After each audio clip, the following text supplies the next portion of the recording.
The main character slowly opened her eyes, waking up from a sweet and peaceful sleep and quietly exhaling through her nose. She was surprised to feel completely different, feeling a soft, almost airy feather bed on her back and feeling an unfamiliar, restrictive dress on her body.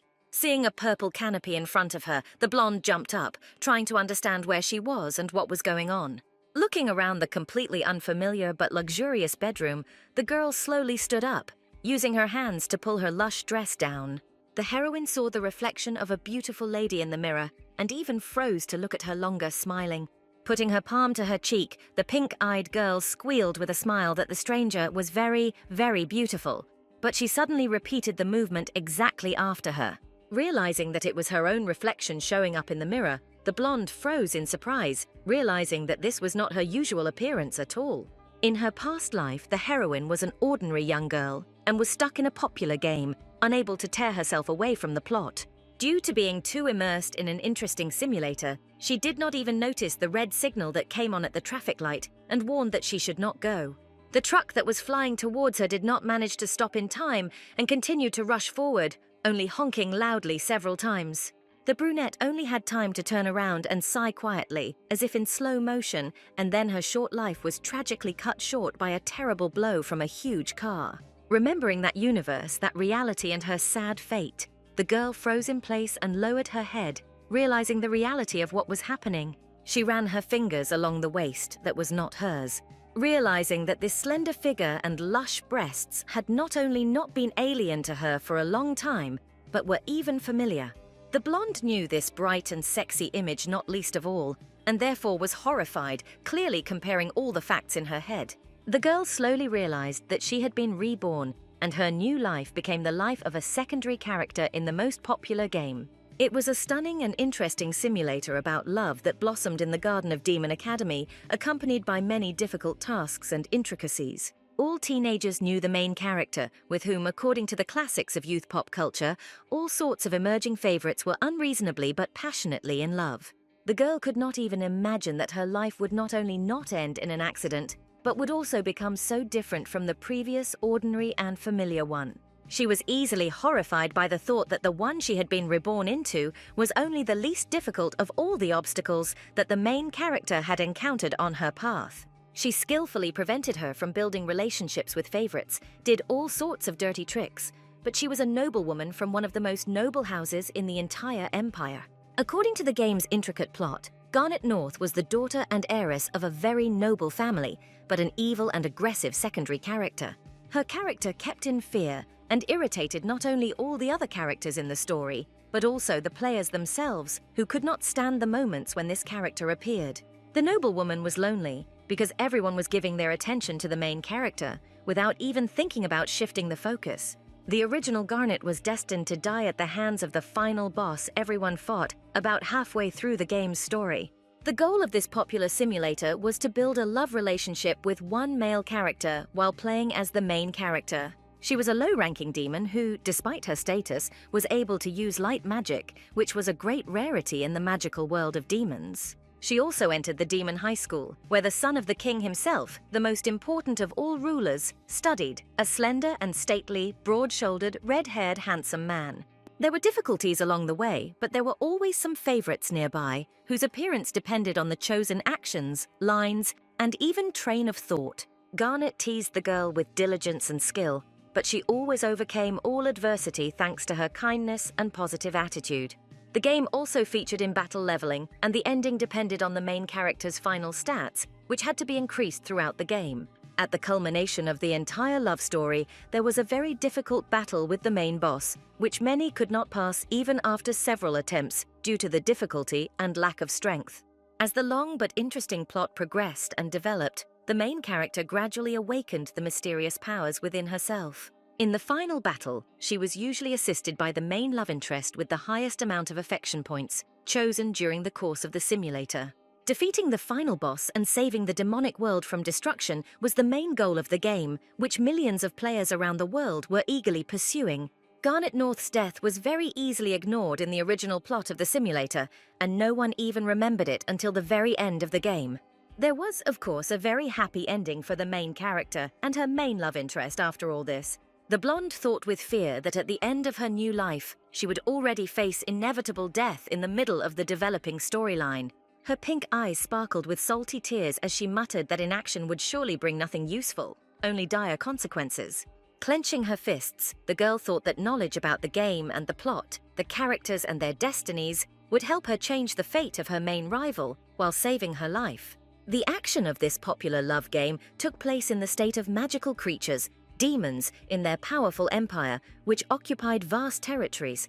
Initially, before the counting of years began, it was ruled by a single demon lord, but after some time, the entire way of life gradually changed. Following this, power began to be held in the hands of the 4 heavenly kings, demons who headed the strongest and most famous aristocratic houses. In addition to the powerful, high-ranking demons, there were also weak, lowly ones whose lives proceeded in a completely different way, and they were hardly envied. Garnet, despite her high aristocratic position, was at the level of a lower demon, using only weak magic. Magical abilities could open the way for anyone, but because of her abilities, all the aristocrats and family laughed at her. Even the most ordinary servants, maids, gardeners, and laundresses who worked in her father's mansion secretly and sometimes openly mocked the girl. One day, the most impudent of all the maids even pushed Garnet down the steps of a high staircase, having quickly run up to her beforehand and not even giving her a chance to escape. The girl was clearly aware of that incident and remembered that this fall happened exactly before the rebirth, and she even lost consciousness. The blonde lamented that until her memory returned, she knew practically nothing about the original North and what kind of life she lived. The only known fact for her, and it seemed to be common knowledge for the entire demonic empire, was her terrible, downright unbearable character. It was perfectly normal for the girl to make false accusations against all the servants, framing them, manipulating others, and forcing them to endure punishments. She always enjoyed the fact that she was always causing trouble to everyone, both ordinary servants and high-ranking aristocrats. Garnet spent a lot of time in bad and wild company, always getting involved in things that were almost criminal. Her interests were limited to new branded items, expensive jewelry, and endless big money. North was fond of casino games, betting, and similar activities unbecoming of a noblewoman, and she cared little about morality. The blonde was too generous and even thoughtless, mercilessly throwing money around, spending it recklessly, although she herself, of course, never earned any. Even those maids who were supposed to take care of her and protect her very often behaved towards their mistress as if she were not a human being. Although they were fulfilling their basic prescribed duties, they had no intention of following etiquette and decency in relation to the princess. One day, a maid poured a sweet and sticky drink from a large teapot directly onto Garnet's head, staining her perfectly clean hair and expensive dress. North screamed in surprise and anger, feeling herself being soaked through with the sticky drink, which, fortunately, had already cooled down. The woman didn't even try to hide her emotions, smiling with feigned innocence and sincerity as she stated that her hand had simply slipped and she was very sorry. The girl was completely confident that from now on, she would not behave as stupidly as the real Garnet did. The memories had finally returned to her, and now she was going to give everyone around her a serious rebuff with ease and anger. Having thought about this in her head, North suddenly jumped up and pushed the maid away from her, screaming in rage after such humiliation. After kicking her hard, Garnet let out a loud scream and declared that next time they would have to think twice before attacking the lady with such ideas. The maid found herself sitting on the floor, dizzy, and the second one ran up to her, sitting down next to her, frightened and excited to help. Although North was very weak in the magic that all demons are accustomed to, this character's physical characteristics were incredibly high. The second maid, without a twinge of conscience, suddenly told her mistress that this was disgusting and already too dangerous, and also crossed all boundaries of acceptable behavior. She added that the possibility of someone like Garnet becoming the future head of the North family was simply unthinkable. North froze in surprise, not understanding how they could allow themselves to say such words to the mistress, in relation to whom they were simple maids and nothing more. Hearing a tired, irritated, and heavy male voice behind her calling her name, the blonde immediately turned around. Before her stood the 4th heavenly king of the North, Lantana North, who was also the girl's father, who had tolerated her antics practically from the moment she was born. Garnet stopped and called him, wanting to tell him as soon as possible about the event that had happened and reveal the whole truth about the behavior of the impudent maids. The girl's pink eyes widened, and a bright and peaceful smile spread across her face as she thought that now she would definitely be saved from this unpleasant situation. Turning around and placing her palm on her father's chest to get his attention, the blonde asked him to listen and began a story about the maids. The man suddenly clicked his tongue in irritation, very rudely threw her hand off himself, and asked why she was again making such a huge fuss over trifles. The girl froze, feeling how all the calm and joy immediately evaporated from her soul from her father's unexpected words, similar to a bucket of ice water poured over her. If you think about it, the father was always cold to his daughter because she only caused him troubles, problems, and worries of all kinds. The maids were in no hurry to leave. They stood nearby and listened with undisguised interest as Garnet again and again desperately asked her father to listen to her. One of them suddenly screamed loudly that the young lady had hit her hard and painfully in the face for no reason, just like that, because she was in a bad mood. The blonde desperately declared that these words contained nothing but lies, and in fact, they had spilled the drink on her directly from the porcelain teapot. The man hissed rudely and immediately ordered his only daughter to shut up, and then called her the main and indelible shame of the family. Garnet asked him to sort out this confusion, but the king waved it off, saying that he was tired of false excuses. The maids waited until the ruler was slightly distracted, and then laughed nastily and quietly, not even hiding their lie. No one believed her, but the reason for this was only her own actions and decisions. The girl herself previously considered North to be just a low-grade villain and a nasty rival to the main character. The father sighed and told his heiress that even he was running out of patience now. Garnet felt tears in her eyes when he said that he should leave his inheritance to someone else. The blonde whispered to him who it would be, and the king sighed in irritation, closing his eyes. This man was now in the area of factories and research centers and institutes. It was the young head of the Royal Research Institute of Magic, the Dragonid Lilian. Another candidate was Liliana's younger brother, the monster hunter, the dark-haired Iris. Later, Garnet reflected on the fact that everything that was happening could have turned into a nightmare for her. The behavior and words of her father, tired of the antics of his only child, were clear as day, and his further actions were also clear. But she, as the daughter of the fourth heavenly king, was losing all chances for a calm and peaceful life. Later, the two already familiar brothers visited the royal palace for an audience with the already familiar ruler.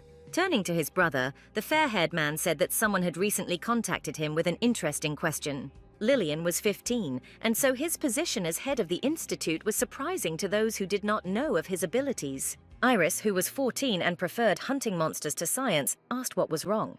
The boy replied that it was about the royal inheritance, and the dark-haired man muttered that the ruler was persistent. Lilian wondered with a grin whether the current heiress was really that untalented and said that it was very unfortunate. The younger brother replied that he did not see anything regrettable in this because the older brother himself wanted to take the place of the heavenly king, and this was to his advantage. A few days later, Garnet was spending time in her cozy room reading a book, lying on her soft bed and slowly swinging her legs. She rolled onto her back and thought that today was the day when the new successor, whom her father had chosen as his heir, was supposed to arrive at the estate. Looking up, the girl decided that in the future she would need to be more worthy than the people the king had called in order to somehow rise in his eyes. The blonde took her time and carefully dressed herself, putting on her fluffy dress that gracefully combined pink with thick black. Garnet looked out into the spacious corridor, which was completely empty, and calmly walked forward, wanting to carry out her plan as quickly as possible. Soon she leaned against the half-open door of one of the high-ceilinged conference rooms, where she immediately saw the people she needed. Opposite her father, the heavenly king, sat two young men, and they were all talking to each other with interest, laughter, and smiles on a variety of topics. Leaning her back against the door carefully but quickly so that she wouldn't be seen, Garnet realized with surprise that she couldn't immediately remember the two of them. After thinking about it for a bit then and there, the blonde realized that these two were possible love interests for the main character in the original story. Her memories clearly showed images of two demon brothers with interesting hair in different shades of blue, who were not the last heroes. In the game, the main character could seduce only one male character, making him her favorite, but there was also another hidden place. These two young men were brothers to each other, and besides, they occupied the positions of high-ranking demons from the upper class. Lilian, the elder of the two brothers, was originally presented in history as a true genius, the youngest head of the Royal Research Institute. All of his achievements were simply too numerous to count or remember, because he even became a billionaire despite his very young age. The younger brother, dark-haired Iris, was also not lacking in talent, but was not a scientist, but an excellent hunter of a wide variety of monsters. In the future, according to the game's plot, he was supposed to relatively quickly become the head of his unit under the command of the Demon Lord. The young men got along well with each other from childhood and throughout their lives, were close in the game itself, and often walked next to each other, spent a lot of time together. Garnet thought with horror that she would never be able to do anything in her life to get past both of them in order to earn her father's trust. The Heavenly King heard rustling sounds and then sighed loudly and discontentedly and asked his daughter why she stood there, calling her to him after that. North, terribly nervous and excited in front of these young men, entered the room and sat down next to her father, finding herself directly opposite the two demon brothers. She trembled awkwardly in fear in front of them, but tried to hide it by clutching the skirt of her full dress as the king introduced his daughter, Garnet North. Both guys immediately looked at her with interest that bordered on obvious contempt, which was surprising in its frankness. The blonde thought that they were both very beautiful, and she would certainly never be able to interest them in anything, especially herself. The girl could assume many things, but not at all that her father would appoint one of them as his heir instead of his negligent daughter.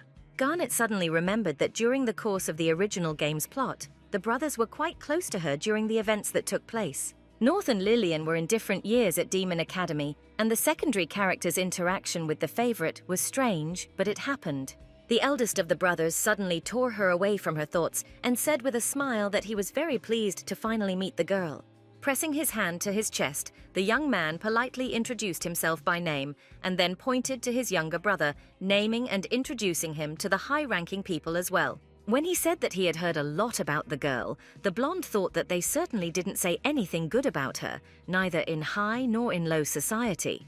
Garnet clearly understood that their opinion of her, already formed and unsatisfactory, had to be changed very urgently by any means necessary. She clenched her hands into fists, trying to force herself to say only those things that wouldn't seem stupid to such smart demons. The princess exhaled, looked up and stated that it was nice to meet you too, and then reintroduced herself to her guests by name. Using the knowledge from the original game, the girl said that she had heard about Liliana's new magical developments in various scientific and research fields. Their unstable and only just beginning conversation was interrupted by the Heavenly King's butler, who delicately knocked on the open door. The man waited until everyone present paid attention to him, and then turned to the monarch, reminding him that it was already time for him to go and carry out other important matters. The ruler muttered in response that time flies so quickly that one might not even notice it, and stood up from his seat, clenching his hands into fists. Turning back and looking at his daughter and the visiting guests, he asked for forgiveness for his departure, and explained that he was now forced to leave. Garnet panicked as she thought that, despite all the matters that affected the development of domestic and foreign policy, her father simply could not leave her here alone. Mentally, but screaming very loudly, the blonde desperately thought that she was stupid, and she simply had nothing to talk about with such guys. An awkward silence fell in the room after the king left, and the brothers calmly engrossed themselves in their tea, not particularly worried about what was happening. North was afraid to utter a word so as not to seem like a fool or an insufficiently educated and ungrateful daughter of a rich father. Lillian suddenly broke the uncomfortable silence and admitted that, to be honest, he was even very envious of the girl in some things. The blonde froze in surprise, not understanding who could envy the current dismal situation of the failed heiress. The young man, explaining, said that she was the daughter of one of the Heavenly Kings, but had grown up to be such a person, muttering that he was not speaking about her in the best sense at all. Garnet seemed to feel the effect of his demonic magic on herself, and she exhaled in embarrassment, not understanding whether she was imagining these insults or not. She thought she heard Lillian's quiet words, but it was impossible to believe that he could allow himself to fearlessly say such things out loud about the ruler's daughter. The girl turned her gaze to Iris, who, it turned out, had already been closely watching her, not particularly hiding this fact. His face immediately changed, and he asked sullenly what Garnet wanted from him, and behind him, on his shoulder, a white, menacing tiger suddenly seemed to appear as his alter ego.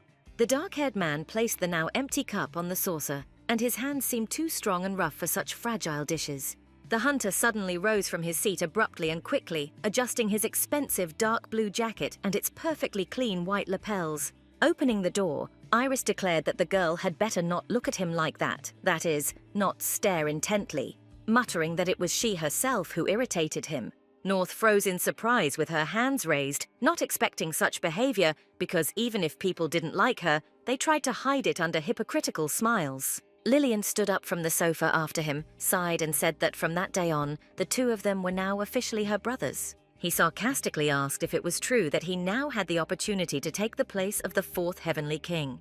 Garnet's eyes widened in surprise when the young man, without hiding his intentions at all, declared that he would throw her out the door as soon as he had the opportunity. When she was left alone in the room, Lillian's impudent words were still pounding in her head, and he simply could not be allowed to achieve what he wanted after such statements. Growling in indignation and anger, North mentally screamed that the brothers were real assholes and she would never give them the place of air that she occupied. Later, already in her room, the blonde reflected on the fact that these two would clearly be the worst options for the development of a love line. The main character, unlike Garnet herself, had a very soft and overly sweet character, and this was their main difference. Lillian now seemed to her a real devil, who, at the same time, was distinguished by good and therefore seemingly hypocritical manners. Iris, the younger but more daring, did not even hide his intentions towards the king's heir, whom he seemed to hate with all his soul. Knocking on the bed, the blonde thought with annoyance that she had been much better off with the feeling of anticipation during the game in that, her past life. Today was supposed to be the usual family meeting, held once a month and very painful only for Garnet. She was constantly criticized and even openly insulted by other family members and distant relatives. And after that, they did nothing but gossip about all sorts of people. The girl realized with horror that today, in addition to the evil and envious relatives, Iris and Lillian would also be there as new heirs, and this was simply terrible. Before the memories returned, she was much happier, slept peacefully at all these meetings, and did not even think about being nervous or worried. The demon world was originally divided into 5 major territories, each ruled by a different heavenly king. The capital, the main city of the empire, was under the rule of the most influential demon lord, and therefore this city always prospered. The Demon Academy was located in the southern city, a beautiful seaside region with a constantly shining sun and warm winds. There is also a city in the east, which was surrounded by broad-leaved forests, and nature and care for it in this region meant a lot to the residents. The arid western city was located in the desert and surrounded by stunning oases that did not diminish the effects of sandstorms. And finally, under the control of the Heavenly King of the North was the most scientifically advanced industrial research mountain region. The Garnet family ruled the northern region, where there were many workshops and institutes, and the city was boldly compared to the capital of the empire. The king always supported the development of sciences and protected the culture of the state at the cost of great efforts, taking on a heavy burden. Soon relatives began to gather at the ruler's palace in their carriages of all sorts, which they left in the spacious courtyard of the mansion to hold the meeting. Young and not so young couples of nobles, as well as single individuals, already began to actively discuss the news, gossip and rumors that interested everyone so much in the corridors. And now Garnet was sitting next to her father at the head of a long and wide wooden table, while people gathered in the room and greeted each other. The girl thought nervously that a dangerous meeting for her was about to begin, and this caused a slight nausea and an unpleasant tickling shudder inside.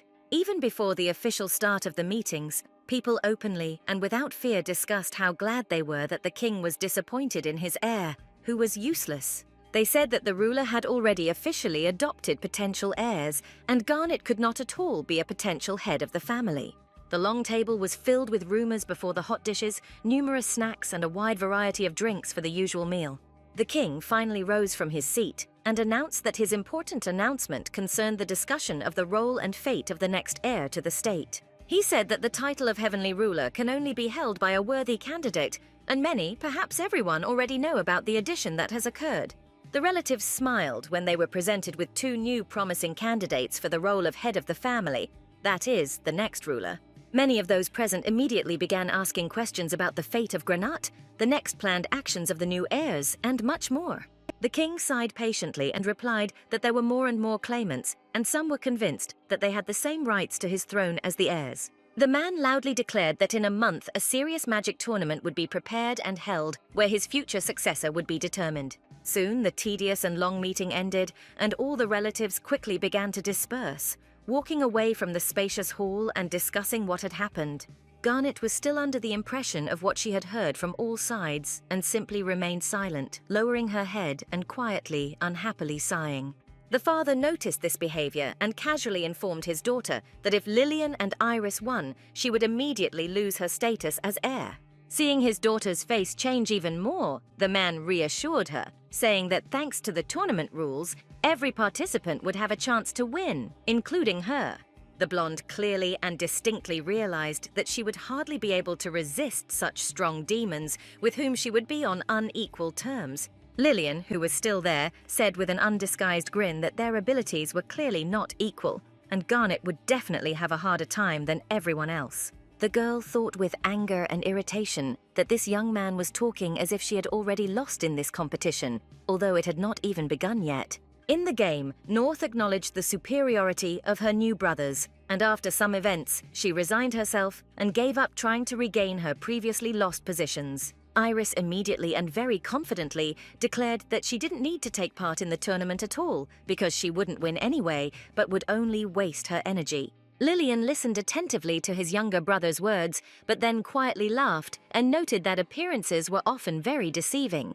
A hope for possible support in this clash appeared and sparkled brightly in the girl's soul, but the fair-haired man immediately declared that he was also confident in the outcome of events. He added that when he became the Heavenly King, he would demand back the money wasted on her and invest it in the development of many institutions. Iris, thinking about the possible developments after winning the tournament, stated that he would sell his old weapons, buy new ones, and develop the city guard.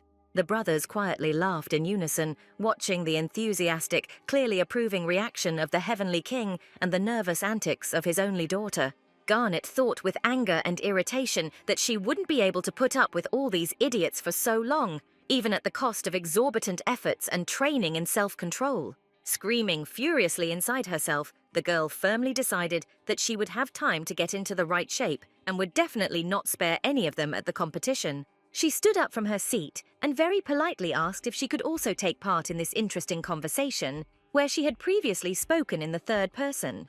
The young men were a little surprised and fell silent when they heard that the current heiress, who was not in the best position, also wanted to speak out. North said that when she won the magic tournament, both brothers would bite their tongues, and they opened their eyes wide because they never expected the girl to show her teeth like that.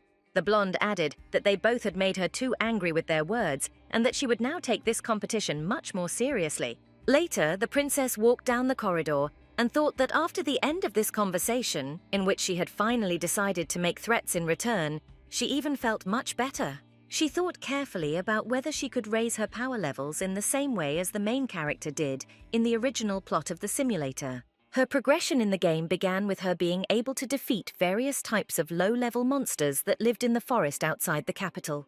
Garnet wondered if the same simple and logical strategy would work with her personal qualities and stats that needed development. Suddenly, a plump, unfamiliar man tore her away from her thoughts and immediately asked if the latest meeting had turned into a disaster. North froze in surprise and realized that she had absolutely no memory of who this person was from the events of the simulator, although she knew all the characters. The girl did not know whether this fair-haired man was one of her relatives or a member of the bad company in which she often spent her free time. He suddenly added, self-confidently and mockingly, that Garnet didn't have a single chance against these two, and therefore there was no need to worry about the outcome of the tournament.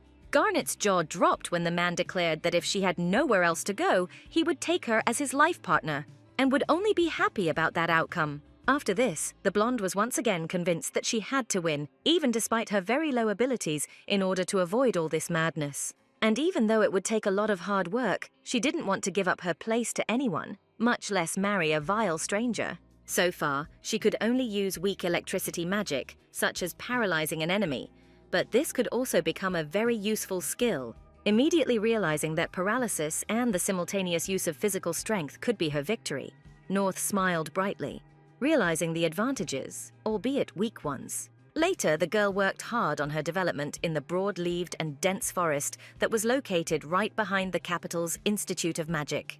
Walking wearily forward along the path, dragging her feet one after the other, Garnet muttered that she had to walk too long to get to this place. She immediately convinced herself that if this place was from the game, then here you can find many easy opponents to pump up your stats and levels. Killing creatures such as the small, oddly shaped metal slimes could net you quite a lot of points. They also hunted miniature and nimble grey mice, and for defeating them in the game, they were given mochi cakes as a reward, which gave a special acceleration.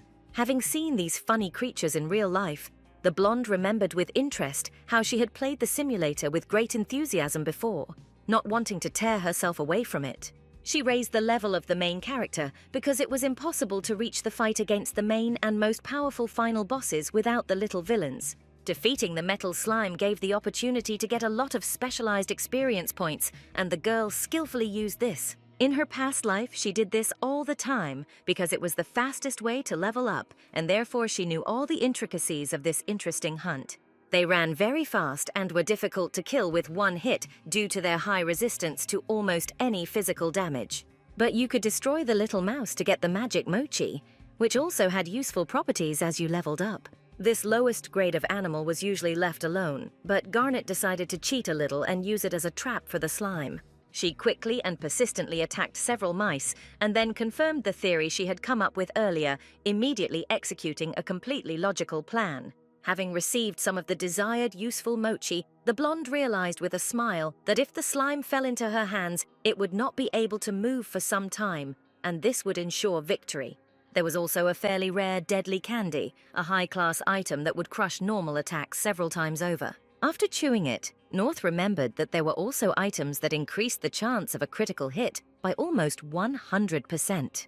It is in this cunning, thoughtful way that she will be able to defeat this little monster, even though her magic is very weak. The one mochi helped the girl with dexterity, albeit for a while, but still deprive her opponents of the opportunity to move at least somehow. No living being present in the simulator, even if they wanted to, could withstand such a physical blow as Garnet possessed. She smiled brightly and rolled up the sleeves of her dark suit in a triumphant gesture as her hunt finally bore its first but quite tangible fruits. Dealing with the nimble metal slimes again and again, the blonde paused a little and exhaled loudly, fighting off the oncoming fatigue. Wiping the cool sweat from her forehead with the back of her hand, the girl wondered how much she had advanced in her abilities. Magic, to her regret and surprise, was still very low, while the average for normal demons was based between 20 and 50. From that moment on, Garnet realized that in order to increase her magic level, she needed to hunt constantly, without even leaving herself time for rest, sleep, and the road to the forest and back. The girl tirelessly began to spend literally all her time on catching and destroying lower monsters, obsessed with the need to win the soon-to-be-coming tournament. She even slept right in the dark and cold forest, tightly tucked into a sleeping bag, which she dragged behind her on her back tirelessly, so as not to be distracted. Eventually, the forest was completely devoid of the former multitude of metal slimes after her devastating and virtually non-stop hunt. Walking forward, the blonde muttered with tiredness, but a pleasant tiredness, that it took much longer than she herself thought. Garnet finally went out into the city, stretching her shoulder muscles, which were stiff and clogged from constant exertion, but were trained, and looking around the streets of the usually noisy capital. North clearly needed to have time to tidy herself up for the day of the tournament, eliminating the shabby look, since her fighting suit had lost all decent appearance. All her clothes were irreparably damaged, and for the competition it was necessary to find new ones as soon as possible, in which it would be easy to move without restriction of movement. The blonde looked at the endless display windows of boutiques and shops of all sorts, which had only dresses on them and nothing suitable at all. Turning around, the blonde was distracted when she heard some strange noise and then saw a crowd gathered in the central square. The already familiar nasty blonde man was screaming hysterically that all his clothes were ruined, asking what he should do about it now. Holding the woman roughly by her fragile wrist, he asked her what kind of disgusting behavior this was and how she raised her brat. Garnet looked around and realized that the small child had accidentally stained the formidable man, or rather his obviously expensive sweater, with ice cream. She clearly remembered that he had been at the previous family gathering and had communicated with her very strangely afterwards, hinting at their possible connection as spouses. The nobleman shouted again in a threatening voice, saying that he was a direct relative of the Heavenly King and would not let them get away with something like this without due punishment. The obese man swung his huge hand forcefully at the frightened woman, who could only wait for the next outcome of events. Garnet only had time to exhale and quickly, sharply rushed forward and pushed the nasty acquaintance, forcing him to involuntarily stagger and stop.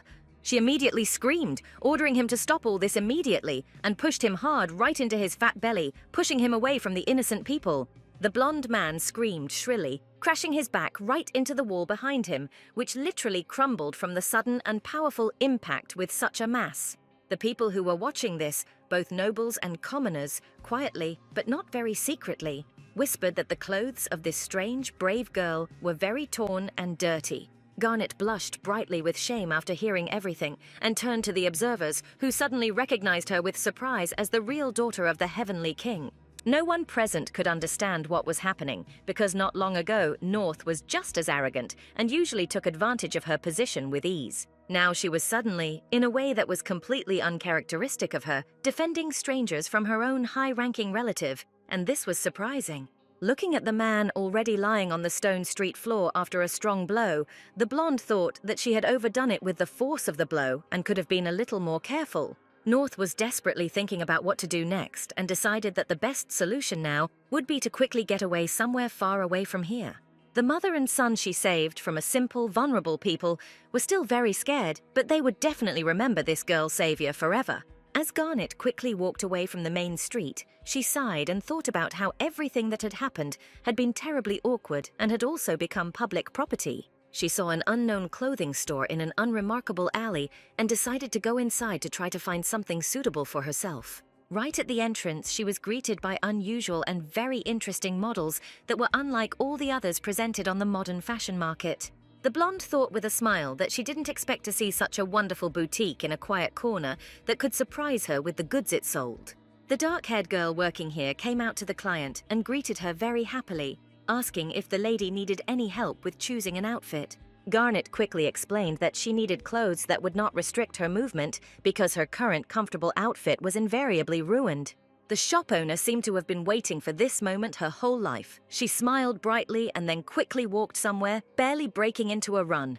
Holding heavy hangers with 2 interesting and different options, the girl asked the customer if she liked these clothes. Looking at the many things that clearly suited her taste, North asked who created these outfits, and the dark-haired girl proudly replied that they were her work. Having tried on both outfits and standing in the second one, the heiress of the Heavenly King immediately confidently declared that everything suited her and that she was buying each of the outfits offered to her. She came out of the store with a huge white round box, which was tied with a ribbon with a large bow and in which the purchased items were packed. The blonde thought with regret that it was very inconvenient for her to carry the heavy box of purchases, because now she was without her cab after a long forest hunt. Those who had previously seen her in the square during the strange incident were surprised to notice such a drastic change in the princess's appearance, which had become the epitome of elegance. They were curious as to which store of the obviously luxury brand Garnet had left with such a large purchase, since they had already moved far away from the main cluster of boutiques. They decided that, despite her difficult character, Mrs. North was very knowledgeable about fashion and style, and therefore they needed to go to this store as soon as possible. Gathering in a circle, the young noblewomen began to chatter in unison about the need to go there as soon as possible. Otherwise, all the outfits would be taken before they arrived. At the same time, a not very well-groomed man with a strange, thinning goatee and a long dark cloak was walking towards the blonde. He walked a little further, but suddenly stumbled and fell, taking the full force of the blow with the inside of his palm, which he cut until it bled. Garnet turned around at the loud knock and noticed that the stranger seemed to be very badly bruised and was probably in a lot of pain and therefore needed help. Crouching down next to him, North worriedly asked if the fallen man was okay, trying to assess the extent of his injuries. She placed the heavy box on the stone floor and took a brand new white handkerchief from her backgammon pocket, confidently intending to help him. Surprising the stranger with her caring behavior, the noblewoman deftly bandaged the palm injured by the fall with her little thing, not at all sparing the expensive fabric. Still squatting in front of him, the blonde smiled warmly and assured the stranger that everything would be absolutely fine with him now. Having recognized the girl as the heiress of one of the Heavenly Kings, the man was surprised to realize that she had given him such an expensive scarf and even bandaged the wound with it. Mrs. Garnet, who had already quickly left on her own business, behaved completely differently from what the noble and common people's rumors and gossip said about her. Later, when it was already getting dark, the carriage arrived at the imperial castle, its wheels rustling under the pink, sparkling reflections of the sunset descending on the earth. Holding the box of groceries in her hands, North sighed in relief, muttering that she was finally home after so much effort, training, and hunting. She reminded herself that the magic tournament would be held tomorrow, and she needed to achieve victory in it by any means available. The sun was already setting behind the horizon, and the blonde assured herself that she would definitely squeeze out all her strength but would defend her own interests. The day of the tournament arrived, and many people, nobles, merchants, and commoners, as well as warriors, gathered in the specially equipped Colosseum for the fights. Many fighters of all sorts and magical varieties were already walking around the spacious locker room, sitting at tables and preparing for the upcoming battle. Garnet thought about what would happen next, and nervously clutched the skirt of her outfit, which, fortunately, did not resemble the ball gowns that were typical for women of high nobility. The already familiar demon brothers approached her, and when Lillian asked with a smile if she had really come, both of them exuded self-confidence. He immediately added that he hadn't seen North for a long time, that she was apparently preparing for today, sarcastically expressing his fear from the anticipation of their collision. Iris calmly stated that if a nobody like her came to this tournament, despite the obvious and clear outcome, it was definitely worthy of praise. Trembling with anger and irritation, the blonde thought furiously that after much bullying, she would make these idiots very much regret what they said. Lillian sighed and wished her luck, and Iris confidently said that despite all her efforts, she wouldn't even make it past the first round of the fights. As they were leaving, the young men discussed among themselves that this would be too easy a victory, and that it would be much more interesting for them to fight each other in the final of that day. Clenching and unclenching her fist several times in blazing irritation, Garnet mentally called them ugly brothers, wanting to teach them a lesson as soon as possible.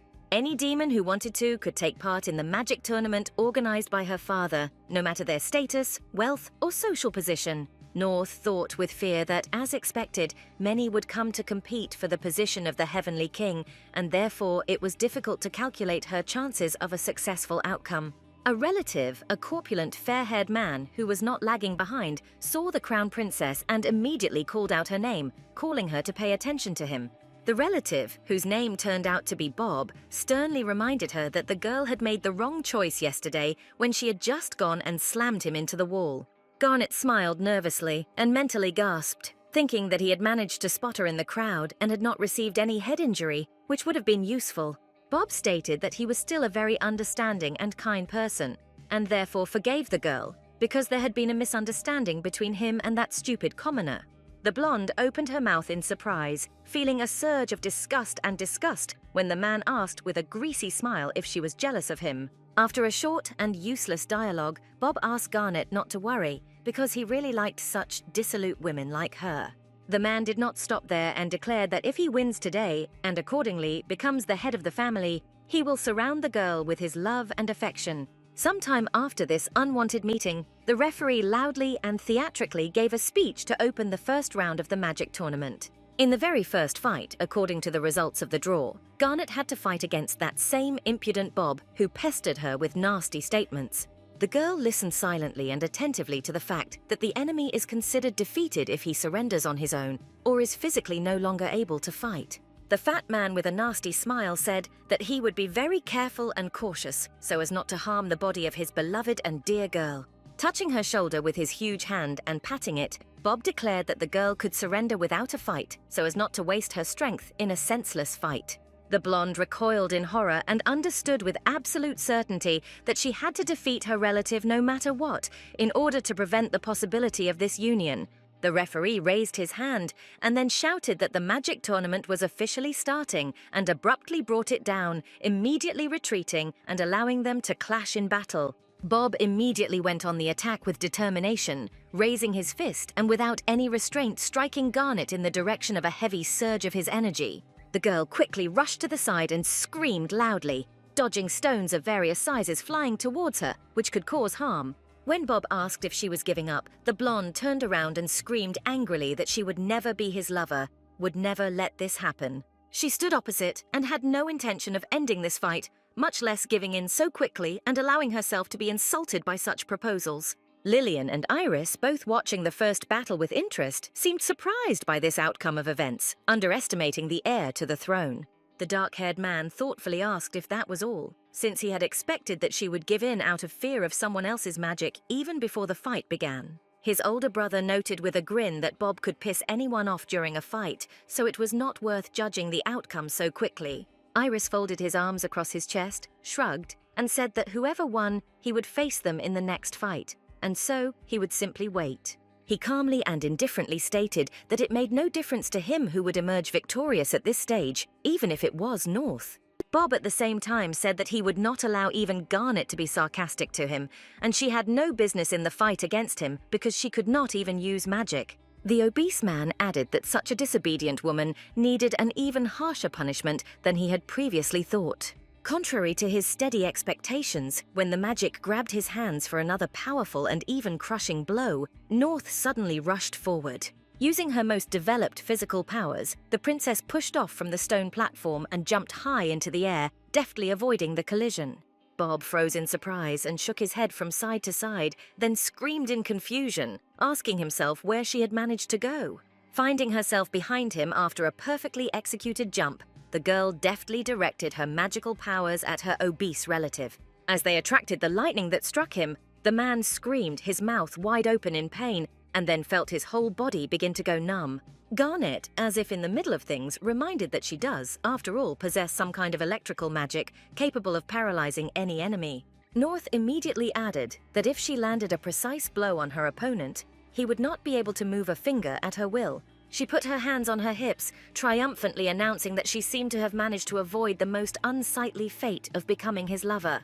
The referee sat down next to Bob, who was no longer able to get up, and shouted loudly that the winner of the first fight of the magic tournament was Miss Garnet. The Demon brothers, Iris and Lillian, stared at the scene with undisguised surprise, because they certainly didn't expect such an outcome.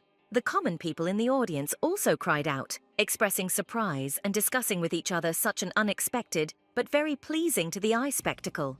Having cleared his throat and once again hidden his emotions behind an indifferent mask, the dark-haired man said in a businesslike and calm manner that fools are simply lucky. He immediately informed his older brother that he would go prepare for his fight and stood up from his seat, going to the locker rooms intended for fighters. Sitting in the stands and catching her breath, Garnet thought that she had managed to win the first fight, and the next one would be more difficult, but she would cope. The blonde watched carefully as the battle began and heard everything that happened among the spectators watching the fights. Iris's fans, loudly squealing girls, held up posters and signs, shouting that he was as beautiful today as ever. The young man, without any fear or excitement, went out to fight against a muscular man who was barely dressed and wore a helmet with horns. Garnet wondered with interest how strong Iris could possibly be if he was so loved, since she had only heard about his endless successes before. The referee raised his hand between the two warriors and shouted that they could begin the fight, lowering his palm and retreating further to the edge of the stone platform. Using earth magic, the opponent shouted loudly and uncontrollably that he would definitely become the next Heavenly King after winning this tournament. Iris walked right past the man with ease and indifference, declaring that his words were very funny, entertaining, and very interesting. The dark-haired man told him that he was only taking part in this magical competition because he would have to fight his brother at the end. Unexpectedly striking the enemy with the deafening force of a bright red flame, Iris sternly ordered not to even dare to interfere with him in this. The fire, possessing a hellishly scorching, crushing force, burst out even beyond the Colosseum, causing the spectators to tremble with fear and admiration. The dark-haired man extinguished the flame on his palm, walked forward, and confidently declared that the fight was over and everything that was happening was just boring. The referee raised his hand with a bright smile and acknowledged that Mr. Iris was the clear winner of this round. Covering her face with her hands, Garnet thought in horror that this guy's combat magic didn't just scare her, but rather terrified her. She waited in the locker room for the other fights to finish, wondering how she would end up fighting and what she would be able to do.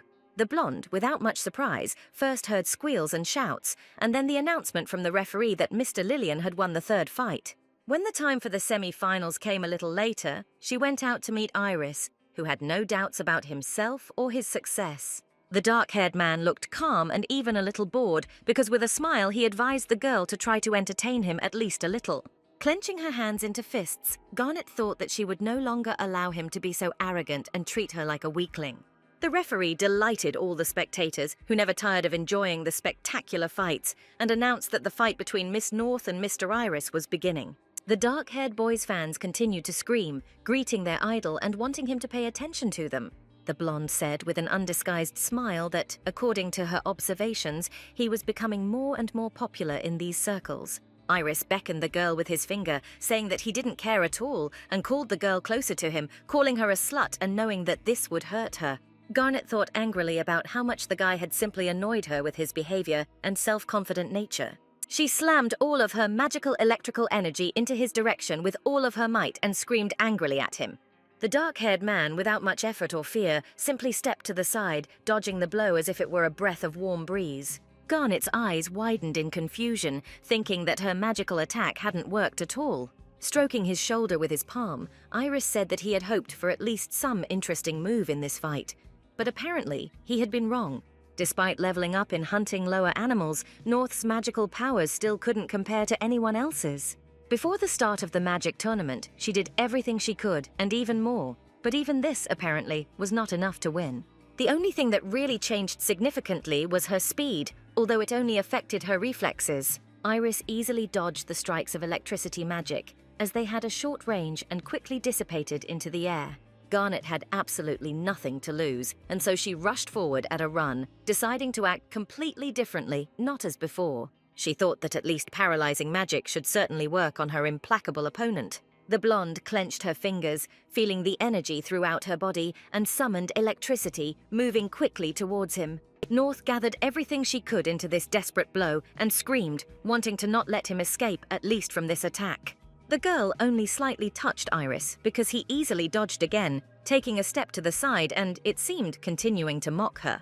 The dark-haired man looked at his rival with even a small bit of surprise, raising an eyebrow, but quickly pulled himself together. She thought with a bright smile that she had been close to failure, but now her whole plan seemed to have worked, and even more than she had wanted. Iris obviously noticed her excitement and chuckled as he lit a bright flame in his palm, muttering that things were getting much more interesting. Garnet screamed in horror, realizing that she could do absolutely nothing to counter him in battle. Standing in front of the young man, the girl understood why he looked so pleased, hysterically thinking about what she should do next. Her face showed undisguised fear. The princess even turned much paler than usual. Iris seemed to become more insane than before, giving into calmness the pleasure of the battle in which he was leading, and had no intention of giving in. He pushed off the ground with force and rushed forward, not intending to give in to the girl just like that by her pretty face. Looking at her with wild, feverish eyes, all girded with fire, Iris declared that if the tricks were over, then it was now his turn. Garnet squealed in fear, realizing that there was no way she could fight off this attack with her weak magical energy. The dark-haired man ran towards her without stopping and making the fire on his hands stronger and stronger, wanting to deal with his opponent. North ran screaming across the stone platform, afraid of setting any of her precious parts on fire. A bright fire hit the stone platform and, fortunately, did not touch the girl, immediately turning into a column of grey smoke. Sitting on the edge of the platform, the blonde was breathing heavily after avoiding the attack in such a way, and was desperately thinking about how she could not only survive, but also win in an unequal fight. She clearly and distinctly realized that there was no way she could stop the young man from delivering another such powerful fiery blow, which she might not be able to dodge one day. Garnet understood perfectly well that if she delayed any longer, she would not only lose, but also suffer, and she needed to get closer to him, but not get caught in the flames. The girl looked around and looked at the floor on the fighting platform that was cracked after the fire strike, and then stopped because she had an idea. Iris, ready to win another victory, was already swinging his arm to make the next blow, and with a smile asked why she stopped so abruptly in place. North ran away from the fire strike again, continuing to scurry like a mouse and feeling her thin skin begin to burn from the terribly hot air. As the flames turned into grey smoke that had a tear-like effect, the blonde was breathing heavily, recovering from another run. She wanted to draw Iris into the strongest attack with her dodges, and he, heated up by the battle, fell for such a provocation, attacking and shouting. She had no choice. It was time to use the one and only plan B that had been thought up a little earlier. Garnet decided to repel another attack in the only possible way and dropped to one knee, punching the stone floor with all her might. From her damage, the hard and dusty platform not only cracked, but one of its pieces, a huge block, even flew up, blocking North from the crazy burst of fire. Iris paused in surprise for a moment, realizing that she had literally created a shield for herself from the platform's debris without using any weapons. The young man was immediately distracted and realized that he couldn't see where she had gone, not seeing anything behind the layer of gray smoke and dust. The dark-haired man realized too late that Garnet had already nimbly, quickly, and deftly climbed behind his back to attack. She gathered her strength and hit him with her magic, and although it was not very crushing, it was surprisingly noticeable and piercing. Iris froze, eyes wide as his entire body slowly shook and began to lose sensation. The fighter fell to the floor, cursing, and was completely unable to get up, since he had lost the ability to move. North breathed heavily as she stood over the recently defeated Iris, seemingly unable to believe her victory. The referee, who had hidden during the fire attacks to avoid being set on fire, looked out and announced the victory of the mistress.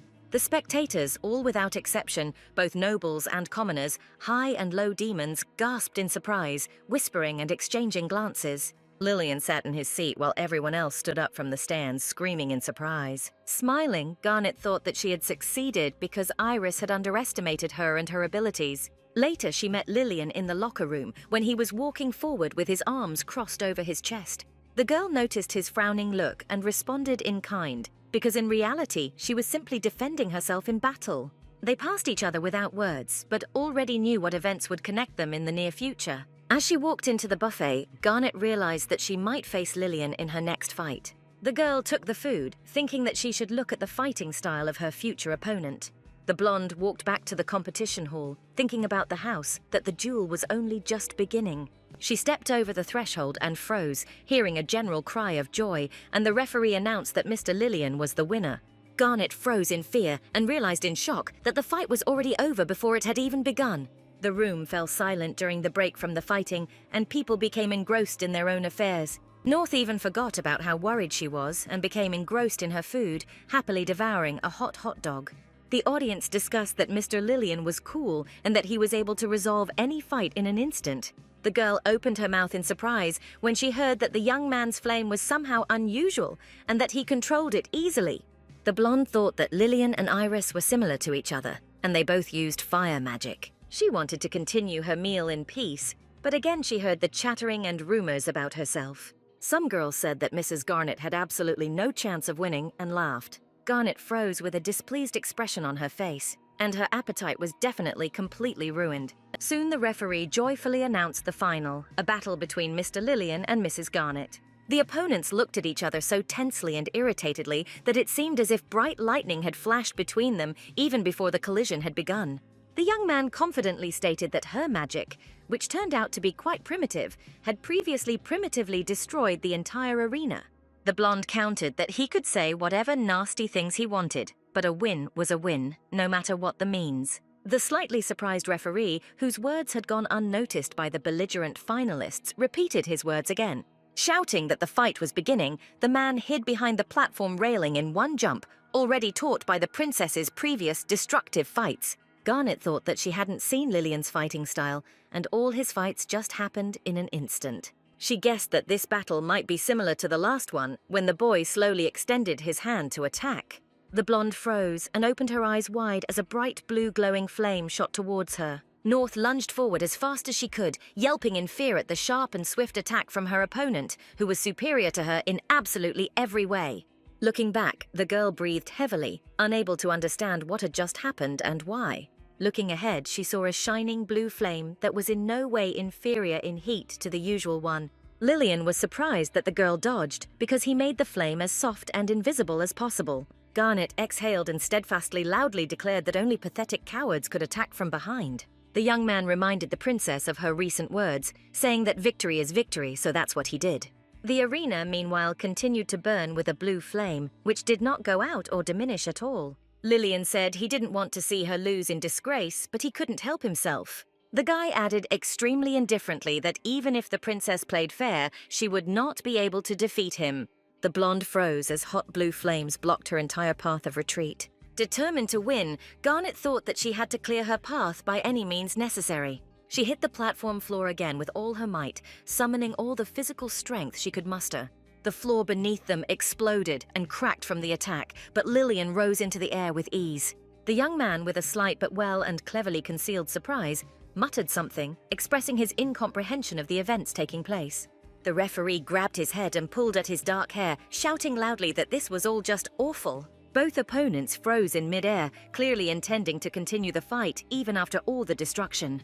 Garnet gathered all her magical power into her fist to attack her opponent and looked determined. Lillian increased the flame several times, saying that the trick she had done with Iris would not work here at all. Feeling the heat on her face and body again, the princess clicked her tongue, realizing that her older brother was much stronger than her younger brother. While she was lamenting, the guy was already nearby, whispering in the princess's ear that she was slow. Not having time to completely dodge the flames, Garnet screamed piercingly, feeling its hellish heat. The girl screamed as Lillian said that he originally wanted to fight using weapons rather than his magic. The guy immediately added that this turned out to be prohibited, and therefore he found himself at a slight disadvantage. Lying on the floor after the attack, Garnet thought that Lillian must be making fun of her since she was the only one with problems. Blue Eyes said that before the fight, he cast an anti-magic barrier on himself, and that's why nothing works. The blonde desperately thought that this young man had taken all the precautions against her. She thought that physical strength would only allow her to get closer to the enemy as quickly as possible. The girl clenched her fists, thinking that there was no clause in the tournament rules that victory had to be only magical. Thanks to her training, Garnet has increased her level of physical attacks, but not her magic. North decided to stop using her weak energy altogether and decided to only push with physical strength. She threw several heavy boulders at Lillian, muttering that she would have a better chance that way. A little surprised, the blue-eyed man deftly dodged all possible blows, frowning at the fact that the princess still dared to carry out attacks. Resolutely advancing forward, the blonde understood perfectly well that this battle would be difficult for her, but she would cope. Lillian suddenly realized that his rival was gradually erasing his magic with physical attacks, erasing his magic. She hit the floor again, breaking it, and seemed to have already gotten a taste for this kind of battle. The referee screamed in fear, thinking that the two of them could simply knock down the unfortunate platform. Garnet ran forward furiously with her fists outstretched, determined to win this fight. The referee hid and sat on the floor, pressing his ears back and screaming in anticipation of a serious attack from the girl. Lillian thought in confusion that he usually defended himself by using a weapon, but he couldn't use it now. Blue Eyes shook his head, thinking that he was surprised that a demon with such powerful physical strength existed. Looking at the stern Mrs. North, the guy mentally came to the conclusion that he had been too careless before the fight. The magic of electricity still flashed through the hands of the blonde as she swung at the young man for a desperate blow. The people watching the fight cried out in surprise, unable to hide their attitude towards everything that was happening. The girl thought in anger that she would not allow anyone to take away his quiet life as an aristocrat. When she hit Lillian, the blonde was sure that she would never lose her title and end up on the street. The king and his servants watched what was happening from his beautiful box, sitting on the throne. He was not just surprised, but rather shocked by the fact that his daughter was already organizing a third fight in the arena. Garnet froze, breathing heavily, and tried to pull herself together when her opponent finally found himself on his knees. Lillian didn't look defeated at all, but he was in no hurry to get up and grinned, shaking his head. The young man suddenly smiled warmly, as if he had just won a victory, and looked up, calmly declaring that he was giving up. The princess, still standing before him, froze, her eyes wide in surprise and her jaw dropped. She couldn't help but look at her face when Lillian added that if the princess continued any further, she would simply be wasting her energy. The guy quietly laughed and said that the decision to defeat him with only physical attacks was very entertaining and interesting. Lillian stood up with a smile, clasping his hand in a graceful gesture, clearly customary for his aristocratic nature, and congratulated Mrs. Garnet on her official victory. The blonde froze and was sure that if she continued a little longer, she would definitely faint from such a turn of events. The referee checked to see if another stone was about to be thrown at him, then stood up and loudly declared that the gentleman had given up and the princess was the winner. The demons of the lower and higher ranks began to whisper to each other in shock. Some could not even hide their cries of surprise and disappointment. The young girls who were fans of Lillian began to cry openly, covering their faces with their hands, because their idol would not be able to become the next heavenly king.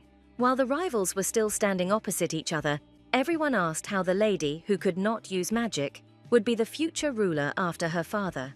Garnet lowered her wet gaze when she clearly heard that such an arrogant and terrible person like her was unworthy of becoming the heir to the mountain region.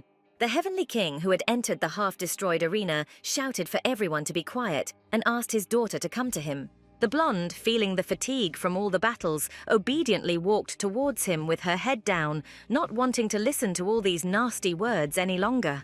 The man stated that he was not going to break his word, and therefore his only daughter remained the future heir since she won the tournament. The ministers shouted that they would never accept Garnet as the future ruler, and today she had undoubtedly cheated and deceived them all in some way. Bob, who couldn't believe what was happening and who almost had smoke coming out of his ears, began to nod and shout that it was true. Looking at him with a lost expression, the blonde silently thought about the fact that he, of all people, had definitely lost to her absolutely fairly because of his weakness. When Lillian heard from the crowd that someone wanted to have a rematch because of a lie, he let out an irritated breath and shouted loudly, ordering them to be silent. Frightened by the wrath of such a powerful and influential demon, the people in the stands obediently fell silent and stopped putting forward new variations of solutions to this situation. The young man said that there was nothing lower than accusing a person of lying and cheating without having any evidence at all.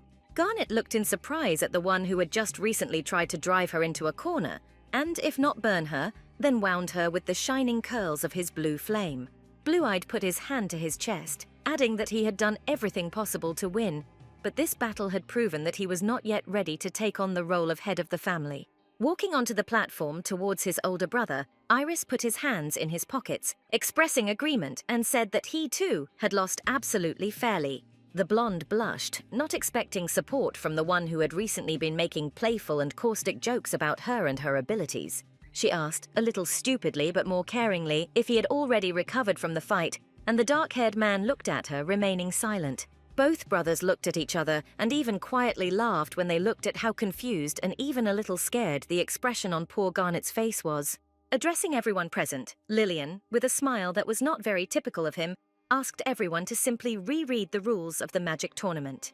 Immediately opening the book with the necessary list, Iris read in a businesslike manner that the one who wins the tournament will automatically become the heir to the mountain region. Blushing even more brightly than before, the girl allowed herself to admit the thought that in the future she might even be able to become friends with these two demon brothers.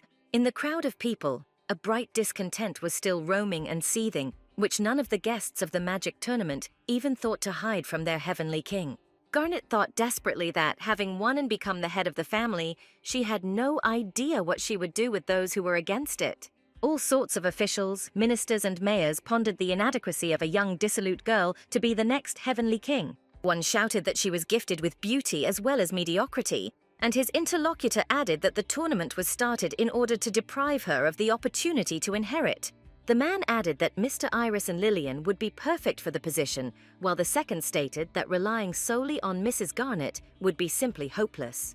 The grey-haired old man, who still held a position on the board, began to nod in agreement, saying that there must be someone better and more correct than her. Bob squealed that he was the most promising candidate of all because he was a close relative and could provide a promising future. The blonde, who had honestly tried to win, could not understand whether this fact meant anything to them at all and was stunned. She pressed her hands to her chest, thinking that everything had been obvious from the start, since all her relatives had initially been against the girl staying in the family at all. The buzzing human swarm suddenly fell silent as several sparkling bolts of hellish hot flame struck the bottom of the stands. Brushing the fire off his hand and growling in irritation, Iris loudly ordered everyone present to finally come to their senses and shut up. The dark-haired man said that all they did was make noise, although now everyone would have to face the truth because the old man would still be right. The Heavenly King looked with displeasure at the young man who had called him that, but remained silent, for the young man had said that anyone could have taken the place of heir. Lillian confirmed that everything was absolutely correct, and he was sure that Garnet did not cheat during the fights held at the magic tournament. He added that it was easy to understand if they had at least a little bit of brain power, and Iris asked her brother if this little thing was even capable of cunning. North still couldn't get her head around the fact that two evil brothers had suddenly started trying to protect her and look out for her interests instead of their own. Lillian, meanwhile, said that he was ready to deal with all complaints personally, and Iris asked to leave this to him so that he could get some exercise. The brothers seemed so determined that they involuntarily frightened everyone present, who had previously very loudly declared their opinions and decisions. Even the nasty Bob, still watching the proceedings, gritted his teeth and clenched his fists, growling quietly in indignation because he could not resist them.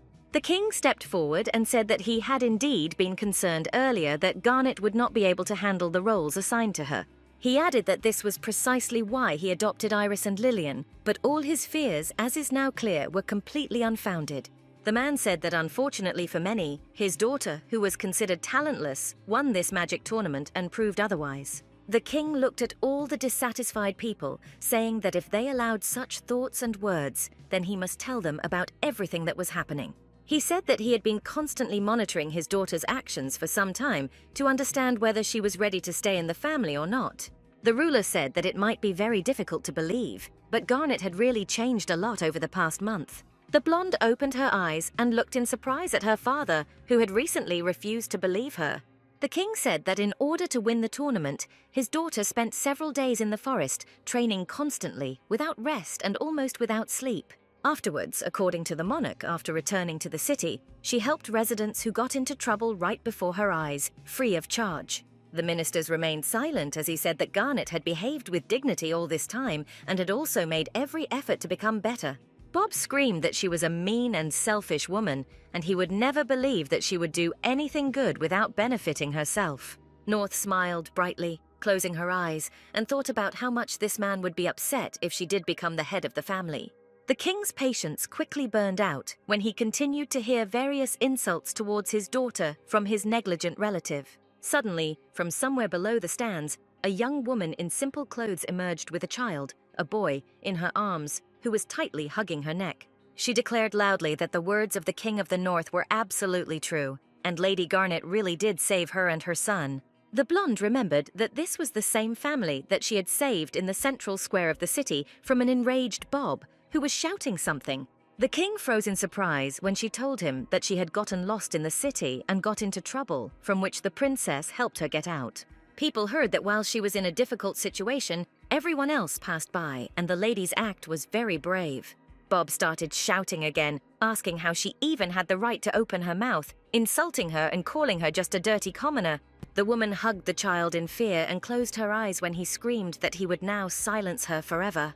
Garnet was ready to rush again to save the poor stranger, who now also stood up for her without fear of punishment. Lillian held back Iris, who was also rushing forward to help, holding out his hand in front of him and stopping him from making rash decisions. Bob froze as the commoner screamed that Mistress North had protected her from this very evil man, pointing her finger at him. Threatening her with his magic right in front of everyone, the fair-haired man asked what she had said, intending to harm the woman. Garnet looked at everything that was happening with excitement and knew perfectly well that she had to intervene as soon as possible, otherwise there would be bad consequences. Suddenly, a girl in an unusual blue frock coat dress walked through the crowd, and her dark hair gracefully sparkled on her back. The king growled in irritation, ordering his relative to calm down and not embarrass himself any further than he already had. The blonde obediently stopped in place, still holding his hand raised and fully aware that he could do nothing in front of the ruler. The girl at the same time confidently declared that she also agreed with the decision to make Mrs. Garnet the future heir to the throne of the mountain region. She explained that before the princess visited their store, it was on the verge of bankruptcy, but now her business was truly saved.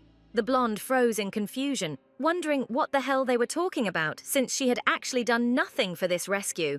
The ladies of high society began to whisper that the lady had actually advertised this clothing brand, since she had made purchases there. Garnet listened in genuine surprise to the fact that before her, almost no one knew about the high-quality clothing made by the hands of the owner of this boutique. She realized that she was walking around town with a box that had a big logo on it, and in fact, many people simply trusted her sense of style. The dark-haired woman added that the lady had very generously bought a lot of things from their store, and thanks to this, everything had acquired a second wind. North's mouth dropped open in surprise as the stranger continued to list her contributions and thank her simply for making a small purchase. Suddenly, a smartly dressed man stepped forward. The collar of his shirt was perfectly clean and almost sparkling, and his eyes were shining with determination. He stated that he also agreed with Lady Garnet being appointed as the next Sky King, since she helped him when he was injured. The blonde suddenly remembered with surprise that she had seen this very man that time when she was leaving the boutique with a huge box. The girl remembered that it was he who fell in front of her right on the road, thinking about how the atmosphere here seemed to have suddenly changed. The king looked at the man he had known for a long time with confusion because he was the prime minister of their state, and he was meticulous about his work. Garnet threw up her hands in surprise and opened her eyes wide, not understanding how all these things, which she had hardly paid attention to, could help her. The man explained that he liked to disguise himself and visit ordinary public places in inconspicuous clothes, but the lady still wrapped his hand in an expensive scarf. The king thought the report said that she helped an old man in the city. Apparently the spies mistook the prime minister for an old man. Garnet was the daughter of the Heavenly King and had met this man several times before, but she didn't remember his face at all. The blonde wondered if she could only remember those she liked, and at the same time those who showed interest in her. The man added that the girl's kindness was sincere because he was not in the guise of a prime minister, but seemed to everyone like a very ordinary person. The Heavenly King turned around and nodded, thanking the prime minister for his help, who only smiled and even quietly laughed at his expression.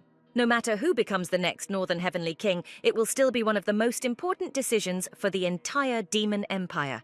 The father added that if Garnet performed honestly in the tournament, then under her care, the Kingdom of the North would definitely be safe. The man looked down and muttered that he still had some doubts about whether everything would be okay after his decision.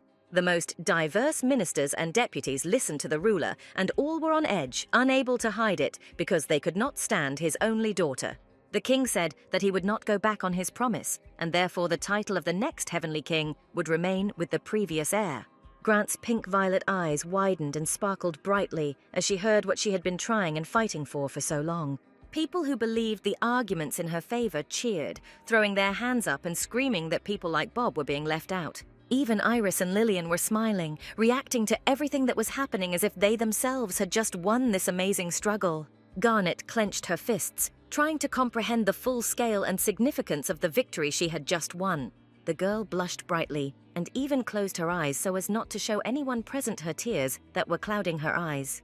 The people gathered in the stands, whom she had unknowingly helped at various points in her life, watched the lady with joyful smiles. Bob almost burst from the overwhelming hatred, mentally cursing the jumped-out Garnet and thinking that their confrontation was not over on this day. Later, the golden rays of the setting sun already illuminated the Heavenly King's estate, which was in peaceful silence under the warm wind. Lying on her soft, precious bed, the blonde enjoyed her rest, moaning that she was terribly tired after everything she had been doing for a whole month. Her temples still echoed with the words of her father, who confidently and even idly said that this title was being received by his daughter, Garnet. Leaving himself an escape route, the man added that if the girl suddenly fails to cope with her powers, she will lose the right of inheritance, and it will go to Liliana. Exhaling loudly, the princess thought with pleasure that, fortunately, she had managed to avoid the terrible event of possibly being stripped of her title.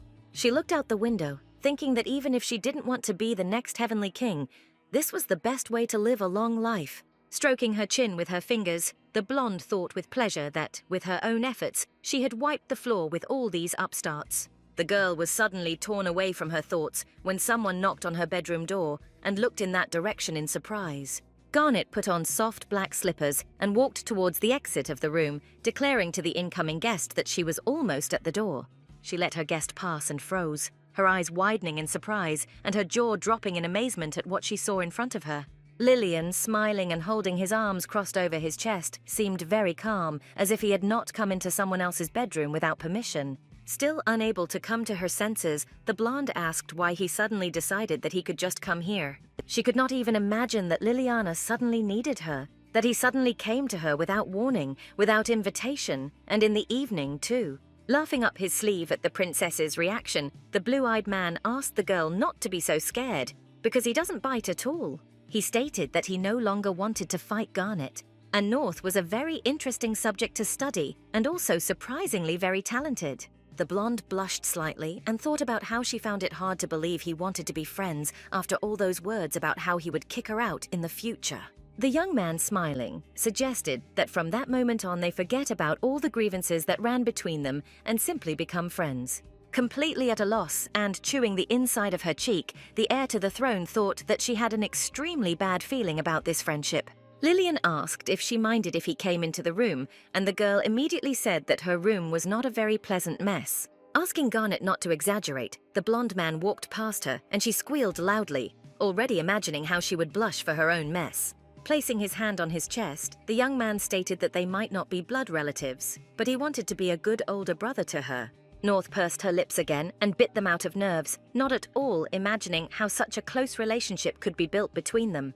When he asked if she would mind chatting for a bit, the princess was thinking about all the things, cosmetics, and other junk scattered around her chambers.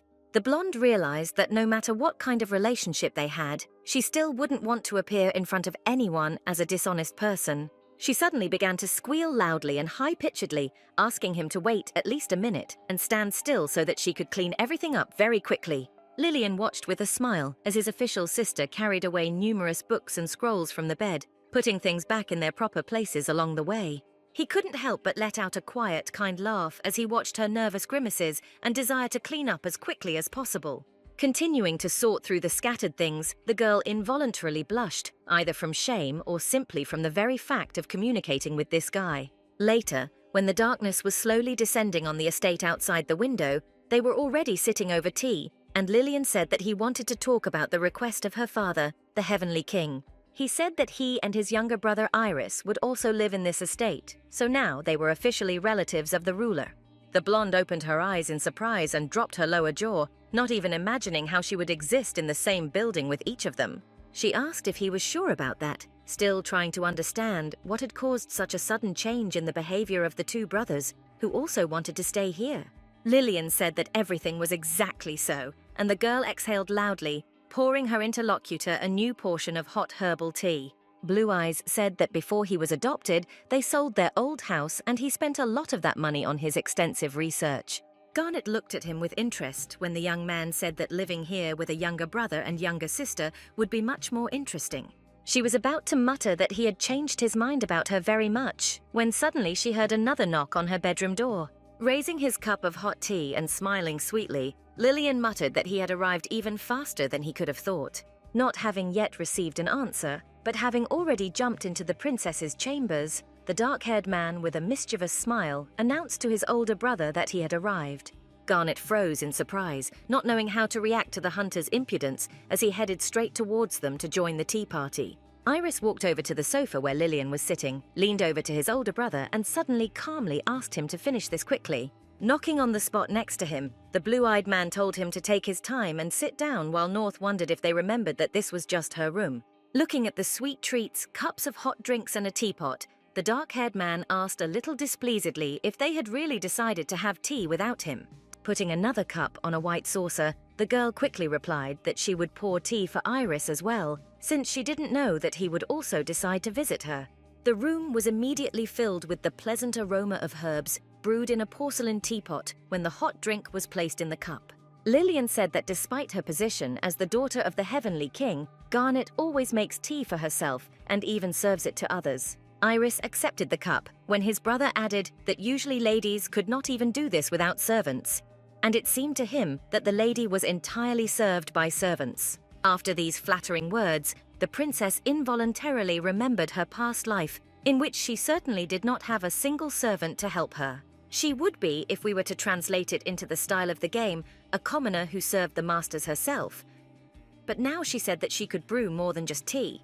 The blonde said that she usually eats alone, so she often deals with such issues, for example, buying sweets for tea in the city, such as cookies and mountain chocolate. Lillian said that they had apparently been too quick to believe the bad rumors about her, and then honestly admitted that he had been wrong about her.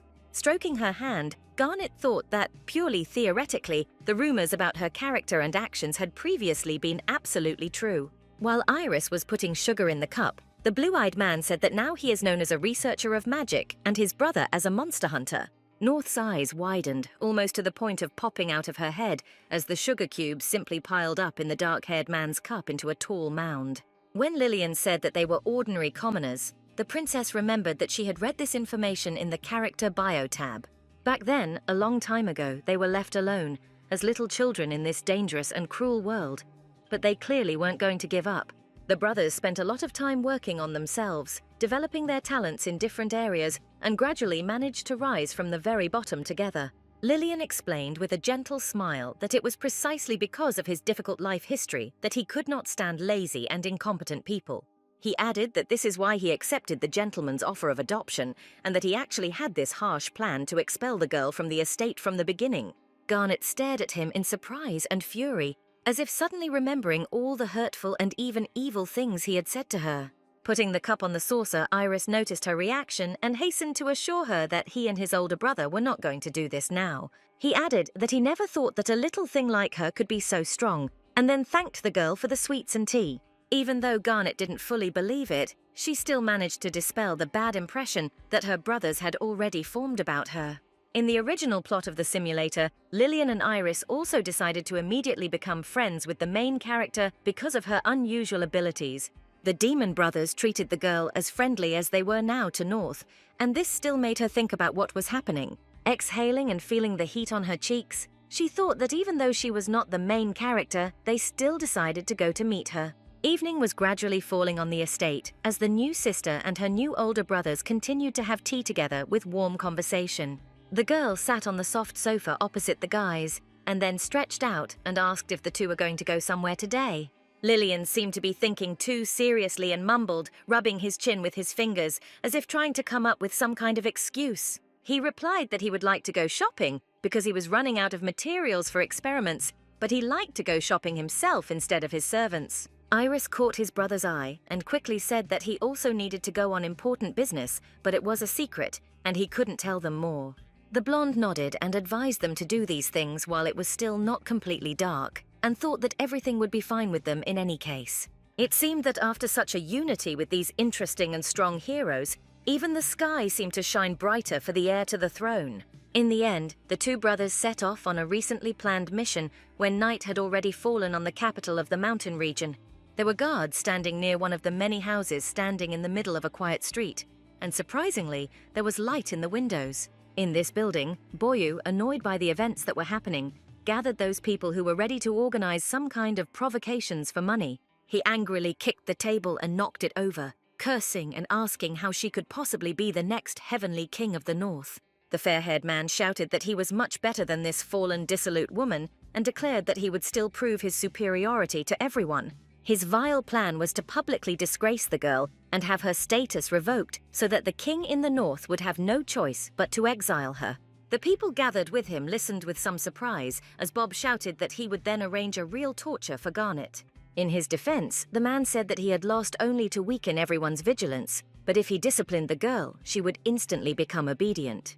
Having disgraced her in front of everyone, he wanted to ensure that the princess would be thrown out of the house and deprived of everything, and then she would have nothing left to do but run to his feet. When some strange noise was heard behind the door, followed by a crash, one of the rebels stood up, asking what it could be. The door was torn off its hinges, and the room was filled with the light of bright blue and scarlet flames, mixed together and causing heat. All the criminals screamed, and one of them, in fear, declared that they all needed to get out of there as quickly as possible so as not to get hurt. Men in expensive uniforms entered the door at the same time, clearly determined to disturb the peace of the quiet gathering. Lillian and Iris looked at the frightened faces with a grin, and then discussed among themselves that they were easily detected with the help of a magical listening device. Knowing very well who had come for their souls, the criminals screamed loudly, clearly not even intending to fight, because it was pointless. As the little bug flew away from Bob, Iris repeated that they had discovered them thanks to this little thing his brother had made. Lillian explained with a smile that he made it just in case before the tournament, and it also has a very handy tracking feature. The dark-haired man said that due to frequent work with such idiots, he had a premonition of vile plans, and his brother replied that this was correctly noted. Bob fell to the floor and froze in fear when the blue-eyed man stated that they, former commoners, often had to get their hands dirty in order to survive. They reminded him that after the tournament, everyone's attitude towards Garnet had changed, including his and his brothers. But Boyu wasn't just angry, he was more furious than anyone else. It was almost literally written on his face that he was getting ready to do something, and they immediately, as was their custom, decided to find out what exactly. Iris said it was so easy it was funny, and if Bob was lucky, he would still be able to move after their conversation, and he could also prove a royal resolve. Lillian added that it was not enough to simply disgrace the man in front of everyone, because in fact he was simply offended by Garnet for her absolutely honest victory. While warming up his hands, fists, and stretching his whole body, the dark-haired man looked at the man with disdain and called him an idiot. Lillian stood up, moving shoulder to shoulder with his brother, asking with a sly smile if they were ready to have some fun with their brothers. Bob shouted that they were dirty upstarts who were disgracing the aristocratic family, and he would show them the strength of a real nobleman right now. Immediately surprised by his stupidity and limitations, both brothers felt ashamed for him, lowering their heads, and Iris muttered that Bob was still an idiot. The fair-haired man's men decided to take advantage of the moment and attack the two brothers from behind, so that they would not have time to respond to the attack. Lillian and Iris turned around as they immediately felt different types of energy being sent towards them, designed to hurt them and fight them. Pulling out a black whip, the blue-eyed man laughed and stated that the rules of the tournament slightly limited his abilities in fighting, but now they are gone. Both offenders immediately flew to the side and were struck by his unusual weapon, which he even managed to miss in a short time. Pouring some kind of potion on the enemy, Lillian stated that they would not be able to harm him, and this red concoction would only cause them a slight tingling sensation. Both criminals screamed and grabbed their heads, and the places that were affected by the potion, squealing that it was very painful and could be felt by their whole bodies. Blue Eyes laughed quietly and smiled, and then said that it was a prototype of a hallucinogenic potion, and the experiment seemed to be a success. Iris spread his arms out to the sides, fanning his bright flames and shouting that he could finally stop worrying about accidentally hurting someone. When his older brother warned him that there were a lot of residential buildings nearby, the dark-haired man shrugged and stated that everything looked intact. The uninjured criminals huddled against the wall, screaming in fear and whispering to each other that the two guys were terribly creepy. Bob shouted that they were mediocrities and commoners who were lucky to have a benevolent aristocrat take them under his wing. Summoning electricity, the blonde-haired man declared that his magical abilities were much higher than those of his brothers, and now he would prove it to them. Both brothers easily dodged the blow, sliding to the sides and not at all intending to give in to the provocations of some idiot. Iris laughed merrily, calling him a slob, and said that even if he was capable, he was still terribly slow, just like a turtle. Lillian said that for exactly the same reasons, throughout the fight with Garnet, he tried to use her weaknesses against her. Bob screamed hysterically, demanding that they shut up and asking why commoners like them thought they had the right to talk to him like that. Shooting his energy randomly and quickly in all directions, the blonde man squealed that he would never lose to them. Iris clicked his tongue, rubbed his chin with his fingers, and indifferently noted that this man was beginning to irritate him greatly. Stretching his hands forward and calling forth a clear strike of his flame to attack, the dark-haired man added that he was already pretty fed up with this whining. Bob screamed in pain and was literally thrown back as the full force of Iris's hellishly hot flames fell upon him. Rising to his hands and knees after the flames died down, the blonde man coughed out the black soot and smoke that accompanied it. He was shocked by everything that was happening, realizing that for two brothers there were no boundaries and they could do whatever they wanted. Bob stood up and ran forward, screaming and thinking that he urgently needed to get out of here because these idiot brothers were complete lunatics. The blonde man almost made it to the door when he was stopped by Liliana's black whip, not allowing him to even move. She encircled him all over and easily immobilized him, causing the obese Bob to scream nervously and wave his short arms irritably. Lillian grinned, leaning against the doorframe, and asked the nobleman, whose entire body was already covered in sweat, where he was going. Blue-eyed reminded that the gentleman was from high society, wanted to teach a lesson to the common people, and now suddenly decided to just run away. Iris decided not to get carried away with words and monologues, but simply approached Bob from behind with a flame lit in his palm. Bob began to scream louder the closer, and more he felt the scorching fire of the crazy dark-haired hunter on his body. It seemed that the capital was sleeping peacefully, and only two brothers knew about what was happening in one of the buildings surrounded by similar high-rise buildings. A little later, Iris said that the idiot had finally gotten away and asked his older brother if they should go in pursuit. Lillian said that there was no need to worry, because he would hand over evidence of the attempt on the heiress to the city guard, and Bob would definitely not go unpunished. The next day, the bright sun rose smoothly in the clear blue sky, illuminating the royal estate with its rays. Gradually, they reached the bed of the princess, who was sleeping peacefully on her spacious, soft bed, slightly wincing and waking up. Opening her eyes and blinking slowly a few times, the blonde thought that it was already morning and it was time to get up to start the day. She slowly sat up on the soft mattress and stretched, trying to wake up completely, but it wasn't very easy. Garnet muttered that yesterday had been a very busy day, and she still felt tired even after sleeping for a long time.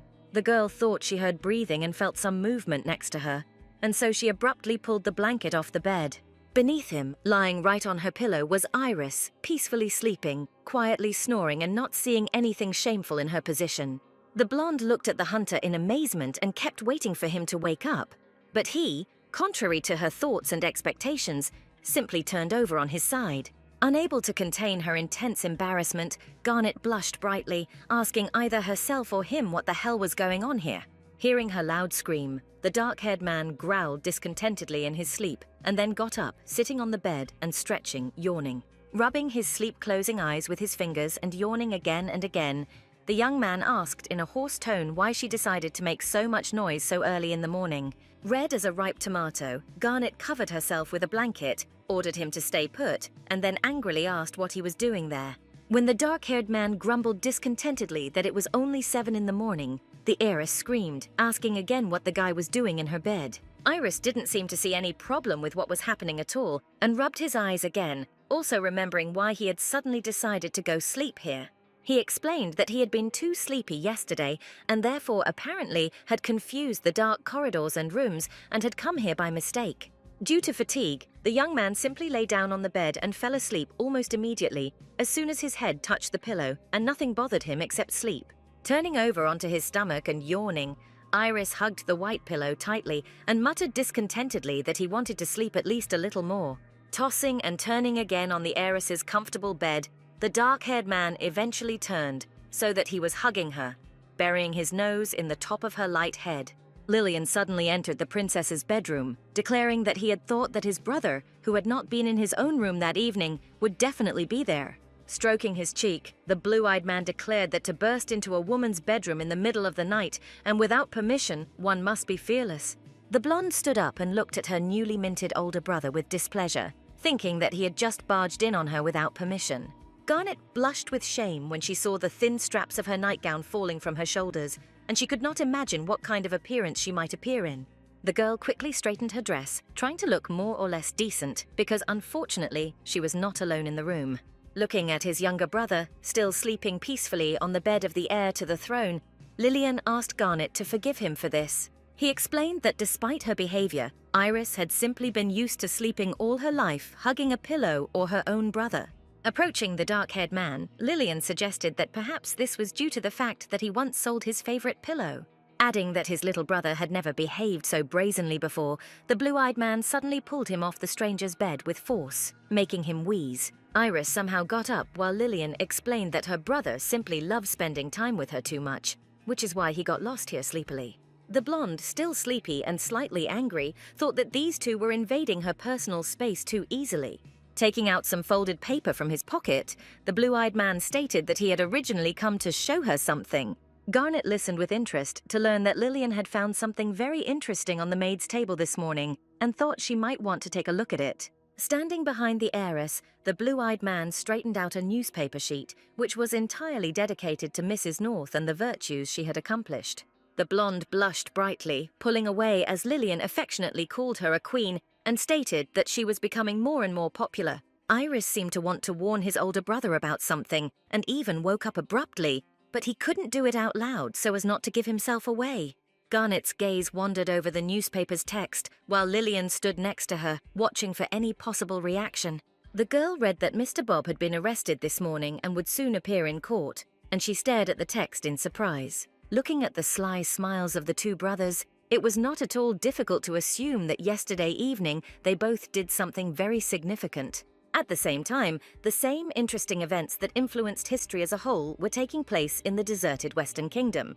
The chambers of the ruling family were decorated in rich burgundy tones, adorned with expensive chandeliers, canopies, and fabrics of the finest quality.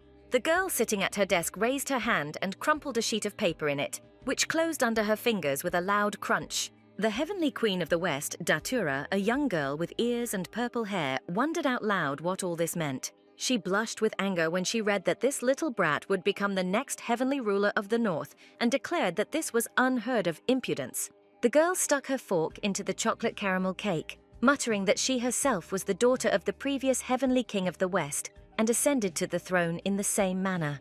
But Garnet had always been a mere empty shell compared to her, and now Datura couldn't understand why everyone was suddenly praising her out of nowhere, calling her an eyesore and adding that it was better for her to stay in the shadows. The queen asked her interlocutor whether her opinion was correct and whether he thought the same. A fair-haired young man with dark skin and violet eyes, as well as short stature, he had the interesting and unusual name of Neelam. Datura lay down on the sofa on her stomach and swung her legs, then propped her chin up with her hands, humming that Garnet was just a small fry. Pulling a sharp blade from its sheath, the fair-haired man asked in a calm voice if it was true that he had to sort all this out. Smiling, the girl stated that the young man was very perceptive and then placed her palm on her chest, wondering if Neelam would do this for her.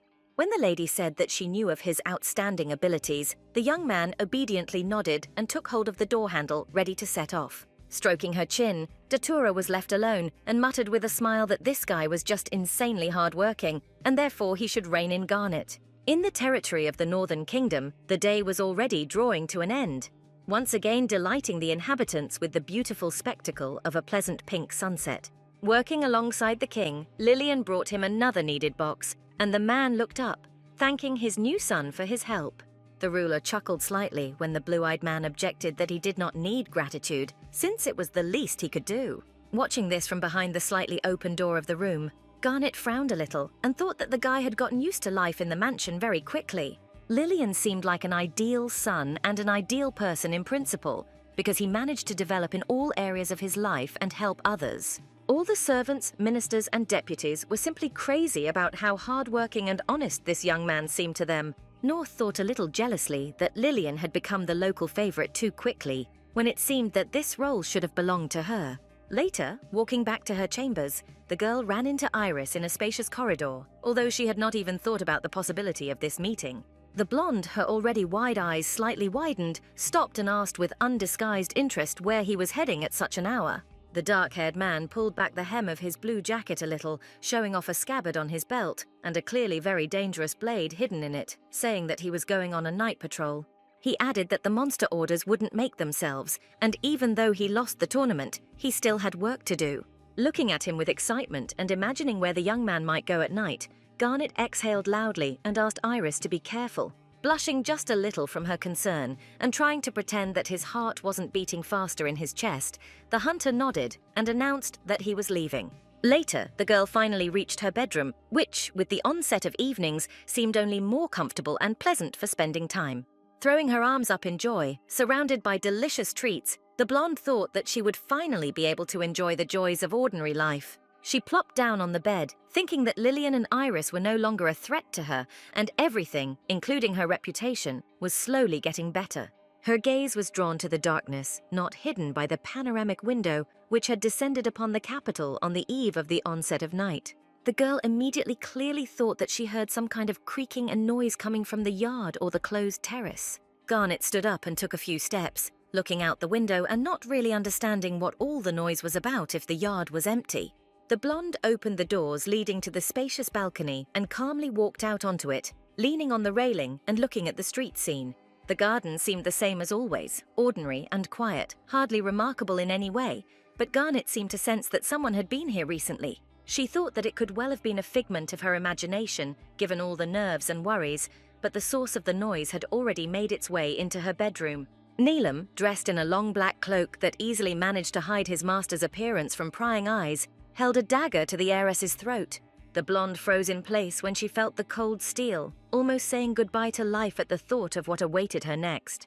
When the man, who clearly had no good intentions, asked if she was Mrs. North, the princess quietly asked what he wanted. Neelam was still holding the dagger in his hand, which now had some strange purple glow, when he said that he had been given such a task.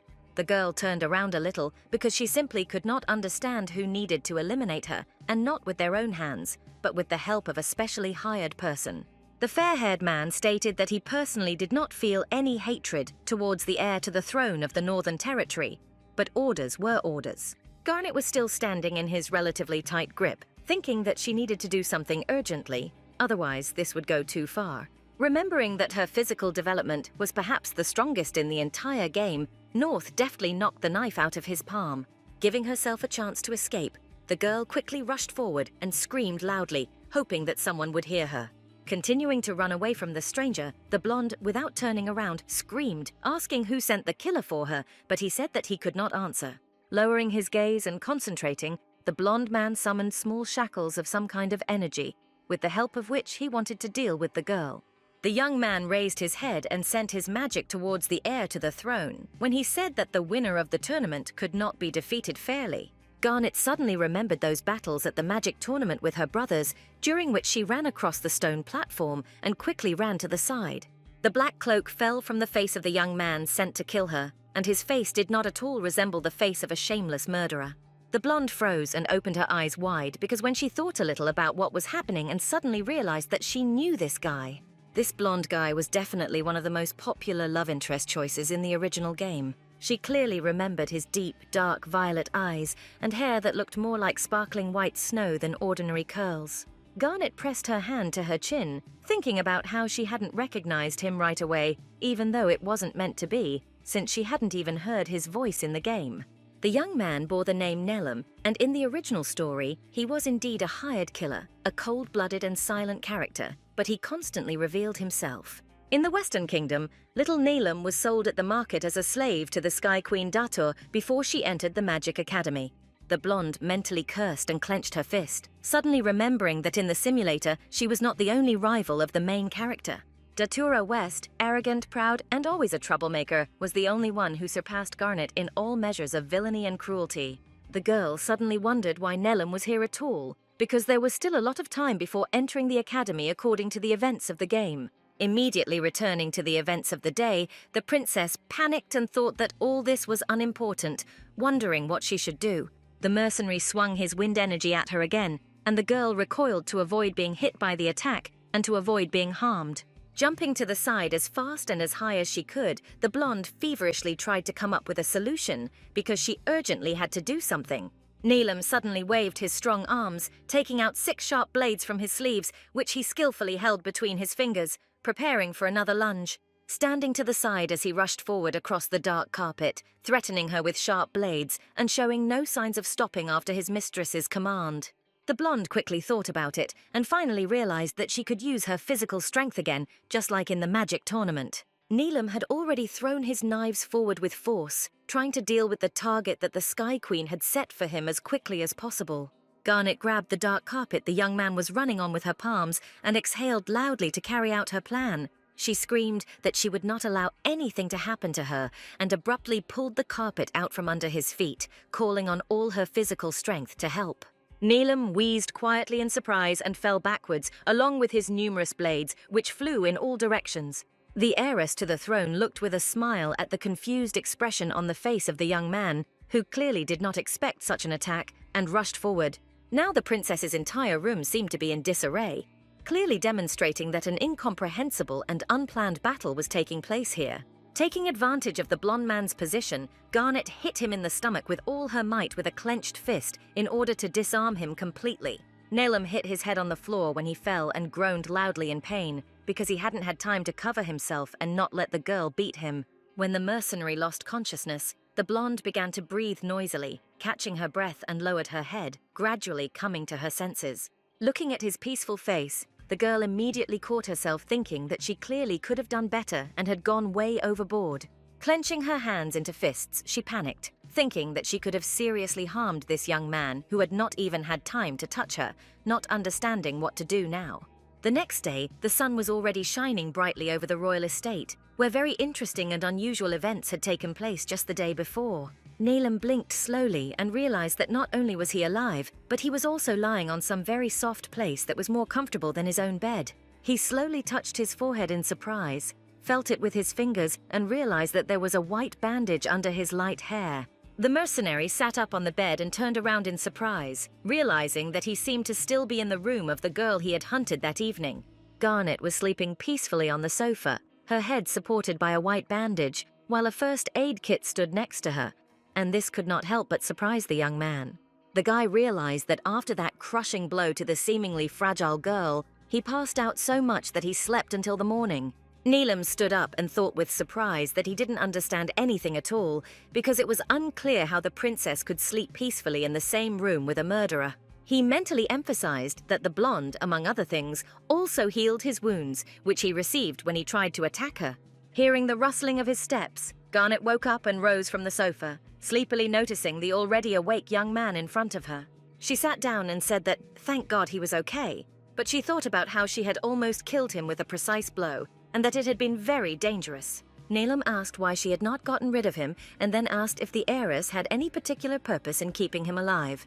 Garnet said that if someone died in her room, it would be impossible to sleep peacefully, and then suggested that he might simply leave. In fact, the girl knew that the boy was never a bad person, but Datura created a murderer out of him, and according to the events of the game, he should still be a slave. Shaking his head slightly, Neelam stated that he could not simply leave this place, because he was obliged to fulfill the order his mistress had given him. Pretending to think and make a simple guess, the girl asked if his mistress was Datura. From the expression on the guy's face, who wasn't stupid enough to lie, Garnet realized that this fact was the same as in the game, which meant she guessed right.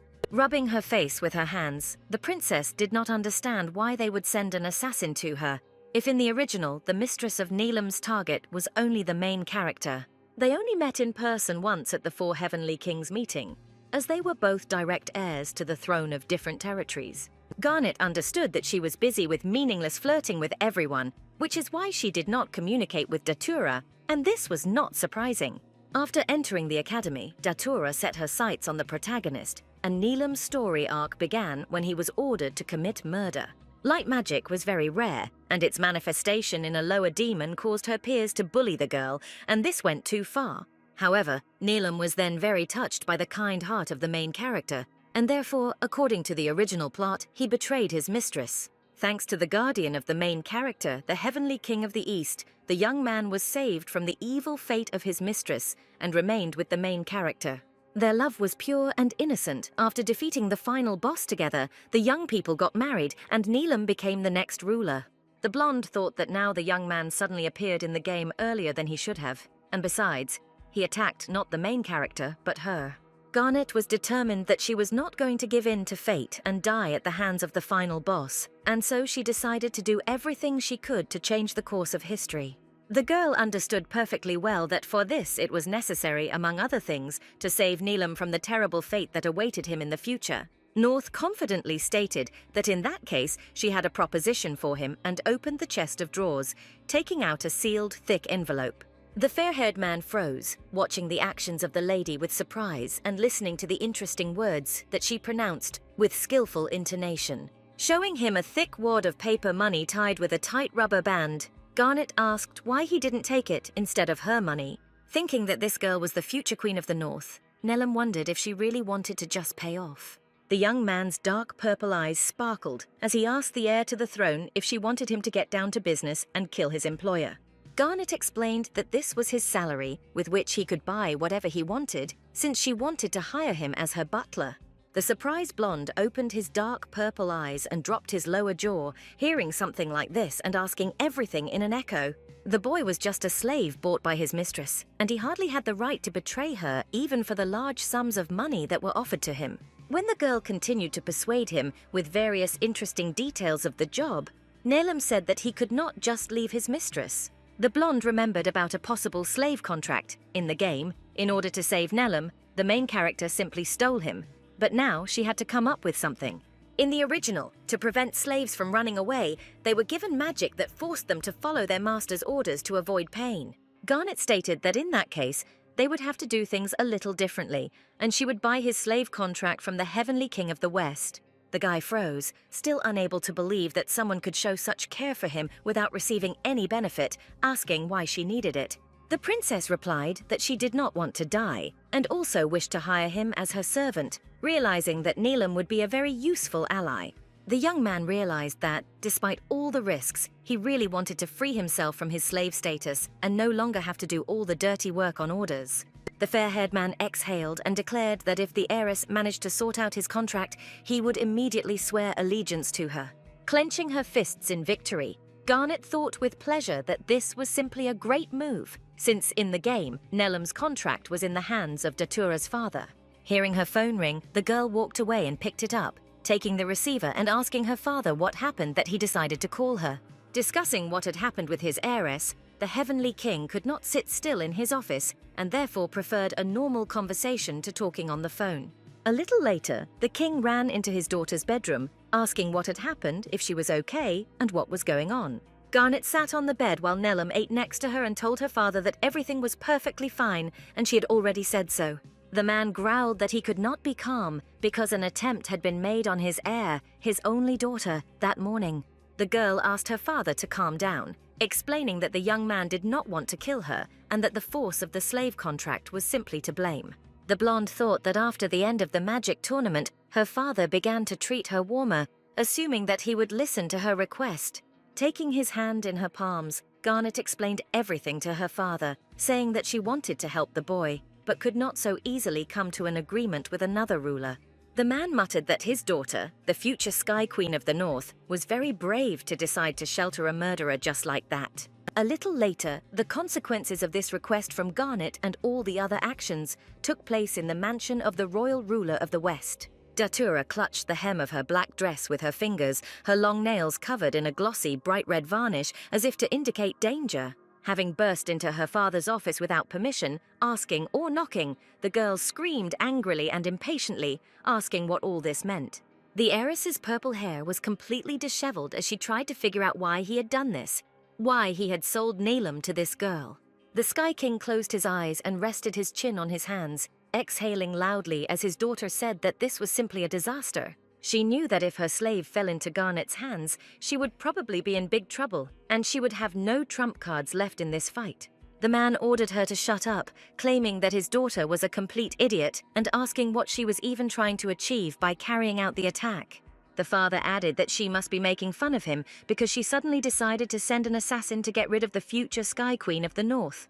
Datura froze in surprise and fear, and then even stepped back, not understanding how Dad could have found out about what she had done. After slamming the table and seeing the expression on his daughter's face, the dark-haired man explained that the Heavenly King of the North had personally contacted him last night. He told him that an attempt had been made on the life of the young heiress, during which the hired killer had been caught and had confessed to everything.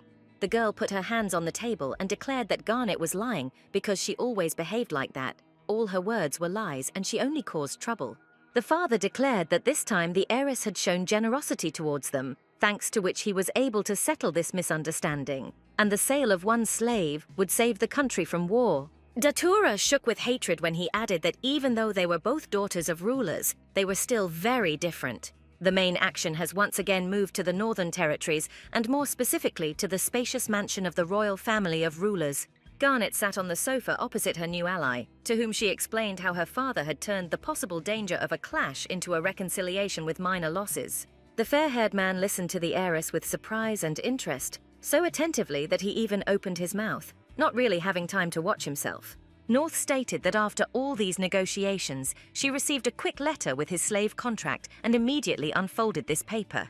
She declared that it was now time to burn the paper to ashes and held it to the flame that was burning on the candle, burning a corner and watching the flame. Nellum tried to understand that along with this document, his lack of freedom had also disappeared, and now no one would dare call him a slave anymore. Garnet said with a smile that from that moment on he was free and could also officially be appointed as her butler, as she had promised.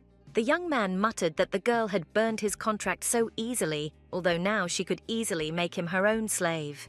When handing him the clothes, the heiress said that she wanted to see him not as a slave, but simply as a servant, and she wanted to receive friendship from him, not complete submission. At the end of the game, Datura lost her power over Nellum, and all existing characters began to treat her as they usually treated lesser demons. Accepting the lady's words, the young man knelt down in front of her and excitedly asked the heiress to allow him to take her hand. When Garnet hesitantly offered him her palm, the blonde closed his eyes and touched his lips to her wrist, inhaling the sweet scent with his nose. The princess's pink eyes widened and her cheeks turned deep red as she felt such touch and tenderness. The young man swore that he would be devoted to his mistress until the end of his days, and looked at her with his sincere, deep eyes, showing all his honesty. A little later, already dressed in a butler's uniform, Nellum came to his newly made mistress, ready to carry out her orders. Garnet covered her mouth with her fingers and looked admiringly at the young man who was holding a teapot with a cup in his hands to pour the drink, and said that it suited him very well. Pouring hot tea evenly and skillfully, the fair-haired man thanked the heiress with a smile and added that this white uniform was very comfortable. The boy held out his cup and saucer, looking at the lady with his deep dark eyes, saying that he would work hard for her. At the same time, Iris and Lillian overheard a conversation between the princess and her new butler about how a real friendship could develop between them. The Heavenly King in his office was mentally reflecting on how his only daughter had changed so much in recent times. In addition to winning the magic tournament, Garnet began to treat ordinary people much better, even freeing a slave who tried to kill her. The man reflected on the fact that his real heir, the future representative of the royal family, was very determined. He was trying to decide whether Garnet should enroll in the Demon Academy, since she herself had said several years ago that she did not want to. But despite her reluctance, the next Heavenly Queen had to receive a proper education, and she also had to develop connections with various demons. Having put his seal on the order for Garnet's enrollment in the first year of study at this institution, the king muttered that everything was ready. Soon, there was to be a meeting of the rulers, at which, as was their custom, they would discuss important events taking place throughout the world. The next morning, the sun's rays were waking up the rest of the world, and birds of all colors and sizes were already beginning to trill. Turning onto her back and snoring softly, Garnet breathed evenly and slept peacefully, not wanting to wake up and start the day. The girl wanted to lie down on her stomach again, but turned the wrong way and abruptly fell off the bed, getting up on the floor and rubbing her bruised head. Neelam, who entered, wished the lady a good morning and explained that it seemed to him that the heiress had already woken up, and therefore he decided to go to her. When the butler reminded the blonde that she had some event planned for today that she needed to prepare for, Garnet nodded. Soon her hair was gathered into an elegant ponytail, secured with a large bow, and into a lush black and pink dress of an unusual cut. The princess went out into the corridor where the butler was already waiting for her and closed the door of her room, asking if they could now go shopping. Garnet walked forward with a smile on her face, and her faithful assistant Neelam, who still continued to call her mistress, calmly followed behind. As she left the estate, the girl raised her eyebrows in surprise when she saw Iris and Lillian smiling, asking what they were both doing here. The eldest of the brothers explained that they were already expecting the lady with her faithful servant, and then asked if they knew correctly that Garnet was going shopping. Iris casually stated that the two of them also had some errands to run, asking if they could all go into town together. Garnet and Neelam looked at each other in surprise, because they could not understand what caused such a sudden desire of the two brothers to spend time with them. Lillian suddenly turned his gaze to the disgruntled youth and asked with a grin if it was true that he was Lady Garnet's new personal butler. Iris, however, was far less friendly, brushing his dark hair off his forehead, asking why the hell the princess would hire someone like him. The fair-haired man did not fall for the provocation and simply introduced himself as Mrs. Garnet's butler, hired directly by the direct heir of the North House. The younger brother seemed to flare up with anger and irritation at such an answer, while the older one quietly laughed, rubbing his chin with his palm. While they were talking, a white carriage, designed for short trips and drawn by two griffins, drove up to the Heavenly King's estate. Putting one arm around Garnet's waist and pointing the other towards the approaching vehicle, Lillian asked his mistress to get in. Iris called out to his brother in surprise when he said he would sit next to the girl, and Neelam seemed even more frightened than he should have been in such a situation. Suddenly darting past Lillian, the fair-haired man stood in front of the heiress and declared that taking care of the lady was his job, and therefore he would sit next to her. The boys silently glared at each other with dissatisfied looks full of hostility, while Iris and Garnet silently waited for this conversation to end. The dark-haired man stepped forward and leaned over the girl, raising his index finger and asking if she would like to sit together while they argued. Soon the carriage set off with its driver through the noisy streets of the city, heading to the final destination indicated by the princess. North felt very uncomfortable because the two guys sitting opposite her were clearly displeased, while Iris, who was next to her, felt like a winner. They soon arrived at a men's clothing store, and to the brothers' interested looks, Garnet replied that Neelam needed to buy some casual clothes. Lillian stroked his chin with his fingers, nodded a couple of times, and stated that they would all better meet up a little later then. In the expensive boutique, guests were greeted at the entrance by respectful consultants who were ready to help with choosing the right models and trying them on. When the blonde said that it was a gift from her and he could choose any costume he wanted, the young man clenched his fists in joy, unable to decide which way to look. The butler immediately turned to his mistress and declared that if it was a thing that she liked, he would always wear it with pride. Even the sellers were surprised and touched by the guy's words, and the girl covered her reddened face with her hands and said that she wanted a brother like him. Getting to work right away, they offered the young man to try on several suitable models, readily changing and bringing new sizes. Dark Eyes thought that this was the first time he could buy the clothes he wanted from a store himself, rather than just wear what they gave him. Pointing to a suit with an obscenely high price tag, the princess asked if Neelam liked the model. He said that it would be too expensive a purchase, but the princess hastened to assure him that her father gave her enough pocket money. When the blonde man quietly replied that he liked it very much, Garnet readily declared that they were buying it, and then they needed to go to a couple more stores. Lillian, meanwhile, spent his time a little differently, also doing some shopping, albeit not related to his wardrobe. Clutching the books he had bought, wrapped in a paper bag, the young man thought with a smile about how long it had been since he had visited a store. He also thought about how Garnet's new butler didn't seem to pose any threat to her life, but was still annoying because he was always hanging around. The young man saw a little boy who was looking hopefully at all the passers-by, asking if any of them wanted to buy flowers. Suddenly he was pushed by a tall man who ordered the rabble not to stand near his shop and not to scare people away with their appearance alone. The boy screamed from the harsh blow to his shoulder and fell to the ground, dropping a small basket of wild flowers, probably hand-picked. Lillian thought about the fact that this child was an orphan, and although the number of homeless children had decreased recently due to the master's reforms, they had not disappeared. The guy sat down next to the boy, whose clothes were dirty from the fall, and gently asked if he was badly hurt now. Picking up one of the white flowers from the ground, the fair-haired man muttered that he had been hit hard, and after these words, he declared that he would buy all the flowers he had. The boy gasped and asked the gentleman if it was true as he placed several high-value bills into his small palms.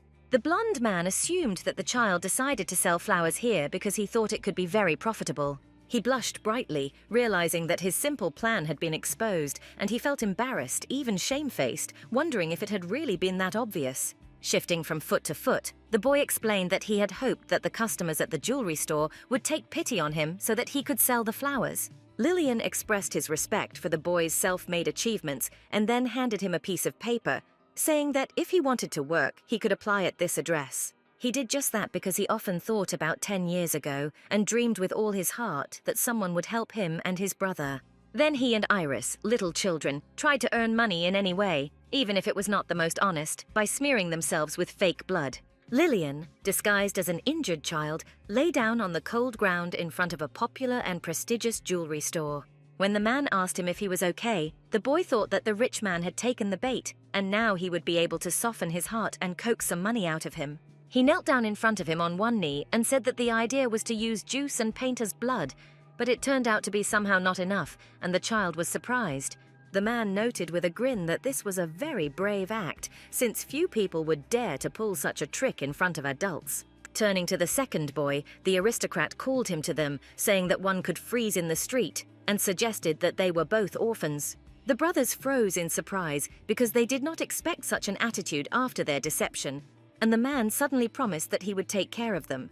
This is how the Heavenly King took in the two brothers, gave them shelter and food, allowed them to grow and develop, and not just beg on the streets. Lillian returned to the present, muttering that he had been too carried away by his thoughts, since it was now time for him to return to his meeting with Lady Garnet. Iris, meanwhile, simply walked along the streets of the city, stepping along a variety of alleys and sometimes walking along the same route. In fact, he only came here because he was afraid to leave Garnet alone with her new butler, and the young man couldn't stand going shopping. The dark-haired man thought boredly that he needed to find a gun shop so that he wouldn't be so bored while everyone was busy with their own affairs. He suddenly heard a noise, and people began to run away and scream, and some of them shouted that a huge demonic beast had come to the city. A magical creature with sharp protruding fangs, red eyes shining with rage, long horns and strong muscles was already running forward. The man, who had fallen while trying to escape, screamed in horror and extended his hand forward, desperately shouting at the monster to stop and not come near him. Iris cursed and took his hands out of his pockets, thinking that his wish had come true, and now it would definitely not be boring on the Mercy. He nonchalantly blocked the man's path, telling him not to worry and stating that an attack like that would be too much for even such a huge creature. The monster roared loudly, feeling the hellish heat of the flame sent at it, but as the experienced hunter's attack intensified, the monster's roar turned into a desperate cry. As he fell dead on the stone street floor, the rescued boy jumped up and tearfully thanked Mr. Iris for saving him.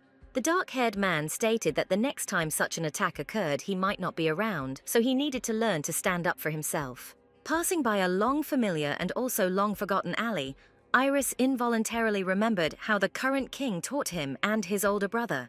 While learning to hunt small creatures, he, as a small child, cried, whining quietly and wiping away tears with his palms. The man asked him why the boy didn't try to attack, adding to the question whether he would have let a larger monster simply attack and eat him.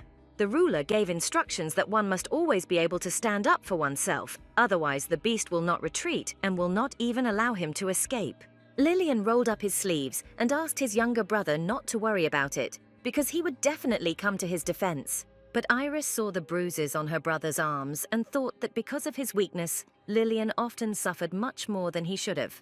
Before training with His Majesty, the boy always hid behind his older brother, without whose support he certainly would not have survived. Now, Iris thought that each of these streets held and brought back memories of that very past life. But then he decided that he should return. Garnet, happy with her many purchases, walked forward and said that everything they bought would be delivered to them within a day, and the young man wondered if there wasn't too much of everything. The blonde man realized with a smile that he did not understand the good deeds of this girl at all, but he was very grateful to her for everything she did. Nalem involuntarily recalled the events that happened to him in his homeland. It seemed like an eternity ago, although only 3 years had passed. Then he fought alone against 2 opponents who tried to win with all their might but could hardly do it. Everyone noted with admiration that this young man was simply invincible and was so strong that he could fight on par with adults. Suddenly, a loud crackling of fire, the cries of local residents, a similar noise, and the clatter of metal armor of knights were heard in the village. Due to political games, their village was attacked in a raid, during which soldiers claimed to be carrying out a so-called cleansing operation. Nalem was bound and tied back to back with the other kidnapped children, while the knights laughingly discussed selling them as slaves. This is how a very young boy found himself shackled and caged in a slave market, where his life was sold for coins. When the lady asked how much this boy cost, the seller solemnly announced that this boy was a descendant of a vanished family of murderers. Datura said with a grin that she had finally found what she had really needed for a long time, and told the seller that she was buying it. The dark-haired girl said that from now on he is her toy, who is obliged to unquestioningly follow all orders and who has no right to betray her. Even forcing Nalem to give herself a massage, the princess declared with a smile that the handsome and skilled butler was simply a godsend. She actually treated the young man as if he were her personal toy, even ordering him to feed her with a spoon and enjoying it. Breaking him out of his thoughts, Garnet asked if he had any other things he wanted to buy before they left. The blonde added that now, if he suddenly liked something, he could easily buy it and should not be embarrassed to talk about it. Nalem replied that instead of buying another thing, he wanted the lady to sit with him in the carriage when they rode back to the estate. The princess blushed a little and asked again if he really wanted this, and the butler opened the carriage door slightly, letting Garnet go first. When they had already sat down in the carriage on one seat, the brothers with their purchases approached them to go back to the estate and froze in surprise. Iris looked at the new butler with anger and irritation, mentally growling in rage and asking how this brat could take his place. Lillian laughed and said with a smile that in order not to give up even after failure, you need to be very, very self-confident. Nalem was silent, only smiling politely at the gentleman and quietly thinking that he would not give his mistress to some damn upstart. When all the young men finally got into the carriage, the tension between Iris and his rival seemed ready to cause bright lightning. Garnet looked at each of them with bewilderment and could not understand what had happened and why they had all suddenly fallen silent. It wasn't long before the girl was screaming in her father's office, asking why he wanted to do this and why he even approved of her entering the Demon Academy. The king said that he understood her emotions, but she, as a future ruler, must get an education and, in addition to studying, make useful contacts. Garnet grabbed her head and didn't object anymore, but she thought to herself that she just wanted to live her life peacefully, but that wouldn't happen at the academy. In her bedroom, the blonde was irritably pounding her fists on her bed and childishly screaming that she would agree to anything but admission. She added that her father had prepared everything, even managed to order a special uniform for her, and the girl would not be able to skip school, since this place was a boarding school. Neelam assured the lady that he would definitely go with her, and if anyone dared to touch her, the servant would hasten to deal with them. The blonde sat up in bed and thought that she would have to be quiet and not attract too much attention to herself, since she couldn't influence her father's decision. She shouldn't have paid attention to the main character and her love interest, who at the same time should be building their relationship. Garnet promised herself to avoid imminent death at all costs, and if the situation went too far, the girl would simply run away.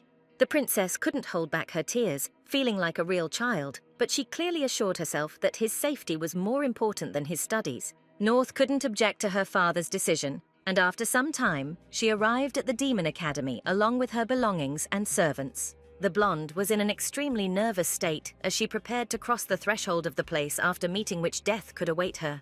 Neelam noticed her condition, asking if the lady was still worried, and then assured her that he would always be there for her no matter the circumstances. The heiress to the throne pressed her palms to her chest, thinking that he would hardly have been as enthusiastic if he had known about the danger that threatened her.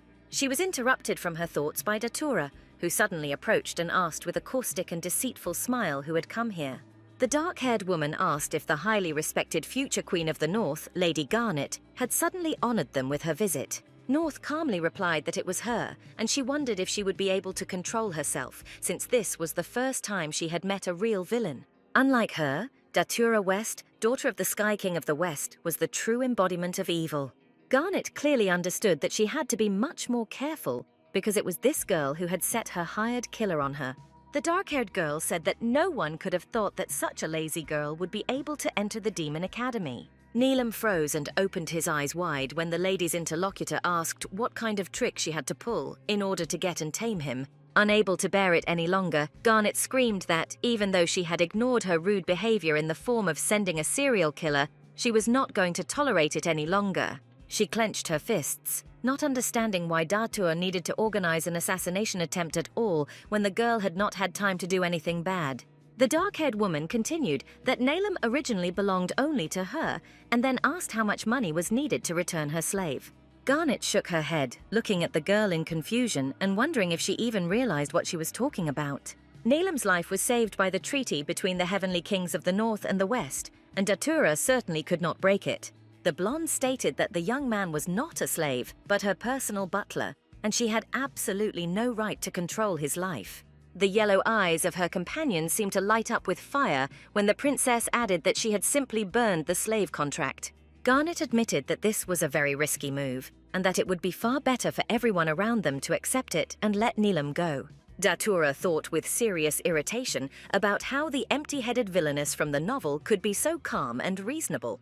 The dark-haired girl bit her thumbnail, thinking to herself that she had been reborn into this game with all the knowledge of the plot. Neelam stated that he would not return to the Western Kingdom because he now served Lady Garnet faithfully as her personal butler. Yellow Eyes screamed angrily that he simply didn't dare talk to her in such a voice, declaring that she would never forgive him. Iris and Lillian, who had also arrived at the academy that was already familiar to them, froze during their walk when they heard a loud, female quarrel. The blonde man's mouth dropped open as Datura screeched at her former slave, asking how he could become an errand boy. Iris frowned when he heard that Garnet's abilities and capabilities were overestimated by people, and in fact she was just a liar. Neelam and his current mistress froze with sad expressions on their faces as the screaming girl stated that North was simply deceiving everyone. The future Sky Queen of the North jumped up, asking why she was saying such things about her as if she was sure of them, even though they had never even spoken before. Lillian agreed that it was absolutely wrong to say such things, and Iris asked if she was sure that her father would be happy after such insults. The dark-haired girl froze when she heard that these two handsome brothers suddenly, for some reason, began to stand up for the girl playing the role of the villain. The courtyard of the Demon Academy might have seemed peaceful and calm if it weren't for the loud and irritated voices of the newly arrived students. Datura is sure that she sees one of the main love interests of the main character in front of her, but in the original game, they never protected Garnet. She clenched her fists and gritted her teeth, thinking that North should be nothing but dust under her feet, and she couldn't let her get the better of her. Neelam put his arm around his current mistress's waist, nodding towards the main building of the academy, reminding her that it was time for them to go, and she agreed. Lillian, who was the only one in the group who was a second-year student, said that he had already confirmed his transfer to the senior classes and would hurry them up. Datura trembled all over from the rage and anger filling her, realizing that she did not want to let them go just like that after this unsuccessful conversation. Suddenly, regally raising her hand in a stopping gesture, the dark-haired girl declared that she was not finished yet and demanded to return. Iris irritably asked her to shut up and added that if she made them late for Old Lantern's speech, he simply would not show mercy. Garnet thought that it must be this morning. Her father was so happy because he had joined the parents' committee and they would see each other. Datura screamed furiously that Iris did not dare to talk to her like that, much less openly express threats towards the heiress. The dark-haired girl was sure that such differences from the game probably happened precisely because of North, who always stuck her nose into things that weren't her business. Catching up with them, she screamed that even though Garnet was a low-grade villain and a mistake, she still ruined all her plans and that none of this could happen. The girl stopped, frozen in surprise, and thinking about how Datura could use the phrases that were used to describe her in the original game. The blonde wondered if she meant a glitch in the electronic game and turned around abruptly, assuming that her opponent might have also been reborn. After a few moments, Garnet decided that West's ignorance of her similar fate would only play into her hands and it would be better not to reveal herself for now. The game version of Datura was indeed very cruel, but she never acted in a similar way, sending an assassin to commit a real crime. The dark-haired girl at the same time screamed loudly again, ordering them to stop, and through the metal bars she struck her opponent with her energy. Datura's yellow eyes burned with hatred, and the desire to spite the other as she screamed that now this damn mistake would not be able to ignore her. Garnet noticed in time the strange grey liquid that was rapidly catching up with her and rushed forward because she didn't know how much damage she could suffer. Nalem caught his mistress, pinning her to him by the shoulders, and shouted that she needed to be careful, then turned her to the side, helping her dodge. It seemed that the dark-haired girl was simply mad with anger, looking at her rival and growling threateningly that she would remove her herself. It turned out that she wasn't trying to pour water on North. The strange liquid was melted metal bars of the fence. The demons walking past during their usual walk stopped, surprised to see a women's fight a little further away, and certainly not expecting to see something like this. The red-haired youth, who was dressed much more luxuriously and brightly than the others, despite the same uniform, raised his head after these words. A young man in a white robe with soft green hair and gills muttered with interest that someone really wanted to distinguish themselves on the first day of school. Several girls from among the lower demons also witnessed what happened, whispering that it was all just terrible and very unpleasant. Garnet, who had just escaped Datura's attack in horror, panicked and thought that her magic was many times stronger and she would hardly have time to do anything. The dark-haired girl screamed loudly that she would do what she wanted, even though the entire harem would try to save her, and raised her hand up again. But contrary to all her expectations, the burst of magical energy collided with the equally powerful flame of Iris, who had no intention of letting this attack pass. North was worried about her brothers and called them by name, but Lillian quickly reassured her, explaining that if West did not understand in a good way, they would explain in a different way. Datura clenched her hands into fists, scratching her own skin with her nails in uncontrollable anger, asking how dare they behave like this. Garnet and Neelam turned around as a commanding male voice demanded silence, then stated that they had no right to do such things in the Demon Academy. The gloomy but cold-blooded red-haired youth who approached them was the son of the Demon King himself and bore the name Asta Saint. The blonde knew him as the strongest character in the game and one of the main character's most popular love interests. Suddenly, despite the fact that they were engaged, Asta directed his magical abilities at the girl, and she froze, covered in branches of flowering plants. The demons, who were watching all this from the side, suddenly heard the creaking of metal behind them and turned around, not really understanding what caused it. The main character stood right under the swaying metal structure and would hardly have had time to dodge because she froze from a sticky feeling of fear.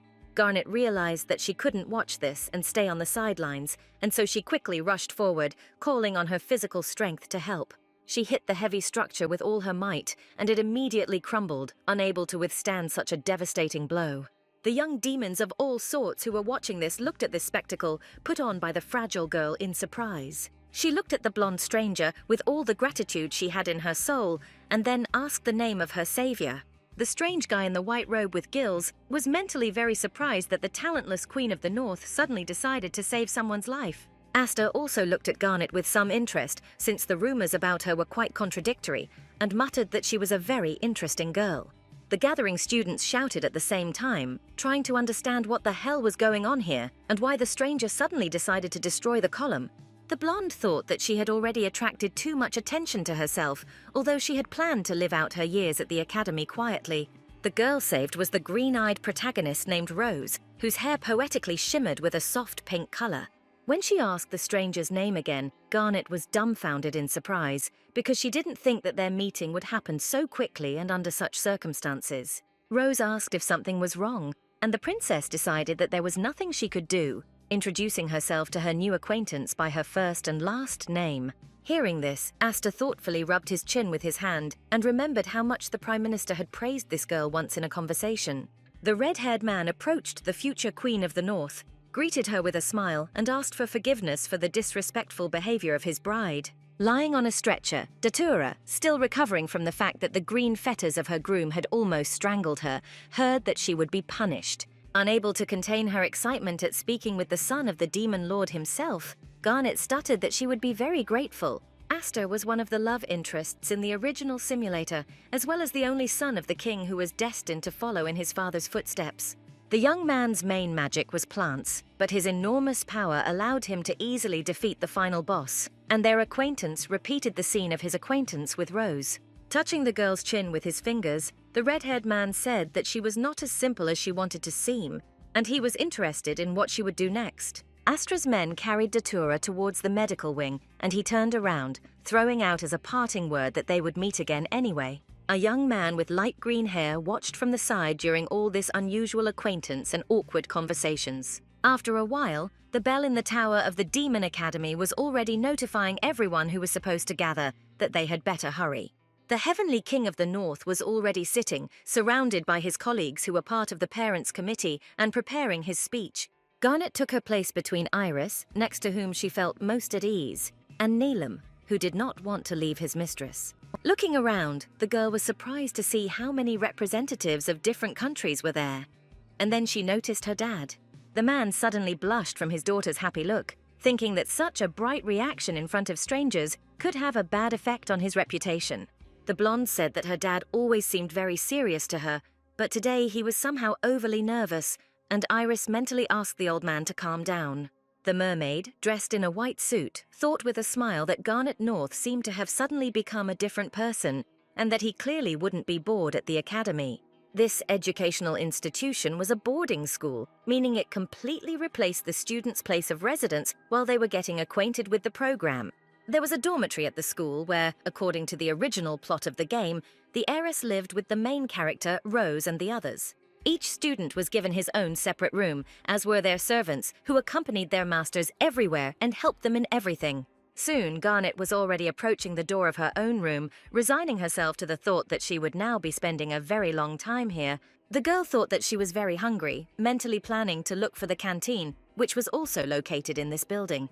She was walking down the corridor when she suddenly ran into her new acquaintance, who was not going to forget about their acquaintance. The green-eyed one put her hands to her chest and said that she had never introduced herself, but her name was Rose East, and she was very grateful for saving her.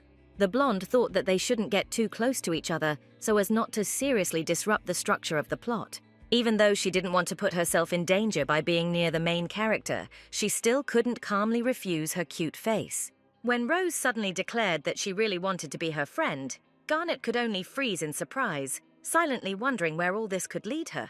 A little later, the girls were already sitting in the dining room opposite each other, and the princess thought with irritation at herself that she had not been able to refuse. Suddenly, an unfamiliar male voice said that this was very curious, and then asked if she had found herself a girlfriend. The blonde turned around a little surprised, not really understanding who these words were addressed to, and Rose's gaze followed her. North saw before her the son of the fourth Heavenly King, the ruler of the South, whose name was Kyria South. Garnet's pink eyes widened, and she couldn't understand why he was suddenly talking to her, because even though they knew each other, they had definitely never communicated. Kyria was another character from the list of favorites, with whom the main character could build a love relationship. Being the direct heir of his ruling father, the young man often came to interstate meetings, where Garnet did not behave in the best way. While the blonde was thinking about how best to respond to his tease, the guy suddenly turned around and said that they would see each other again. But for now, it was time for him to go. Rosa, with her cheeks full, asked who this rude man was who had just come up, said such an unpleasant thing to her friend, and immediately left. North exhaled and remembered that the meeting of the Heavenly Kings would be taking place very soon, and the children of the world leaders would also be present there. Looking up at Rose, who was engrossed in her omelette, the blonde realized that she too would be attending this event. Even though the main character was not the ruler of the East's biological daughter, she still had the right to be there on an equal basis with everyone else. Rose was a representative of the lower demons and possessed rare light magic, and was as unique as the children of the monarchs. Garnet exhaled, thinking that she wouldn't even be able to predict the appearance of the final boss of the game, but she would leave this place if she felt danger. As in the game, all the key characters, with the exception of second-year student Lillian, were in the same class, so there was definitely no peace. She just couldn't understand why she suddenly found herself in the very center of attention, sitting in the middle between Nallum, Iris, and Rose, because in the game, everything was different. The fair-haired man noticed Garnet's obvious excitement and promised the lady that he would always be by her side and that she didn't need to worry so much. Iris rubbed the back of his head with his hand, irritably stating that the young man had already bored the princess, and she was silent, but she was incredibly tired of him during all this time. The green-eyed girl asked in surprise if they had all known each other before they entered, immediately adding that it was great to have so many friends. North couldn't help but think about how much attention she had been attracting from day one, even though she hadn't intended to do so and was trying to live quietly. She understood perfectly well that even despite communicating with all the main characters, something bad could happen and death could not be avoided. Having looked at all her acquaintances, Garnet realized that she was missing one face and began to look around until she noticed the necessary red head. Asta sat next to Datura, who asked if he would help her, because only next to him did she feel safe. The blonde listened to the girl fawning over her fiancé and understood that she was trying to raise the level of affection to the maximum, thinking about Rose's situation. According to the original plot of the game, the green-eyed main character chose Astra as her favorite, and now the princess was wondering about their relationship. When the lesson began, Garnet firmly decided that she had to think more carefully about every step she took in order to avoid something bad. She simply did not understand how she could now remain safe and sound, because the world of the usual game had changed beyond recognition. Turning around, the princess saw the son of the fourth heavenly king, whose name was Kiri, standing behind her, and so she turned back abruptly to avoid conversation. The other day, he made a completely unflattering remark to her without reason, and Garnet decided that it would be better for her to look at the teacher who had already arrived. The next meeting of the Heavenly Kings was held in the southern city, and it was there that all the children of the ruling families were invited, including North. The girl remembered that none of this had interested her before, and so she had shamelessly slept at the meetings, and now she felt terribly ashamed. The blonde would have liked to stay away so as not to experience such emotions, but her father really wanted her to participate, and the girl decided to go. Already in the corridor, she was met by Datura, who with a caustic smile asked whether the future Queen of the North had really decided to attend today's meeting. The dark-haired girl remembered that she usually only slept on them, and Garnet ordered her to be quiet, because this would never happen again. Already sitting at the long table between Iris and Lillian, the princess was very worried, because for the first time she took such a meeting seriously. The eldest of the brothers warned that if she was disrespectful, he would turn her into ashes, and Iris nodded, throwing her hands behind her head. The rulers began to discuss the fact that Garnet had changed for the better, and Datura's father stated that his daughter had a lot to learn from her. The girl's yellow eyes lit up with anger and hatred when her dad praised his rival, emphasizing that she would become a beautiful queen. Kiri's father said, with knowledge of the matter, that it would be wonderful if Garnet became the future wife of his first and only son and heir. When a conversation about this arose between him and the ruler of the North, Lillian suddenly declared that he himself would take care of her as a future husband, but Iris objected to him. The young man with light green hair, however, seemed to be almost completely devoid of any enthusiasm on the matter and remained silent, not participating in the conversation. After everything that happened, the girl walked tiredly down the street, thinking that everyone at the meeting had done nothing but praise her, and Datura had been staring at her the whole time. Despite this, she still wanted to help Rose with her love interest, whoever the green-eyed girl chose as her companion. Garnet immediately thought that in order to think more clearly, she definitely needed to have a snack, and the Southern Kingdom was very famous for its cuisine. Just when she decided that she could calmly spend time alone, Kiria suddenly approached her and asked what the girl was doing there. The blonde explained that she just wanted to have lunch, and the young man chuckled and ran his finger across his lips, saying that it was very strange to see her alone. He readily pointed to some establishment, declaring that this restaurant was considered one of the best in the whole kingdom. Garnet thanked the heir to the throne in a confused manner and hurried off in the right direction to finally be alone, but she heard footsteps behind her. The girl stopped and looked up nervously, asking Kiria why he was following her, and the young man calmly replied that he was simply hungry too. The blonde understood perfectly well that she couldn't object and forbid him from going somewhere, and therefore she hid her displeased expression, clutching the skirt of her dress and walking forward. Having met the hostess at the entrance to the restaurant, Garnet, blushing from being accompanied by a guy, hastened to say that she did not need a table for two. The grey-haired man asked with surprise why the owner decided to visit them, since he rarely visited his establishment lately. Kiria quickly turned to the clearly surprised Garnet that this was one of the restaurants he had opened and was running on his own. North's pink eyes, it turned out, had opened wide and were looking at the young man very carefully, because in the end, he asked if she really wanted to be his wife. A little later, the girl was grateful to herself for having endured all the jokes, because the dinner brought by the waiters really did look amazing. Garnet immediately picked up a spoon, saying that the dish looked incredibly appetizing, and the waiter casually said that the owner was also a good cook. They told her that he had come up with all the dishes on the menu himself, and the girl tried the main course, immediately believing the waiter's words. Kiria himself only kept a restrained silence, but with a very satisfied smile he devoured the food, pleased that he had made such an impression. Datura walked down the street, thinking about how at the meeting everyone was only discussing Garnet, although she was an ordinary third-rate villain. The dark-haired girl thought that in the game scenario the girl behaved differently and was just an idiot who was dumped at the first opportunity. After thinking about it and concluding that she too could have been reborn in this simulator, the girl thought that she would do everything but not let anyone get in her way. In her past life, she was a high school student and spent all her time playing games, especially the one she was now reborn into. She had no friends, her grades were poor, exams were not exciting, but in the game everyone seemed to love her for who she was. The girl did not try to change her real life, because in the virtual world she already had her own personal harem with a bunch of handsome men.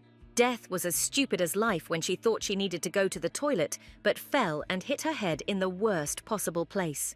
Meanwhile, Garnet thanked Kiria with a bright smile for the wonderful dinner, stating that everything they were served was very tasty. The young man noted that she seemed to be much happier after eating delicious food, and then added that he really appreciated her having good taste. The blonde blushed when she heard that she was an unexpectedly pleasant conversationalist, thinking that in the past she probably was far from the most pleasant person. Kiria folded his hands under his chin and stated that he had originally thought the girl was a sea urchin based on her level of development, and she let out a surprised cry. The guy asked why she had suddenly changed so much, and Garnet nervously muttered something unintelligible, not understanding why the conversation had gone in that direction. She was just thinking that she didn't want to continue this conversation and had to get away when Datura suddenly screamed that she had finally found her. North looked at her angry, even furious expression and swallowed slightly, not understanding what all this could be caused by. The dark-haired woman loudly and squeakily declared that if Garnet decided to get closer to Kiria this time, then she was an insanely flighty woman. Turning around, the girl thought with irritation that her rival had started again and said that the young man himself had followed her, and it was a misunderstanding. The princess knew perfectly well that Datura had probably decided to arrange such a showdown here not just to humiliate her in front of everyone. Yellow Eyes stated that she noticed very clear differences from the plot of the original game, leading to the main point and asking if it wasn't real. The blonde swallowed nervously and looked up, realizing that her rival had guessed about her own similar origin from another world. She didn't want to discuss this in front of everyone, and besides, Kiria was nearby, and she clearly needed to explain herself to him after such a strange conversation. Playing dumb, Garnet said she didn't understand what they were talking about, adding that West had been talking about some strange things lately. North spread her arms out to the sides, asking why Datura had suddenly decided to talk to her, since they had never communicated before this moment. The girl's yellow eyes narrowed slightly, as she thought about how her rival's reaction was quite ambiguous and unclear. Still not understanding why her actions then differed from the game's plot, she muttered that she had apparently jumped to conclusions. Thinking that the obstacle had to be removed from the path in any case, Datura immediately smiled predatorily and declared that she had thought of something in her spare time. The blonde didn't understand what she could expect from this person, and so she just looked at her expectantly, not understanding how to defend herself. When she openly stated that Garnet was bothering her and ordered her to stay away, the princess's jaw dropped in surprise. Datura said with a smile that no one could escape from her, and that she would eventually take back what was rightfully hers. The blonde expected anything but an attack in broad daylight, screaming in fear when she saw her opponent's strength. She closed her eyes, thinking that if she had known about such events, she would have taken Neelam with her because she could not resist such magical power. Only Kiria stretched out his hand, and his energy, no less than Datura's, crashed into the substance and pushed it away, causing it to turn to stone. Standing in front of the girl and shielding her with his body, and pushing her a little behind his back with his hand, the young man frowned and asked what the dark-haired girl was doing. West screamed that in the demon world, magical abilities were everything, and such a weakling should not be the next heavenly king. The guy said that this was indeed the case, but added that she should stop, because he was not so soft on those who destroyed his restaurant for the sake of a showdown. Shifting his gaze to Garnet and turning towards her, Kiria emphasized that she, among other things, had become much more interesting than she had been before. Datura gritted her teeth as the young man calmly said that the Tao could not simply turn a blind eye to someone trying to harm the customers of his restaurant. The guy folded his arms across his chest and added that they were not in her desert homeland now, so she had better retreat so as not to put herself at a disadvantage. Turning away, the dark-haired woman said that she couldn't use her position to humiliate guests, and that she might leave now, but she wouldn't back down next time. Blushing with fear and shame for the loud quarrel, Garnet thought that all this was too sudden, and West seemed to really want to kill her. Later, the girl followed Kiria and thanked him for saving her, and the young man noted with a smile that he never thought the day would come when he would hear such a thing. He suddenly asked what Datura meant when she said that North wasn't real, and the girl mentally wondered why she had asked in plain sight. Deciding to pretend she didn't know anything again, the blonde stated that she herself had no idea what they were talking about during today's skirmish. Kiria's fingers suddenly touched Garnet's light curls. He lifted a delicate strand right near her face so that the girl felt his warmth. Touching the silky hair with his lips, the green-eyed man asked to consider this act as his personal gratitude for today's lunch. The young man grinned when he saw the bright blush on the girl's cheeks and gently patted her on the head in the manner of treating a naughty child. Sometime later, in the courtyard of the academy, Rose was hurrying to class with her briefcase, thinking about how she could avoid getting scolded for being late. Thinking only about herself, the girl did not notice at all that another person was coming out from around the turn where she needed to go, who was in no hurry. The green-eyed girl crashed into the red-haired guy with all her might, so hard that they both got hurt and fell to the ground on opposite sides of each other. Asta stood up and sat on the stone floor, then rubbed his knee with his palm, hissing slightly, and then muttered that it was quite painful. Rose also sat down and sincerely asked for forgiveness, immediately asking with excitement if the guy was okay and if he had hurt himself during the fall.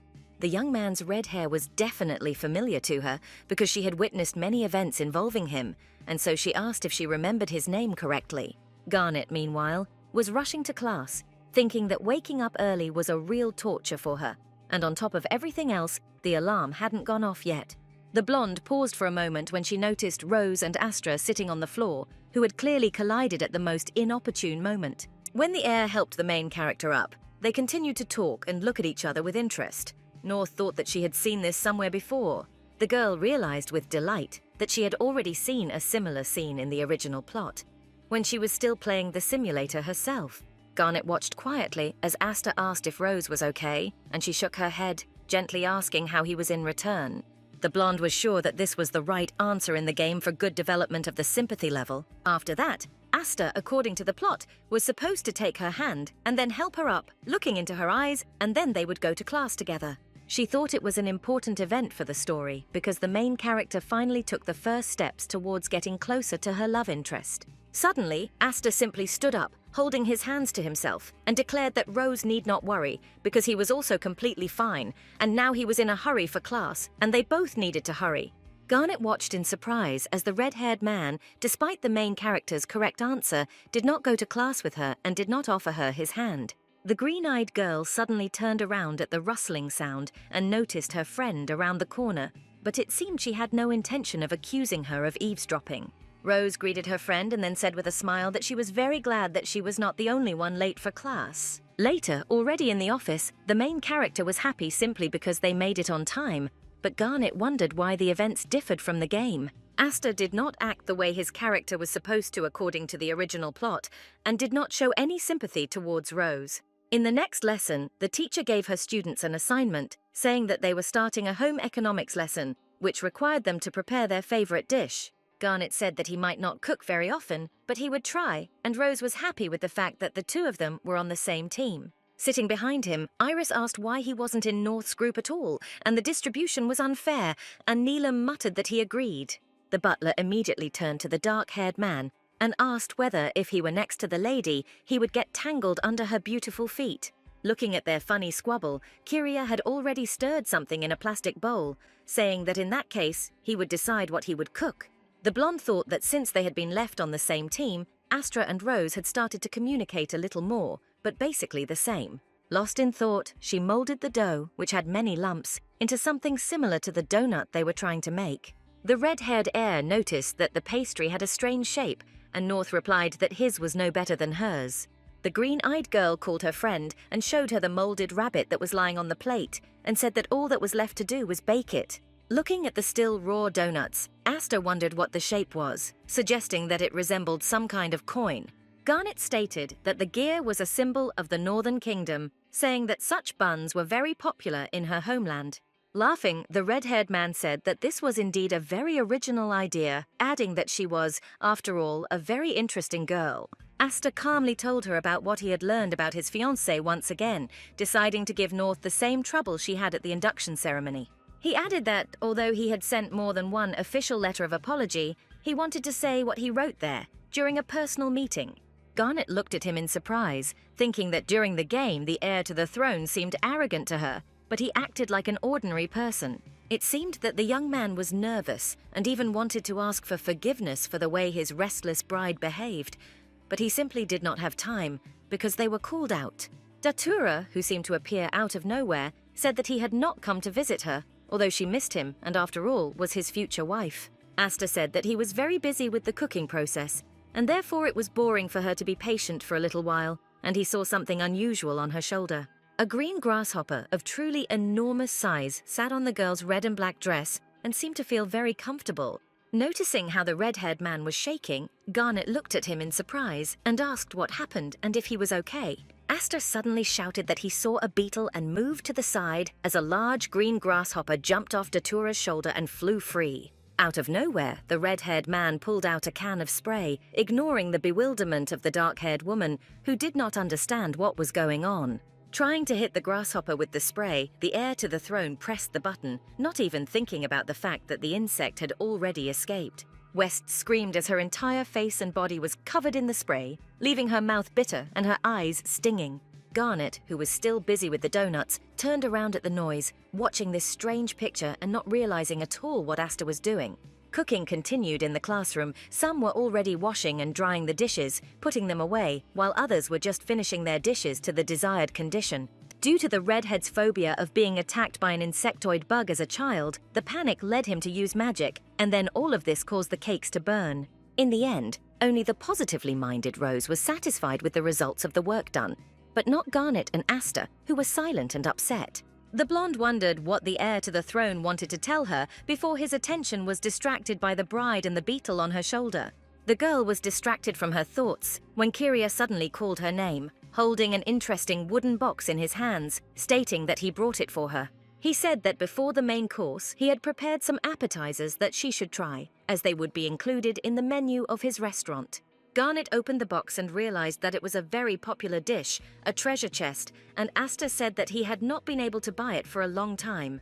When the princess suggested sharing the dish, which would be enough for everyone, the red-haired man repeated her words with a smile, declaring that she was charming in her simplicity. North thought his behavior and constant compliments were very unusual, especially in the context of his official engagement to Datura. She just wanted to live a quiet life, and right next to her was the main character, Rose, who was ready for such a relationship. All she could do was watch the actions of these characters from the outside, because they communicated with each other like simple classmates. In the game, Rose had to raise her score to 200 points, and only then could the heroine discover secret powers within herself to defeat the final boss. But it was also necessary to develop romantic relationships, because only with maximum development could the favorite help the heroine in the battle with the boss. Garnet couldn't be sure how much the events of the game had changed, so she could only guess when the villain would be ready to show up and kill her.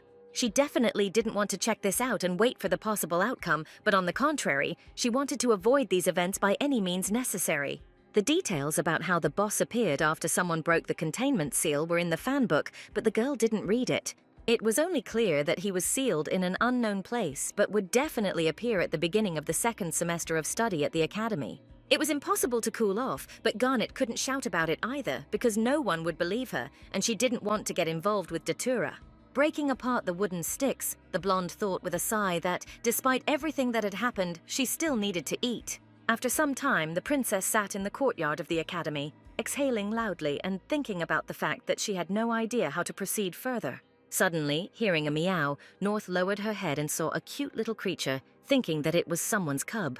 The interesting lemon-yellow creature, whose fur also contained white, had bright green eyes, and an emerald of the same color shone on its forehead. Garnet remembered that in the game, Rose had a familiar that helped her in battles, and was named Pyracantha, who could start talking if he considered the interlocutor friendly.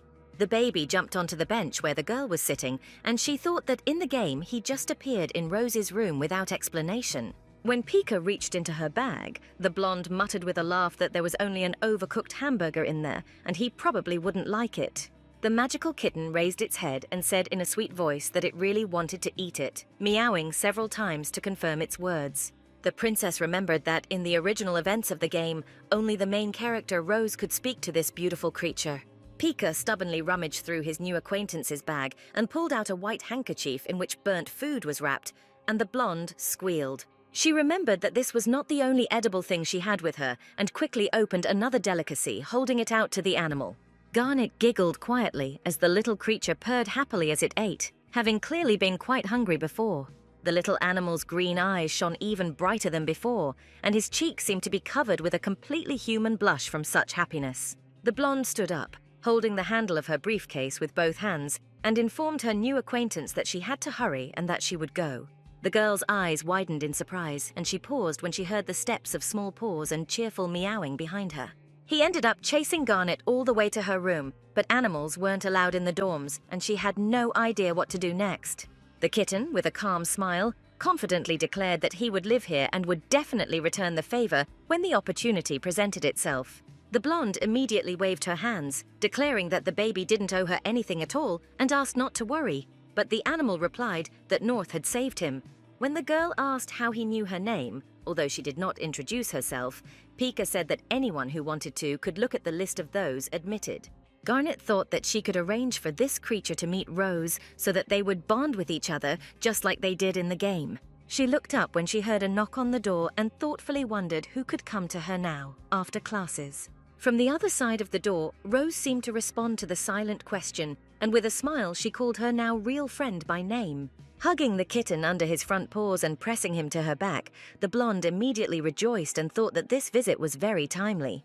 Greeting her friend with a smile, Garnet asked permission to introduce her new friend to Rose, holding the animal in front of her. Deciding to take the original name from the game, the blonde said that his name was Pyracantha, and she found him while walking in the garden. The green-eyed girl intertwined her fingers in admiration, squealing that he looked like a little kitten, and then smilingly declared that she would call him Pie. When Rose took the baby in her arms, Garnet thought that the game had once again followed the original plot, in which the main character had named him the same. While the princess was thinking about the fact that the animal would now follow the main character forever, Pika jumped out of her arms, heading back. The blonde looked at the animal in surprise and then froze when the animal greeted her as Curie, but he did not greet the main character like that. Ultimately, Pika showed no interest in Rosa, who only briefly discussed the latest news with her friend and then went to her room. Garnet began to get really nervous, because now not only Asta, but also her possible familiar, had so easily turned away from the main character. Of course, she could not resist in any way, because this small creature with bright large eyes did not allow herself to be driven away or offended. The girl thought that, as a last resort, she would have to team up with Datura, who, although she hated her, might want to cooperate. The next scheduled event, which was called the Forest Path, was attended by all the students of the academy without exception. This was another way to get closer to a romantic interest, since all the classes were camping in the mountains and could interact with each other. Here, the heroine could not only improve her relationships with her favorites, but also her development levels, just like Garnet and everyone else did. Rose coped calmly alone and did not pay attention to anyone. She ran ahead of the boy and climbed onto his head without difficulty. When North stopped, breathing heavily and unable to maintain the fast pace any longer, Nellum extended his hand to her, asking if the mistress was all right. The young man looked at the heir to the throne with care and gentleness, and with a smile suggested that they could just walk together, slowly, up the mountain. Taking his hand, the blonde apologized for causing him a lot of trouble, because despite her training, she was not very resilient. The guy took the girl by the other hand and said that he was happy to be of service to the lady, and he would make sure that she did not get tired and that they would climb the mountain together. Iris suddenly called out to Neelam, irritably declaring that he was always hanging around under his feet and that it was he who could help Garnet climb the mountain, since he was much more resilient. Placing his hand on his chest, the fair-haired man stated that his duty as a butler was to accompany the lady, and therefore this was only his business. In order to prevent further conflicts between the hot-tempered young men, the girl allowed them both to accompany her as she climbed the mountain. The other students huddled together and watched with some envy and jealousy at the amount of attention being paid to the daughter of the ruler of the north. By evening, all the students had finally climbed the necessary mountain, on the other side of which, down the mountain, there were specially built houses for the hikes. Garnet threw herself onto the soft sofa, holding Peak on her head, and groaned in relief, saying that they had finally arrived. She settled more comfortably and remembered that the approach to romantic interests in this arc began with the choice of the main character, Rose. Rose was only a low-level demon with weak abilities, so she was bullied by jealous high-caste students during this arc. The girl not only remained alone amidst all this anger and envy, but was also subjected to attacks and barbs from them. One night, those same hooligans left her at the foot of the mountain, and the player had to choose his next action from a whole list. Depending on the choice, you could meet a certain romantic interest, thereby spending time with him and raising your interest points. At the end of the walk, the chosen favorite took the main character back to the dorm. This was the peculiarity of this arc. Sitting on the couch next to her pet and looking at Rose, the blonde thought that the girl was behaving exactly the same as in the game. Even though Garnet was worried about how the other demons would treat the main character, there were still plenty of guys ready to come to her aid. Thinking that her actions would make no difference in any case, the princess stood up and was about to go to her room, but the demonesses stopped her. One of them, whose hair was dark and short, said that they had a conversation, the topic of which needed to be discussed as quickly as possible. The blonde couldn't help but think that she had a very bad feeling about this conversation and swallowed quietly, but followed the girls. Already on the street, under cover of night, the leader of the female demon group stated that recently, Miss Garnet had been behaving absolutely shamelessly. North was scared and surprised by this development of events because she had hardly managed to annoy even one girl from their entire huge company. The chief demoness's friend stated that the princess flirts with every man who treats her favorably, asking if she wants hatred from all women. Looking at them and listening to their rude words, spoken in an extremely threatening manner in the middle of the dark forest, the girl remembered the events of the game. She thought with horror that she could have ruined the original game's scenario by changing her moods and actions and experience all the events for Rose. Another demoness said that the princess did not have any magic at all, asking whether she really liked looking defenseless in the eyes of men. The two girls were about to jump on Garnet from behind when the led girl said with irritation that they would teach her a lesson. Looking around, the blonde realized that the strangers wanted to use magic against her and froze, trying to figure out what to do as quickly as possible. Stopping in the dark forest among the trees, North breathed heavily, looking around, and in a slight panic thought about where she ended up. When faced with a bunch of evil girls, the heir to the throne could think of nothing better than to simply run away from them as far as possible. Looking at the bright stars, the girl thought about the fact that she was not the main character, mentally asking herself or the universe why everything turned out this way. Now, all these events did not concern Rose, who was the main protagonist in the original simulator, and this seemed strange. Garnet thought that she would hardly have the option to act like that girl in the game and wait for a savior, and therefore she needed to look for a way home. At the same time, loud footsteps were heard in the men's dormitory, and the noise they created seemed to resemble a herd of elephants or elks. Iris asked if his brother Garnet had seen him, and Neelam said that he had seen her in the company of first years on the first floor, but she had gone somewhere with them and had not returned. Lillian, who had been sitting quietly and playing cards with a classmate, turned around, listening in surprise to the guys who had run up to him. Later, the blonde guy suggested that if Garnet went out with those girls, there would be even more problems, and Iris added that Rose didn't know anything. They were distracted by a knock and saw a strange animal outside the room's window, and the princess's butler said that it was her pet, which she found in the academy's garden. Lillian opened the panoramic window and stepped onto the veranda, asking the little creature what had happened and what he wanted to tell them all. Lillian had suggested that the little animal might know where Garnet was now, but he didn't even listen to the end and hurriedly flew into the room. Flying over all the young men and rushing in different directions around the room, he desperately shouted in a high voice that the girl was missing. The boys couldn't make out a single word from the loud screeching of the strange creature, only watching him and trying to come up with a plan. Garnet, meanwhile, decided that walking through the dark forest was much more dangerous than waiting, and so she sat down on a large stone, wondering about everything that was happening. The blonde thought that she had too many unanswered questions, and now all she could do was wait out this night. North's only option was to call for help, but she didn't even expect that anyone would come for her in this wilderness. The girl tried to pronounce this word as loudly as possible several times, but it seemed that something was preventing her from shouting so loudly, and her throat was dry. When something moved in the bushes after her scream, Garnet thought with delight that even though she was not the main character, this option worked for her. But what jumped out of the thicket of dense vegetation was not an assistant at all, but a real wild beast that was ready to tear her to pieces.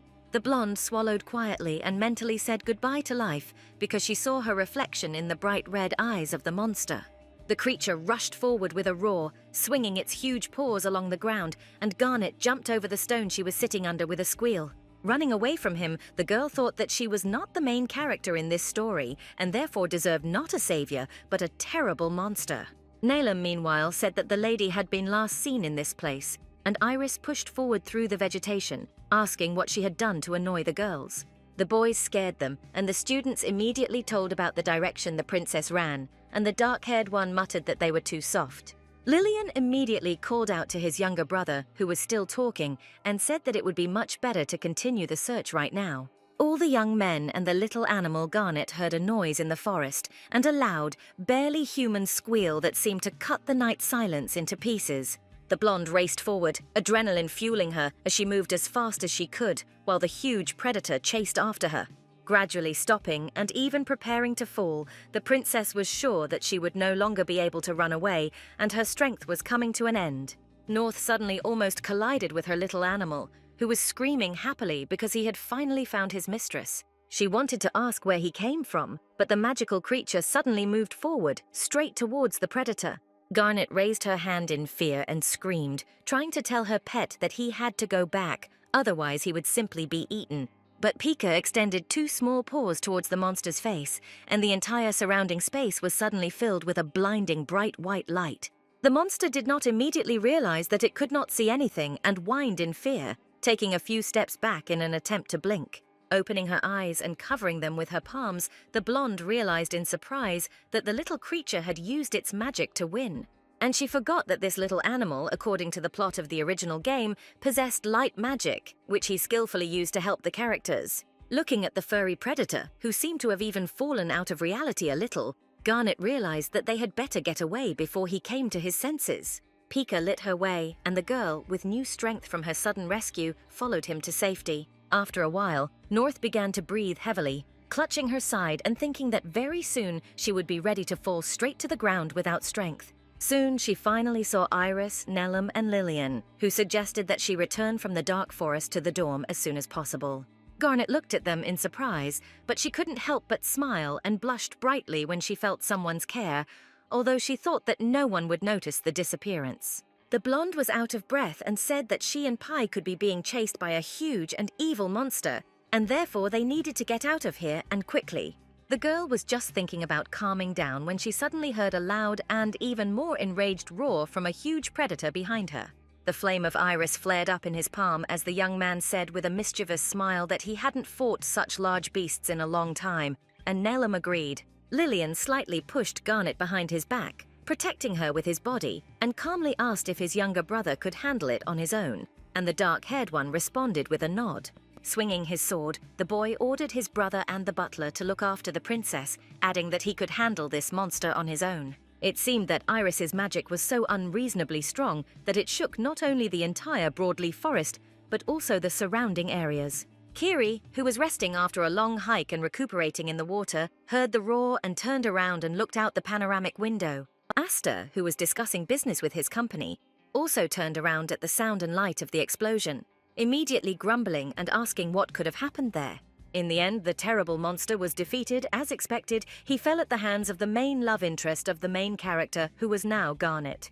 By the way, the girl still took part in the battle at the request of the guys and beat the almost dead monster when she herself was terribly afraid of him. Nalem said that it was a stunning blow, and the blonde quietly laughed from awkwardness and said that she did not expect such a thing from herself. Iris lit a fire on his palms, saying that they shouldn't worry because he remembered the way back, and Lillian countered that they were using magic and were walking in plain sight of all the monsters. Garnet was scared when she heard from their older friend that the monsters could attack them again if they suddenly detected someone else's energy. When the rain started, the fair-haired man remembered that when they went to look for Mrs. Garnet, a small house was visible at the foot of the mountain. The heir to the throne thought that they wouldn't have to get soaked to the skin and walk through the dark for half the night around all the possible monsters. After a few hours, the teenagers finally reached their small shelter and hurried to go in there as a crowd because they were already wet. Once inside, North, soaking wet, let out a relaxed breath, pressed her hand to her chest and declared that they were safe now. Looking out the window and touching it with his palm, Neelam said that the rain didn't even think of stopping, so they'd better wait out the whole night here. Looking around, Iris immediately wondered how they would sleep here if there were 4 of them, and there was only 1 bed in the house. Lillian, barely touching, hugged the girl and replied that in that case they would have to spend the night together with the mistress in the same bed.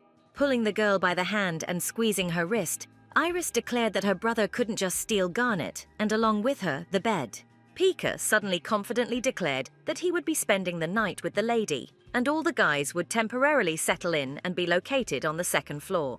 Everyone, including a disgruntled Iris and a completely blushing princess, turned to the magical creature in surprise. After some time, the girl was left alone and was hanging her clothes on the clotheslines, thinking that she wanted the morning to come as soon as possible. She thought that Rose was probably worried about them, and then she heard a strange sound and turned around, feeling something cold on her hand.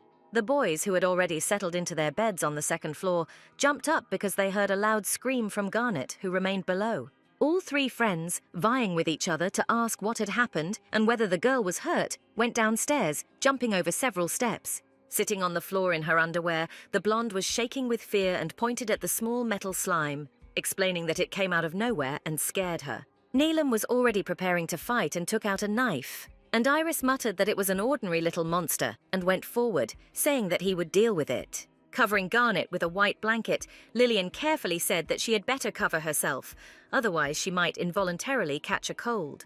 The dark-haired man, meanwhile, dealt with all the slimes with the help of the heir to the throne's butler, who readily used blades. A few hours later, the rain stopped, morning came, and the bright, blinding sun had already risen over the forest school dormitory. Rose woke up, sat up in bed and looked around the bedroom, thinking that Garnet had never returned after she went out. A woman with dark hair pulled back into a strict hairstyle and thin glasses quietly peered into the bedroom and also thought about the fact that North had not returned. She had heard that the king's heir had caused a lot of trouble before, and everyone around her needed to be especially careful with her.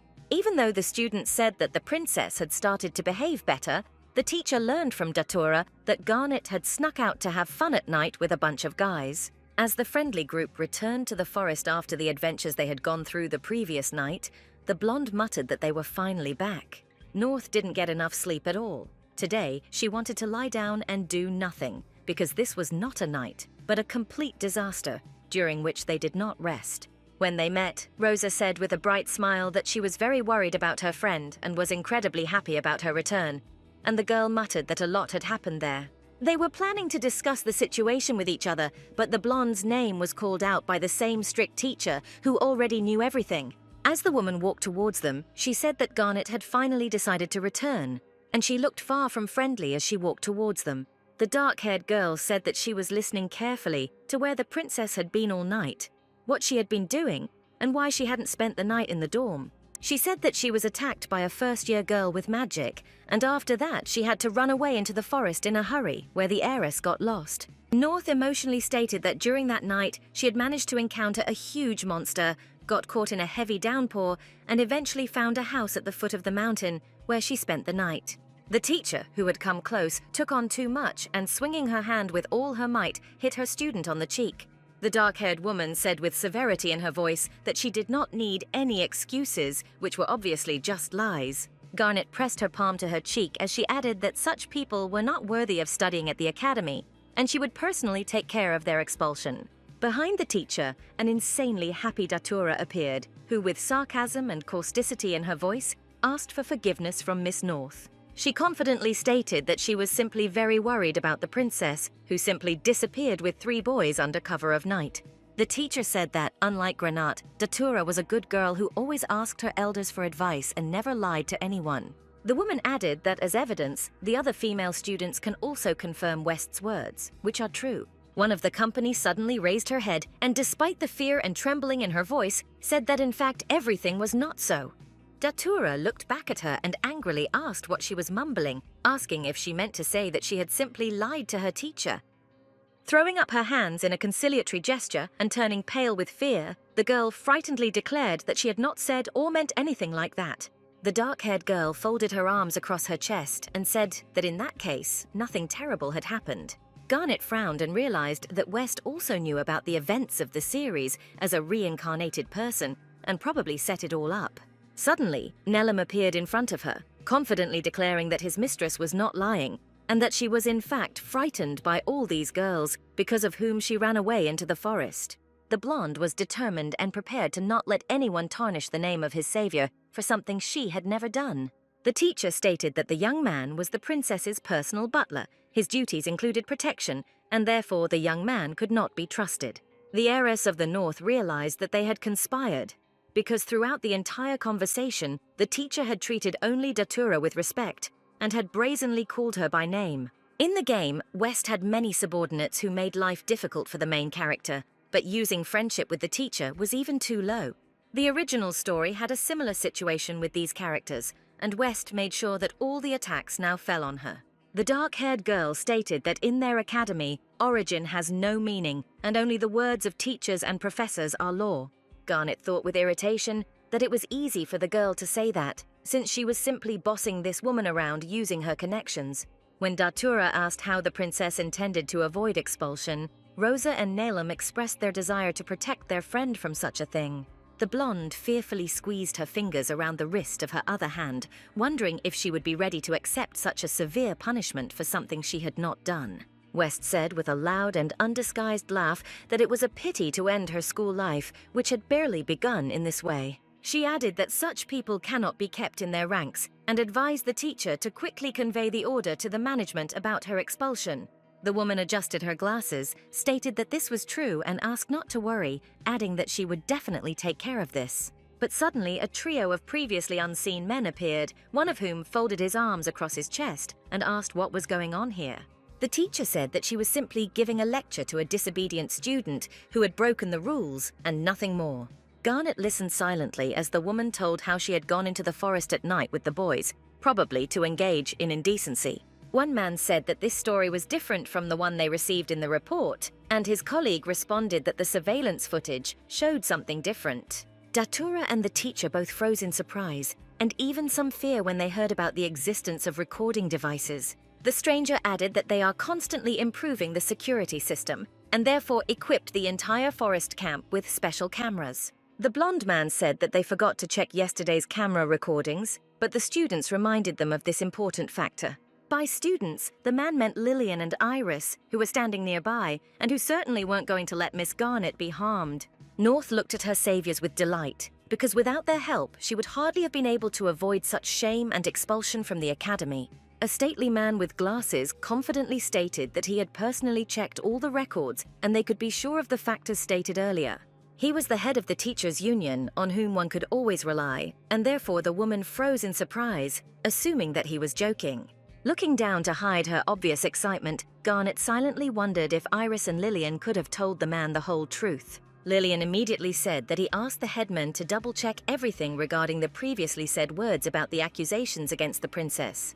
The man was of course proud when his student added that without such a wonderful teacher, they would not have been able to understand such a complex matter. He added that the CCTV footage showed the student being attacked by other girls using their magic, and Garnet running away in fear. Lillian and Iris both smiled contentedly when the headman said that in such a situation, anyone would have decided in favor of leaving. The man added that one cannot call oneself a teacher after groundlessly condemning one student and listening to the crowd. The dark-haired woman lowered her head because she had absolutely nothing to say in response to such circumstances that had opened her eyes. She said that in that case, she would gather the rest of the students for roll call, asked them to ask her, turned around and left. Datura swallowed nervously and looked after the teacher, realizing that in this situation she had no one else to get support from, but the woman left. Blushing with anger to the tips of her ears, the dark-haired girl followed after her, and a bunch of girls who were part of her henchmen followed her. Garnet exhaled loudly and relaxed, clutching the lock of her uniform tracksuit and thinking that, to her surprise, she had been saved.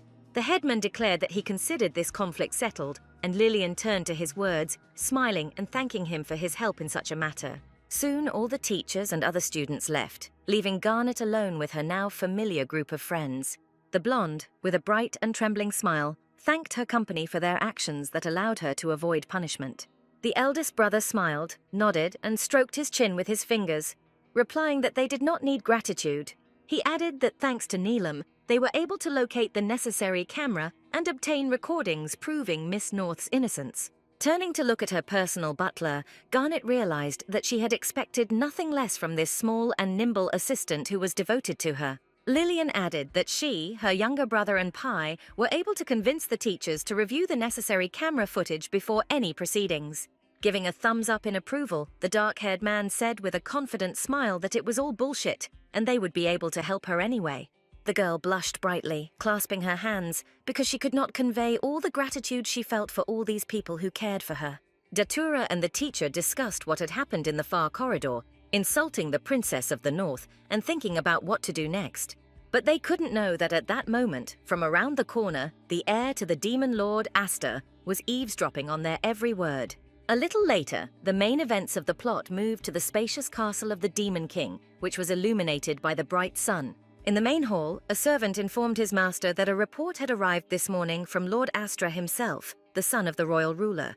Listening to all this, the king agreed with the heir's doubts about whether Princess Datura would be a worthy demon queen, because there were too many rumors. What made Mrs. Vez stand out from the other candidates for the role of the future ruler's wife was that she skillfully handled her magic. He muttered that if we talk about other options, the King of the East recently adopted a girl who has light magic and is very kind to others. The servant confirmed the king's words, adding that according to rumors, this girl was the only one who possessed rare light magic. The red-haired monarch rubbed his chin with his fingers, listening attentively to his subordinate and muttering in response that this was very interesting. The ruler leaned back in his throne and noticed the thoughtful expression on the Prime Minister's face, asking what had happened to him. The man did not immediately respond because he was thinking so hard about another possible option with which Astra's fate could be linked. He said that if he were the king, he would choose little Garnet North, who had changed a lot, as a wife for his firstborn and heir. It seemed that after such a candidacy was put forward, there was an absolute silence in the main hall, which was awkward. The Prime Minister muttered that Miss Datura's position was unquestionable up until this point, and Miss Garnet would become the Queen of the Northern Kingdom upon graduation. He quietly added that if he could choose a candidate for the future ruler of the state and Astra's wife, his gaze would fall on Garnet. The man said that although her magic was not so strong, she had won the magic tournament and had become a favorite of the townspeople and family. The Demon King paused thoughtfully, then twirled a lock of red hair with his fingers and declared that in that case they could take a closer look at her. Later, walking down the corridors of the academy, North walked slowly, adjusting her uniform, and then stopped and sneezed loudly, covering her face with her hands. Neelam, who immediately appeared next to her, asked if she was okay because a couple of days ago they had been caught in the rain and the lady could have gotten sick and caught a cold. Clenching his hand into a fist, the fair-haired man declared that if those scoundrels had not scared the princess, then this would not have happened, and they did not dare to behave so arrogantly. Casually taking a dagger out of his inside jacket pocket, Nellum asked if it wouldn't be easier to finish them all off. Grabbing him by the long hem of his jacket, the girl desperately screamed that from now on he was not a hired killer, but her butler, so there was no need to behave like that. Already in the office, Garnet saw her little pet in the hands of Iris, who was tickling him while Pi squealed that the young man had already tortured the poor creature. Looking at them with a soft smile, the blonde thought that the two seemed to have become good friends. Just at that moment, the teacher entered the spacious visiting room, which meant that another long lesson was about to begin. Standing at his desk and holding papers in his hands, the man announced that the students would have tests in all subjects next week. When he added that they would be easy for the diligent students, but everyone else would have to try harder, Garnet thought she had completely forgotten about it. Later, walking through the academy courtyard, she discussed this with Rosa, who hastened to assure her friend that everything would go well. The green-eyed woman calmly said that they needed to remain calm because the tests were sheer stupidity, and their existence had not yet been proven. North only realized it was a joke when her friend laughed brightly, maintaining a positive attitude. In-game learning was as important as the relationships between the characters because it affected the levels of interaction with the parents. At the academy, there were 2 test weeks per semester, and all the leading characters in the game were, of course, excellent students. This test week showed how much Garnet didn't like studying, and therefore took the teacher's remark about preparation personally. The blonde seriously thought that if she didn't pay close attention to her grades, she might be on the verge of being expelled. Deciding to get out of the situation another way, she asked if Rose would like to study for all these tests together, and she happily agreed. Looking into her green eyes, Garnet thought with excitement that if she dragged her friend into her abyss of ignorance, they would both fail the tests. She suddenly asked Rose for forgiveness, surprising her with such behavior, and then turned around and headed in the opposite direction. North quickly explained that she needed to study in the library today, and then quickly left so that her friend would not follow her. In the library, where the girl actually came for the sake of diligent preparation, she met Lillian on her way, choosing a book to read. Looking the blonde up and down carefully, the young man wondered if Mrs. Garnet had really decided to seriously prepare for the tests. The heiress smiled brightly, happy to meet a familiar man, and asked if he was really here for the same reason. The guy replied condescendingly that he didn't care about academic tests, since the responsibilities of the head of one of the institutes included more complex issues. Lillian suddenly grabbed the girl's wrist with his fingers and pressed her against his body, and then asked if he could help the princess with her preparations. Garnet blushed so much that she began to resemble a tomato and screamed in surprise, not at all adhering to the library's sound mode. A little later, the boy was praising the princess for how quickly she absorbed information, and North couldn't understand if they had to sit so close. Lillian smiled and suggested solving some problems to consolidate the material, and the girl looked at him in surprise. After solving certain tasks, the guy ran his hand with a fountain pen over a notebook sheet and mumbled something under his breath. He easily and quickly marked the princess's significant and not so significant mistakes among the rest of the text, gracefully running his fingers over the sheet of paper. Reading through his notes, Garnet thought that if Lillian himself had checked everything, then she would listen to every note about errors and inaccuracies. Suddenly feeling that she had not seen or heard Pi for a long time, who was always nearby, the blonde looked up, but the animal was not there. Pi flew calmly around the library between long and tall bookshelves until someone decided to grab him. Pi screamed as a strong hand and tenacious fingers grabbed his fur and pulled him down, leaving a trail of white feathers that had fallen out during the struggle. Later, having put the magical creature in a cage, Datura, with a bright and cunning smile, declared that she had finally managed to catch it. The frightened little animal cowered in what felt like obvious danger and squealed, pressing its soft paws to its mouth. Stretching her hands out to him, the dark-haired girl declared that Pi was the main character's main assistant in completing the game.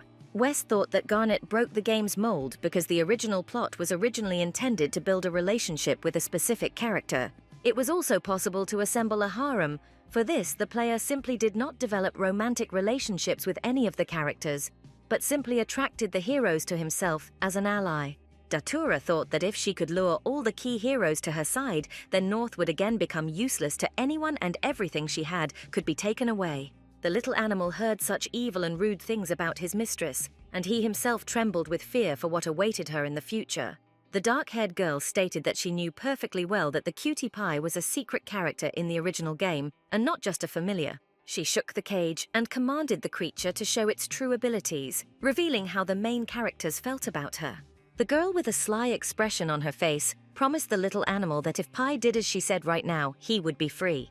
At the beginning of the game, the character's interest coefficient was 50, but to fall in love, it took twice as much, and Datura was sure that was the case with her and Astrum.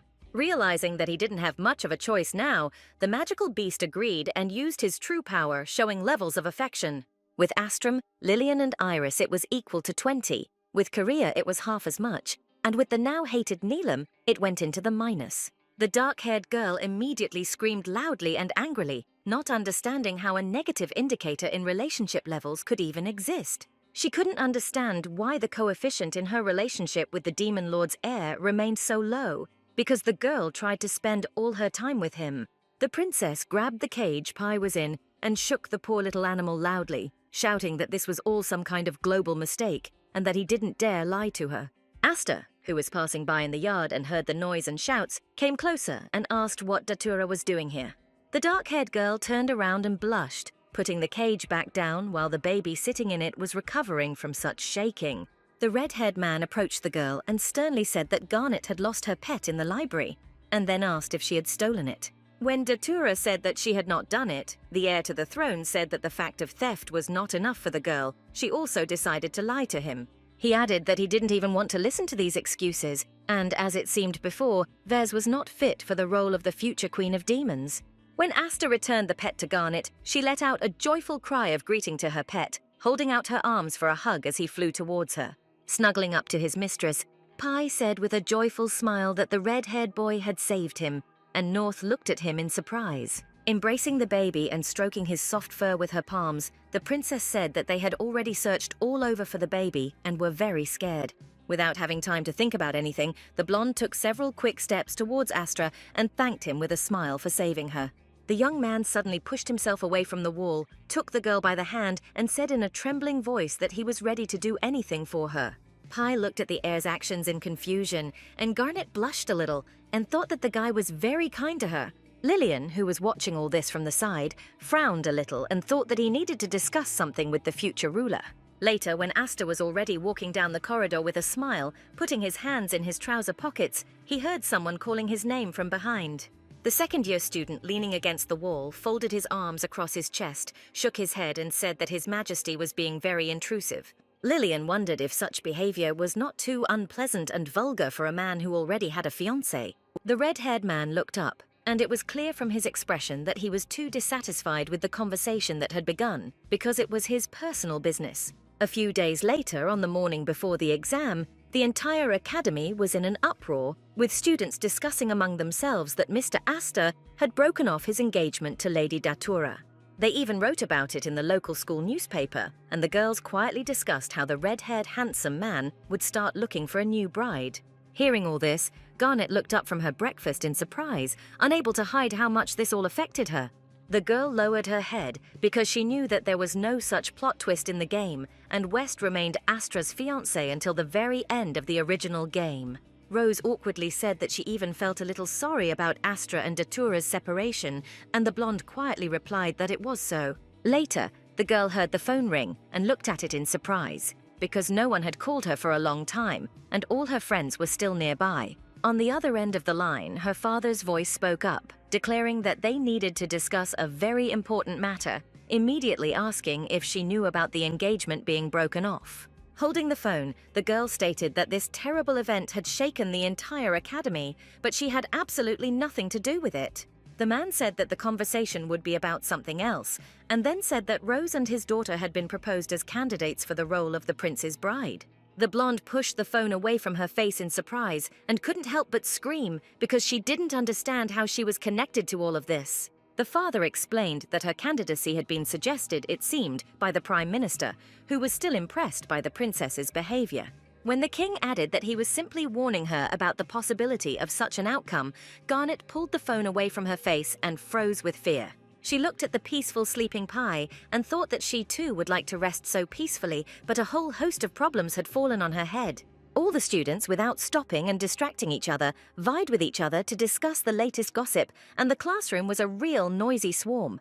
Garnet realized with surprise that her friend sitting in front of her was clearly not very cheerful and was only quietly exhaling in frustration. The girl's green eyes were ablaze with excitement as she turned around and began to quietly tell something that had nothing to do with the problems. Eventually, Rose revealed that they had been chosen as Astra's new bride candidates, adding that she was very nervous about it. Remembering her father's words, the blonde exhaled loudly and thought about how she understood her now close friend like no one else. Garnet put her hands together and said that she felt exactly the same emotions, and then stated that Astra most likely didn't like what was happening either.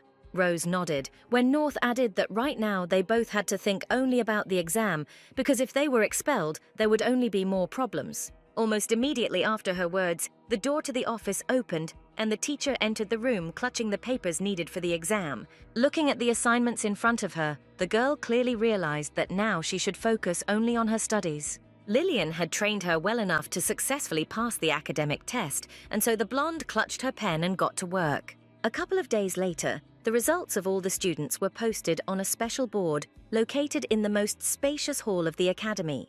Garnet stood in a dense crowd of her classmates next to Rose and anxiously searched for her name in the list of numerous surnames. She suddenly saw that she was on the list of students with the best grades, and she screamed joyfully, mentally thanking Lillian for his help. On the other side of the same board stood Datura, also looking for her last name to look at the grades for the past exams. Her yellow eyes blazed with rage and her teeth clenched as she saw herself ranked 15th on the overall student list. Just recently, Astra approached her in the academy courtyard and calmly stated that their engagement was officially broken, and the dark-haired girl screamed, asking why. The heir to the throne let out an irritated breath and asked why he had to explain anything, reminding her of how her behavior had been lately. West seemed not just upset, she felt like her whole life, which had recently promised to be successful, was crumbling before her eyes. In the Southern Kingdom, she destroyed Prince Kiria's restaurant, and at the entrance ceremony, she tried to attack a student, destroyed the gate with her magic, and more. The dark-haired girl tried to justify herself by saying that there was a misunderstanding, and that she, like no one else, was perfect for the role of the future queen. Asta said that despite all the power of her magic, one cannot turn a blind eye to the things she does, completely without thinking about her status. Datura froze when she heard that the Lord's family did not want to get involved with such a scandalous and unworthy person as she. Now, having received terrible grades, the girl thought about how she could have gotten to this point, because all these events simply did not exist in the original game. The princess did not understand whether the main character Rose or her friend, also reincarnated Garnet, was to blame for her terrible relationship with the heir to the throne. The only thing she was sure of was that if she got rid of both girls, she would remain the best candidate for the role of the Demon Queen. Then Astra will have no choice but to return to her and once again conclude the same desired engagement, and the plan will be achieved. Only if things had developed this way would Datura have been able to move towards the best ending, which included the existence of a harem. Already in the office, the dark-haired girl was thinking that the problem was not only with the heir to the Demon Lord, because the relationship with all the male characters left much to be desired. After a few days, all the students were gathered in a huge stadium for another academic event. The final event of the first semester, as in the original game, was a sports festival which was attended by all the heroes. Representatives from each kingdom took part. For example, Garnet, Lillian, Iris, and Nalem were on the Northern State team. The blonde was determined, because in case of victory, the whole team would share a certain number of points, and she could upgrade her magic. This time, unlike the plot, Rosa decided to simply be present at the stadium and cheer for the other teams to support them. They had 3 very strong mages on their team, and it looked like a combination destined for victory, but she wasn't very sure about it. Iris, who was sitting next to her, very clearly noticed Garnet's twitching movements as she either adjusted her hair, bit the inside of her cheek, or touched her face with her hands. The young man could not resist asking the princess if she was nervous, and she blushed a little, looked up, and answered in the affirmative. The dark-haired man smiled and assured the girl that she didn't have to worry, because he and his older brother would try very hard to win. However, this student sports festival was much more like a regular fight than a competition with well-established rules. The princess swallowed, thinking that here, in addition to magic, her magical abilities could also come in handy, but she didn't know if she could handle it. The announcer suddenly pulled her out of her thoughts and announced that the next competition would be a relay race, and then asked all the participants to gather together. Granat hoped that these big athletes would not participate in the relays and therefore tried to calm down a little. Rosa approached her already on the spot, smilingly declaring that they would both participate in the relay race and suggested that they give it their all. At the same time, Datura stood a little further away and set the girls who were part of her friendly company up to another dirty trick. After some time, the start of the women's relay was given and the first participants took off after the start announcement. Garnet and Rose stood next to each other and the blonde tried to calm down, although her whole body was shaking violently from the inside, which made her want to run away. As North took the baton to continue the relay, she was fully aware that she would have to try hard to win. The girls ran from place to place, nose to nose, and they and everyone around them were ready to fight as hard as possible for a possible victory in the competition. Suddenly, one of the girls who had simply stood and watched what was happening summoned tendrils of her green glowing magic. Garnet realized that in just a little while, Rose would be under the harmful influence of the alien wind energy that Datura's minions had launched. She didn't have time to think about anything, and so, in order to save her friend, the blonde suddenly moved to the side and with all her strength knocked her to the ground. Surprised, Rose fell to the ground and dropped the baton, and that was the end of the running competition for her for the day. Garnet, having exposed herself, found herself right in the epicenter of wind magic, with the help of which they wanted to prevent her from achieving victory. The competition ended before anyone could get drunk, and everyone around immediately rushed to the Princess of the North, who had fainted. Because of this attack, the blonde could definitely not worry about winning the festival, because she ended up in the medical center in the hospital wing.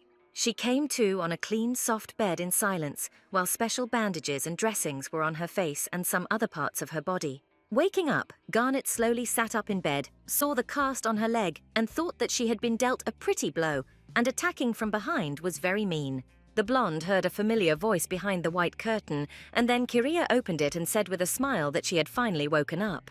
The princess quickly covered herself with a blanket, raising it to her neck, and asked in surprise what the young man was doing here, wondering if he had also suffered from magic. He explained that sports festivals are terrible for mermen because the stadium is too dry and they need to recuperate after all that.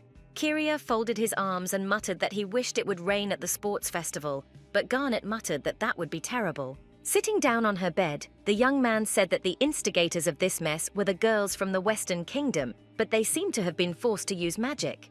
The blonde exhaled, looking at him with concern, and asked if he thought Datura was the real culprit of this attack. The prince said that it was not impossible since she must hate her rival for being chosen as the next demon king. Kiria added that the people of the Eastern Kingdom did not agree to help West, because if their princess were chosen as the future queen, the state would prosper. Each kingdom tried to propose as many candidates as possible for the role of queen, but in the end, it was the girl from the Eastern Kingdom that was chosen. The previous demon queen was chosen to be Aunt Kiria, and during the selection period, all the countries were in chaos, and she had determination. The blonde shook her hand and said that she wasn't interested, thinking that she herself had never planned to become a queen. Lifting the girl's face by the chin, the young man declared that the marriage proposal was still valid, and that he was ready to feed her local delicacies every day. Garnet couldn't help but remember the delicious food served in his restaurant and felt her mouth water with the desire to eat. Immediately shaking her head, North reminded that she was the future head of her house and would become the future queen of the northern state. When the girl hid, wrapped in a blanket, and declared that she could not become his wife, Kiria smirked and called the blonde funny. After what happened to Garnet, the Northern Kingdom team was filled with revenge and easily pulled ahead, drawing everything out on the guy's anger. Ultimately, their team emerged victorious in this sports festival, and even the injured North scored points for their overall victory. After some time in the evening, the doctors finally released their patient from the medical center so that she could go to the dormitory. Neelam, who was accompanying her, asked how the lady was feeling, and Garnet asked him not to worry because she had been resting for a long time and thanks to the potion she was feeling better. The game unfortunately had no healing, and demons who received injuries were forced to heal them almost as long as humans. Lost in thought, the blonde suddenly placed the crutch in an awkward place and dropped it, immediately involuntarily falling so as not to lean on her sore leg. Neelam crouched down on the ground and caught the girl so that she wouldn't get hurt, pressing her to his body and exhaling, because like her, he had already managed to get scared. Garnet looked up at her personal butler and blushed brightly because she had hardly ever been as close to him as she was now. Suddenly, the awkward silence between them was broken by Asta, who picked up a crutch that had fallen from the ground and stepped towards them, asking if the girl was hurt. Immediately turning away from the fair-haired boy, North laughed nervously and assured him that everything was fine and then thanked him for his help. The redhead stated that Datura continues to disappoint him even after their engagement was broken, since he and Rosa were attacked for this very reason. Thinking that this line was almost an exact repetition of Kiria's words, the princess said that West seemed to just not be able to accept it. The guy said that he wanted to say this in that home economics lesson, but he didn't dare and didn't have time because of the events that unfolded later. Looking at her, Asta said that before the engagement was broken, he could at least influence her behavior a little, but now Datura was uncontrollable. Their conversation was interrupted by Iris, who waved to the girl and said that she was late, and that he and Lillian had already started to worry about the princess. Taking her hand, the dark-haired man looked North up and down and noted that she had been hit hard, and even walking was probably very difficult. Moving the crutch to the side, Iris picked up the princess in his arms, calmly saying that it would be better to carry her to her room so as not to bother her. Nalem and Aster looked at the unfolding scene with identical expressions, because neither of them had thought of this before. When the girl tried to object, the dark-haired man ordered her to sit still, and her personal butler rushed after them with crutches. Aster let out a disappointed sigh and looked at the slammed door, thinking about how quickly Garnet had disappeared again, even though she had recently been near him.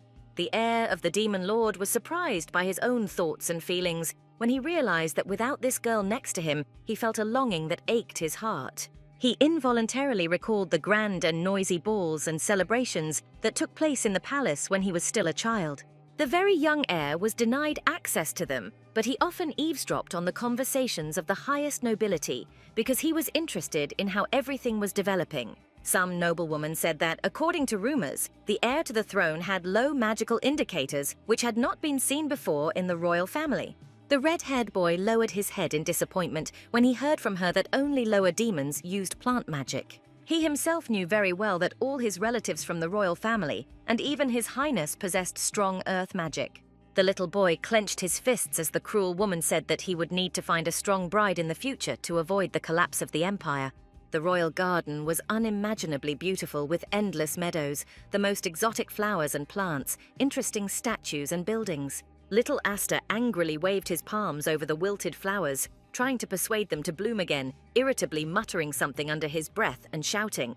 He suddenly heard the knights talking about how the Heavenly King of the North had a daughter who had absolutely no magical abilities. Much later, everything changed, and now the heir knew how to grow giant plants capable of attacking opponents and control them. The young man also developed the ability to control the land in order to wipe the noses of all the ladies of high society who loved gossip. Giving all his strength to another training session, the now mature Aster wiped the sweat from his forehead and ruffled his bright red hair. The Prime Minister clapped his hands joyfully, praising the young heir and adding that nothing else was expected from the prince. The guy, with a calm expression on his face but jubilant in his soul, listened as the man prophesied for him a future as one of the best rulers and the prosperity of the state. The young man casually reminded him that the Prime Minister had come to tell him rumors that one of the next kings would be someone who did not possess magic. He clarified whether these rumors and stories were about Garnet North, who was the first and only daughter of the Sky King in the north.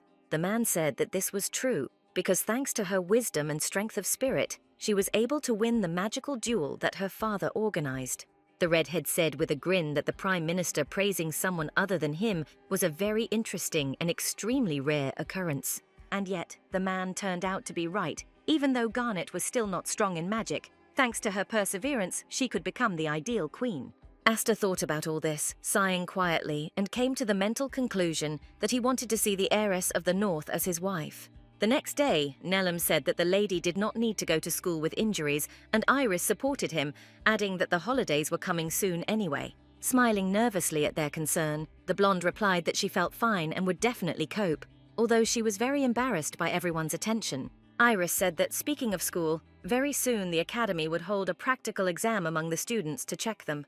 Garnet exhaled loudly and nervously muttered that she had known about this for a long time and that this was the moment she feared more than anything in the world. Thanks to Lillian and his support, she was still able to pass the written tests, but the practical tests tested her magical abilities. Besides everything else, Passing the practical test had a positive effect on the relationship with the main character's romantic interests. North thought that this was a feature of Rose, since she was the only main character, but the game changed due to the intervention, and this was scary. Walking forward with some effort, the princess thought that she didn't really care about love. It was much more important for her to maintain friendly relations with all the characters. She needed to prepare properly for the exam because the girl did not want to ruin her relationship with her father because of bad grades. Later, the blonde saw that her friend Rose was also actively preparing for the upcoming control of magical development levels. A broad-leaved forest located outside the capital, already familiar to the heir to the throne, became an excellent place for the two friends to prepare. Turning up her light magic to its full power, Rose suggested that her friend try hard to pass the exam successfully.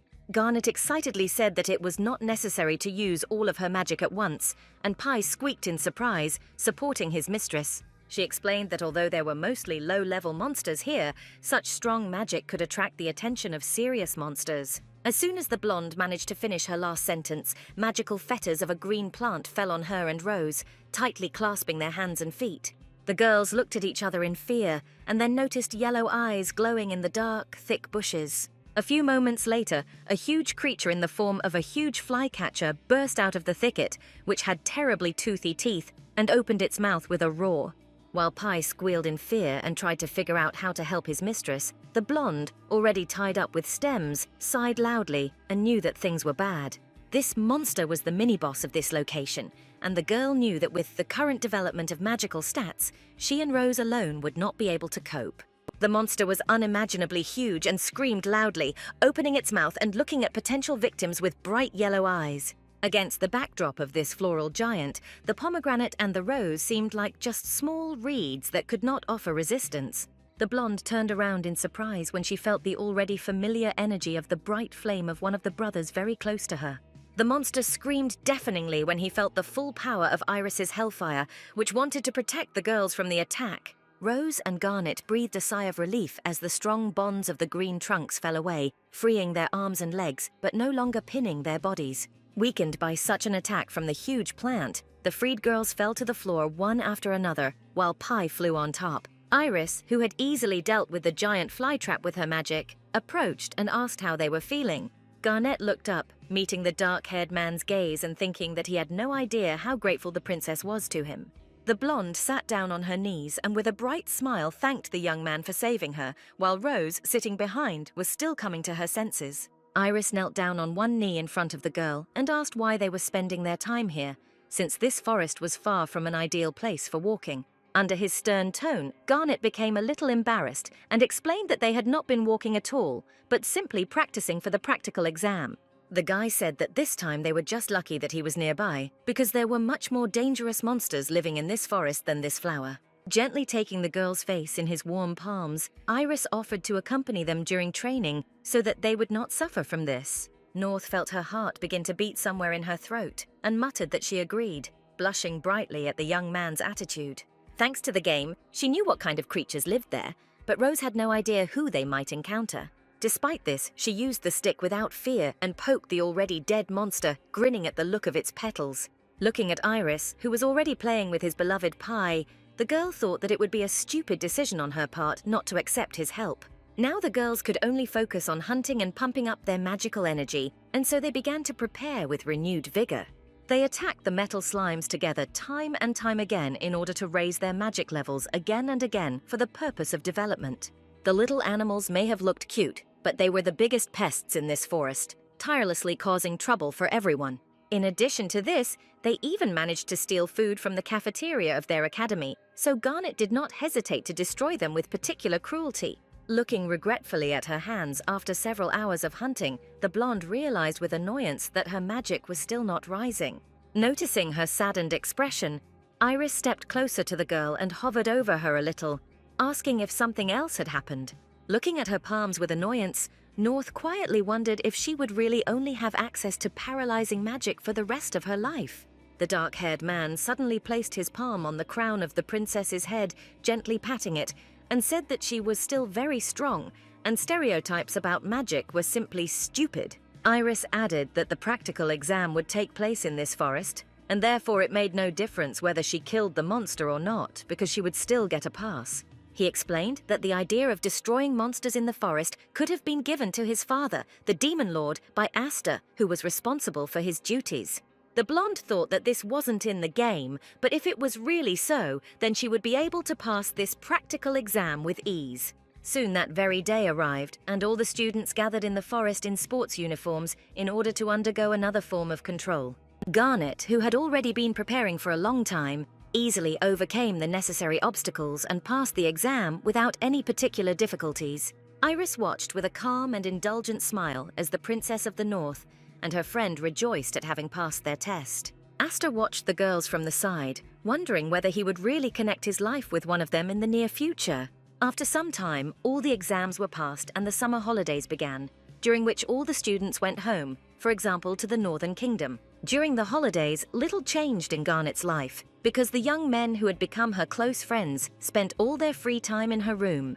There was very little time left before the main boss appeared, but the plot of the game had changed, and therefore she could not predict the course of events. Rose had worked hard to prepare for her exams, and her stats, magical and otherwise, were probably fine too.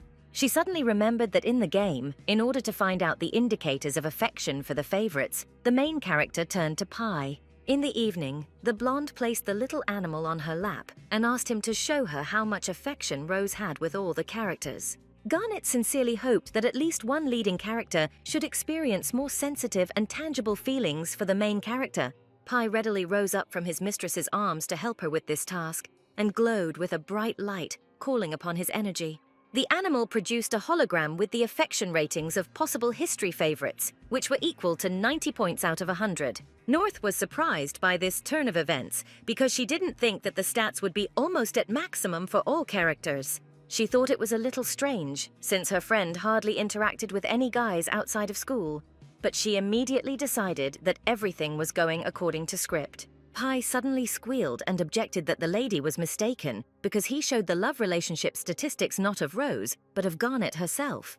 The blonde blushed brightly and pointed her finger at herself, asking how all of this could be her indicators because it was simply driving her crazy. North didn't know what to make of this at all and looked up at her assistant, then muttered that this must all be some kind of mistake. Pi shook his paws in denial and brought up Rose's real indicators on the hologram, which stood at 60 points. The main character at the very beginning received 50 starting points for relationships with everyone, which meant that she did not get close to anyone.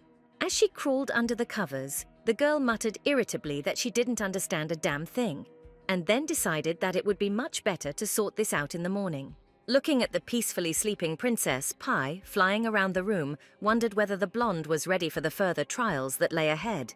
In the morning, Garnet squealed loudly and jumped up in bed when she saw that Iris had fallen asleep peacefully in her bed again, as if it was a habit. The dark-haired man didn't seem to see a problem with this at all, and snored peacefully, putting a pillow under his head, and the girl hissed that he promised not to do that. Turning around to stand up, North let out a surprised yelp when she found Lillian on the other side of the bed, sitting on the floor but leaning against the mattress. Not far from him, to the princess's even greater confusion, Neelam was also sleeping, quietly snoring, his face buried in his hands and leaning on them in a sweet slumber. Shaking her head, the blonde blushed brightly, not knowing if she could find a logical explanation for the guy's behavior. Iris winced at the movement and stretched, then opened his eyes slightly and muttered something about the morning coming too quickly. Looking at the bored, yawning young man, Garnet covered herself with a blanket and immediately asked why they were all sleeping in her chambers. Pi was generally resting calmly on the bed, curled up in a ball, and he was hardly bothered by any of the events that were happening. The dark-haired man at the same time reported that 3 assassins had entered the princess's room in the middle of the night in order to commit another assassination attempt. At this time, the mercenaries were not too quiet, and Neelam, with his keen hearing, immediately heard strange sounds on the 2nd floor and managed to call his brothers. The 3 of them hurried to Garnet's room and caught red-handed the hired killers who were ready to deal with the sleeping girl. Iris explained that she had not woken up because of the sleeping gas that the mercenaries had released into the room before they entered it themselves. Naturally, they immediately dealt with the offenders like men, beat them to exhaustion, and told the king about everything that had happened. Garnet exhaled loudly and rubbed her chin with her fingers, wondering who could be behind this latest assassination attempt on her. The dark-haired man blushed just a little and pushed a strand of hair away from his face when the girl said that she was grateful for saving him. As a result of the interrogation, it soon became clear that Datura was behind this again, who could not calm down and wanted to get rid of her rival as soon as possible. According to Iris, the old man, that is, the girl's father, immediately contacted the Heavenly King of the East and expressed his emotions very vividly.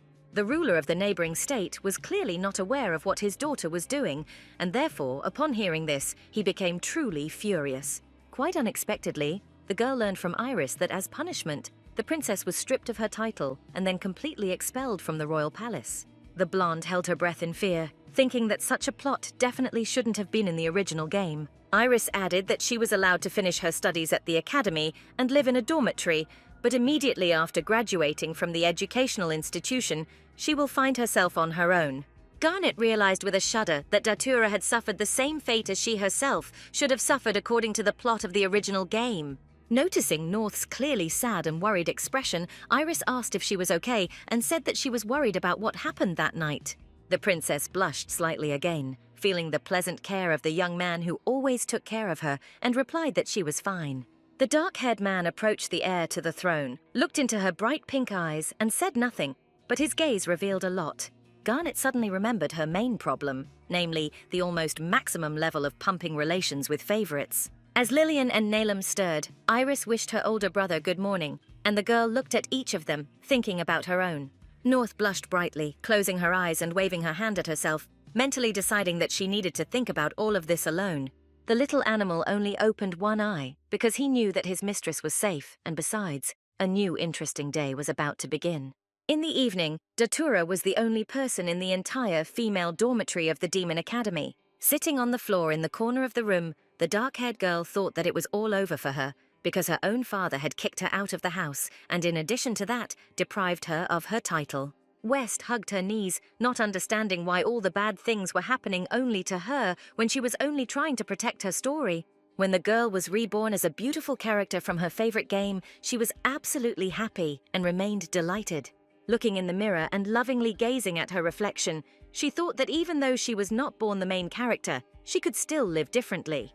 According to the original scenario of the simulator, Datura always and everywhere interfered with the main protagonist, Rose, no matter how events developed. At the end of the game, West remained the loser no matter which route the player took, and Asta publicly refused to marry her. In both her past and present lives, she was once again rejected by her loved one, leaving the girl alone and feeling useless. The dark-haired girl was sure that, knowing all the features of the game, she would be able to change her fate, reach the desired harem ending, and replace the main character.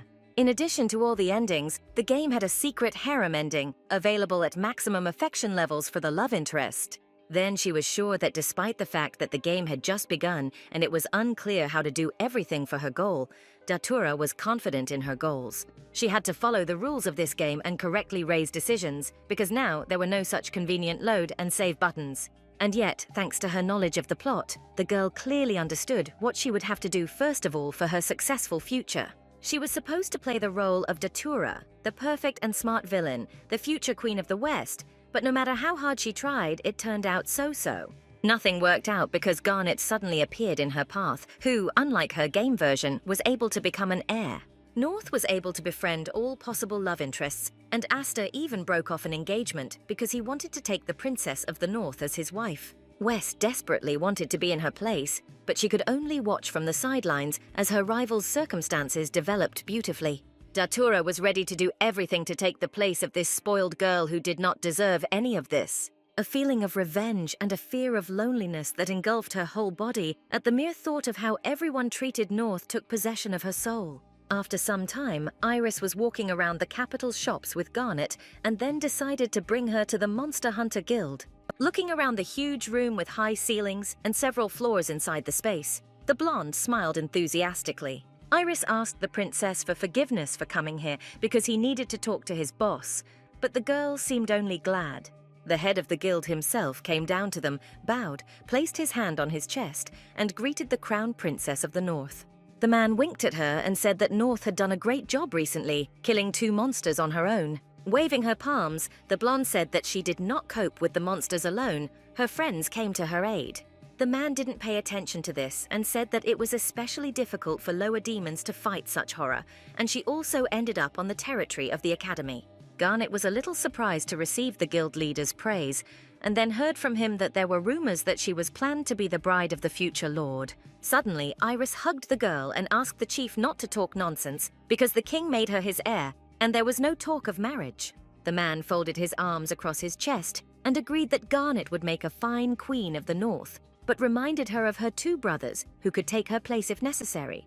Then he remembered the daughter of the king of the east, who, unlike her father, was born an ordinary demon and could easily take the place of his wife. After a short conversation, the blonde, in the company of the young man, headed away from the guild, which she really liked, along with the hunters. Iris suddenly stated that North considered herself weak, but even those people who do not know her personally consider the girl a very strong demon. The princess blushed, smiling, assuming that he had brought her here to boost her self-esteem, and then thanked him for it. Suddenly remembering that her affection levels were almost at their maximum, Garnet turned away, blushed, and thought she should stop. Iris remained standing in place because he did not understand what caused such behavior of the suddenly embarrassed heiress to the northern throne. At the same time, Datura was walking through the forest in cloudy weather and thinking that it was all over for her now, and she would not reach the desired ending. She winced and thought about how she hadn't expected this to happen, but now the game definitely needed a major reboot. The dark-haired girl knew the only available way for such an outcome, and that was exactly what she came to. West decided on a stupid but desperate act and wanted to awaken that very final boss, the encounter with which was the most difficult. He will wake up much earlier than in the original plot of the game, but the girl had nothing more to lose in this case. Datura called upon all her magical abilities to help her, which fortunately did not abandon her, unlike her love favorites, directing all his magic into the tombstone that had long held the seal of the final boss and all of his dark magical energy. The ground beneath their feet shook, and the air swirled as the same demon began to awaken, feeling freed from the seal. He had broken free and was still unconscious, but Datura was sure that the whole world would be in trouble when the boss realized that he was free. The dark-haired girl stood and looked with a smile at the whirlwind that swirled the demon in order to awaken him and once again call upon all his power. At the same time, a new autumn semester began at the academy, and all students returned to their dormitories to continue their studies. Garnet couldn't remain calm and act as carefree as her classmates because she knew much more than the others. According to the plot of the original game, the final boss was supposed to appear with a stunning battle at the end of this semester. Now everything had changed greatly. She could not understand what and where to expect, although the princess's own life depended on his visit. According to the rules of the simulator, the boss could only be defeated by the main character, whose indicators approached 200, and also had a relationship with one of the favorites. Leaning against her desk with a quiet groan, Garnet thought that despite all her actions, she was moving closer and closer to the bad ending. The teacher, meanwhile, had already managed to write various formulas on the board while reading reference material, but this did not bother the princess. The blonde closed her eyes, regretfully thinking about the fact that she still hadn't come up with a way that could help Rose. Sitting next to Iris, Garnet threw her head back, raised her eyes to the ceiling, wondering what she should do with all these events. The girl noticed that the weather, which had previously been sunny, had suddenly deteriorated. The sky was covered with black clouds, and then a roar was heard. The students began to grab their desks in panic and scream loudly in confusion as the floor beneath them shook and the glass in the windows rattled. Also, desperately clutching the tree with her fingers, North thought with fear that such an earthquake had never happened in the game. Iris and Nellum immediately jumped up from their seats, trying to protect the lady from the possible destruction that what was happening could bring. Only Datura, who was also sitting in the office with everyone else, was absolutely calm, did not move from her place, and even smiled with the corner of her lips. The teacher jumped to the front door and ordered everyone present to go outside as quickly as possible to evacuate to the street. A multitude of students rushed towards the narrow doors in one endless rapid stream, trying to escape from possible harm. Asta immediately took on a leadership role and ordered the boys to calm down, and then added that those who remained in the office would leave through the window. He turned in the right direction and waved his hand, directing his plant energy, and a roar immediately resounded in the room. A huge bright green stalk immediately grew out of nowhere, descending from the second floor straight down to the ground so that people could descend safely. Astra's classmates looked with admiration at the work he had done, and so they gathered in a tight ring around the plant. Worried about her friend and nervous about the unknown, the blonde turned around and called out to Rose, who nodded tremblingly and followed her. Both girls descended onto the street along the huge stem, holding their dresses with their palms and quietly squealing from the sharp turns in motion. Students had already evacuated the academy building en masse and were running down the street, huddling in small groups in panic before the next tremors. Garnet looked at the teachers, who were apparently discussing everything that was happening, and assumed that all the students had managed to leave the building. The fair-haired teacher, who was checking the lists, suddenly shouted loudly that there were still a few students missing. Rose suddenly turned in the opposite direction and, already on the move, shouted to her friend that she would bring those students, starting to run forward decisively. Trying to stop her friend, Garnet screamed that it was dangerous and she shouldn't do it, fear flashing in her bright pink eyes. But the green-eyed girl who had run away did not pay attention to the princess's words or her outstretched hand, but selflessly ran forward. Neelam and Iris turned around at the noise, but saw Garnet already running after her brave friend, not thinking about her own safety. The boys were joined by Kyria and Asta, who also frowned at the two fragile girls who had taken on the role of saviors of others. North was still able to catch up with the main character and called out her name, and only then did Rose stop and turn around, with surprise on her face. The blonde squeezed her shoulders and said that this was pure madness, because she shouldn't go there alone, and even if she was worried about others. Rose, not realizing the full potential danger, smiled at such concern and said that there was no need to worry about her so much. She immediately turned around and pointed to two unfamiliar girls who were sitting in the corner, huddled against the wall and trembling with fear, calming each other down. Garnet walked up to them and leaned over slightly, asking how they were feeling, and then added that it was dangerous to be here now and it was time to get out. Her classmates did not answer her, and the heir to the throne moved away a little, looking at them and mentally noting that both had turned pale with horror. The brunette was shaking and couldn't even speak, and her friend looked up and hoarsely told Mrs. Garnet that they had seen him. Clearing her throat, she explained that the girls were having lunch in the school's backyard and then saw the terrifying figure of that very demon. The student added that the look in his black and yellow eyes was so terrifying that they immediately rushed away from there to escape. Helping her friend up, the dark-haired girl said that her legs were shaking just from the memory, but it was really time for them to leave there. Turning around, Garnet confidently said that she and Rose needed to get the girls out of the building and then tell the teachers everything. They all barely had time to move when another crushing jolt and a crash from something falling nearby resounded in the room. Rose was unable to keep her balance and stay on her feet, and so she fell face forward, with her palms outstretched and resting on the floor. The blonde turned around and ordered the girls to run to the central square where the teachers and the rest of the students should be, and they would join them later. She crouched down and helped her friend up, squeezing her hands and fighting her own fear, reminding her that they needed to hurry up. Garnet sniffed the air, but it seemed to her that there was no more oxygen in her lungs. She stopped and swallowed quietly. The concentration of magic in the heavy air became simply enormous, and there were not many options to explain such an atmosphere. Rose felt the same, and then she stared ahead with her bright green eyes and, stuttering, called her friend's name. Garnet felt a sweat of fear break out on her forehead, but she turned around and looked in the same direction as her friend's gaze. Right in front of them stood the final boss of the game, who was able to instill fear and horror in those around him with his presence alone. North's pink eyes lit up with horror, and the sudden realization that a quick and tragic death might be much closer than she could have imagined. The demon with huge black and red wings and white horns was smiling and did not seem to be angry or worried at all. Trembling violently through her entire body, the blonde looked at him and still could not understand how this was even possible.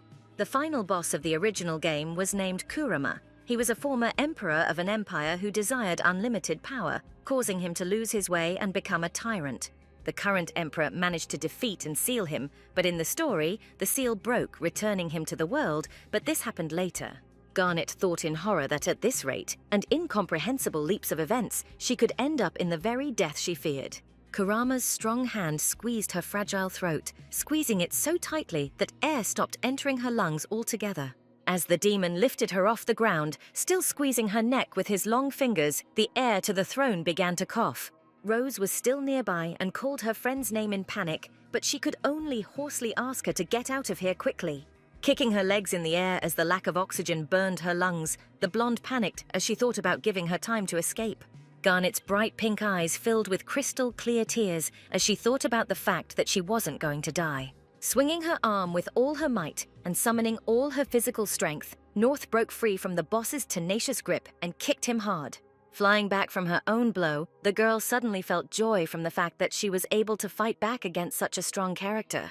She watched in slow motion as the hand of this terrifying grey villain moved further and further away from her neck. Kurama flew into the stone wall with all his might and slammed into it so hard that the entire room was filled with dust and sharp fragments. Garnet immediately fell to the floor, placing her hand on her neck and coughing again, closing her eyes and restoring normal breathing.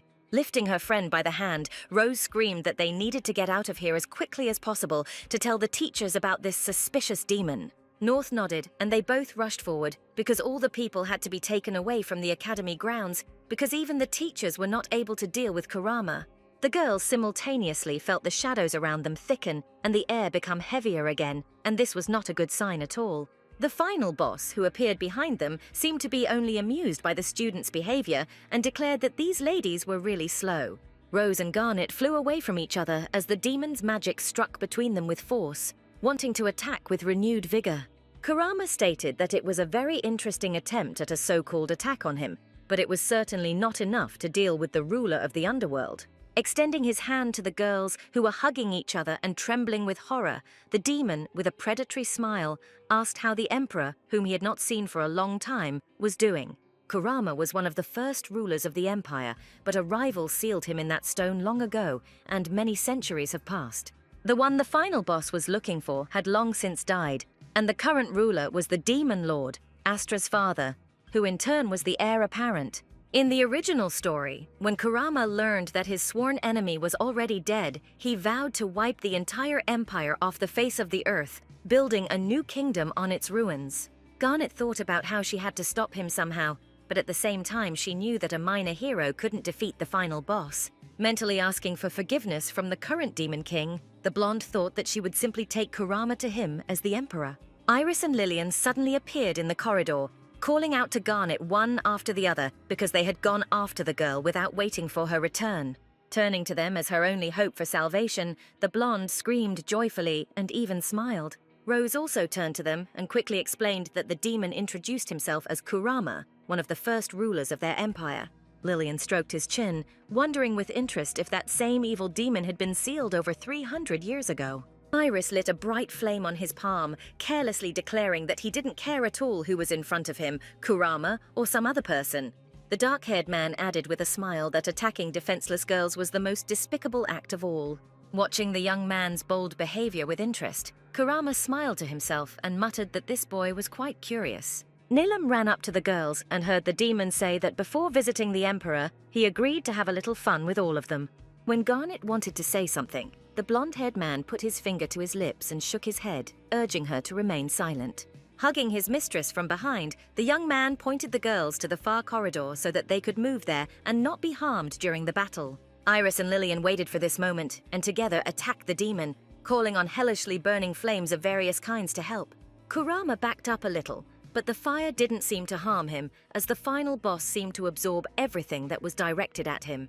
After putting out the flames, he declared that it had turned out quite well, and he might even take them into his service after he ascended to the throne. Iris became even more angry and rushed at his opponent with increased speed, growling and screaming that he should not even dream of such an outcome.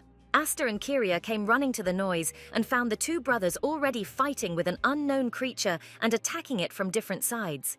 The red-haired man froze, his eyes widened, and his jaw dropped as he recognized the enemy of his acquaintances as the famous Kurama. Garnet quickly approached him and declared that the heir to the throne had understood everything correctly, and that this was indeed the same ancient ruler. Both boys straightened up and frowned as the blonde stated that if they didn't stop him and do nothing, their empire would fall.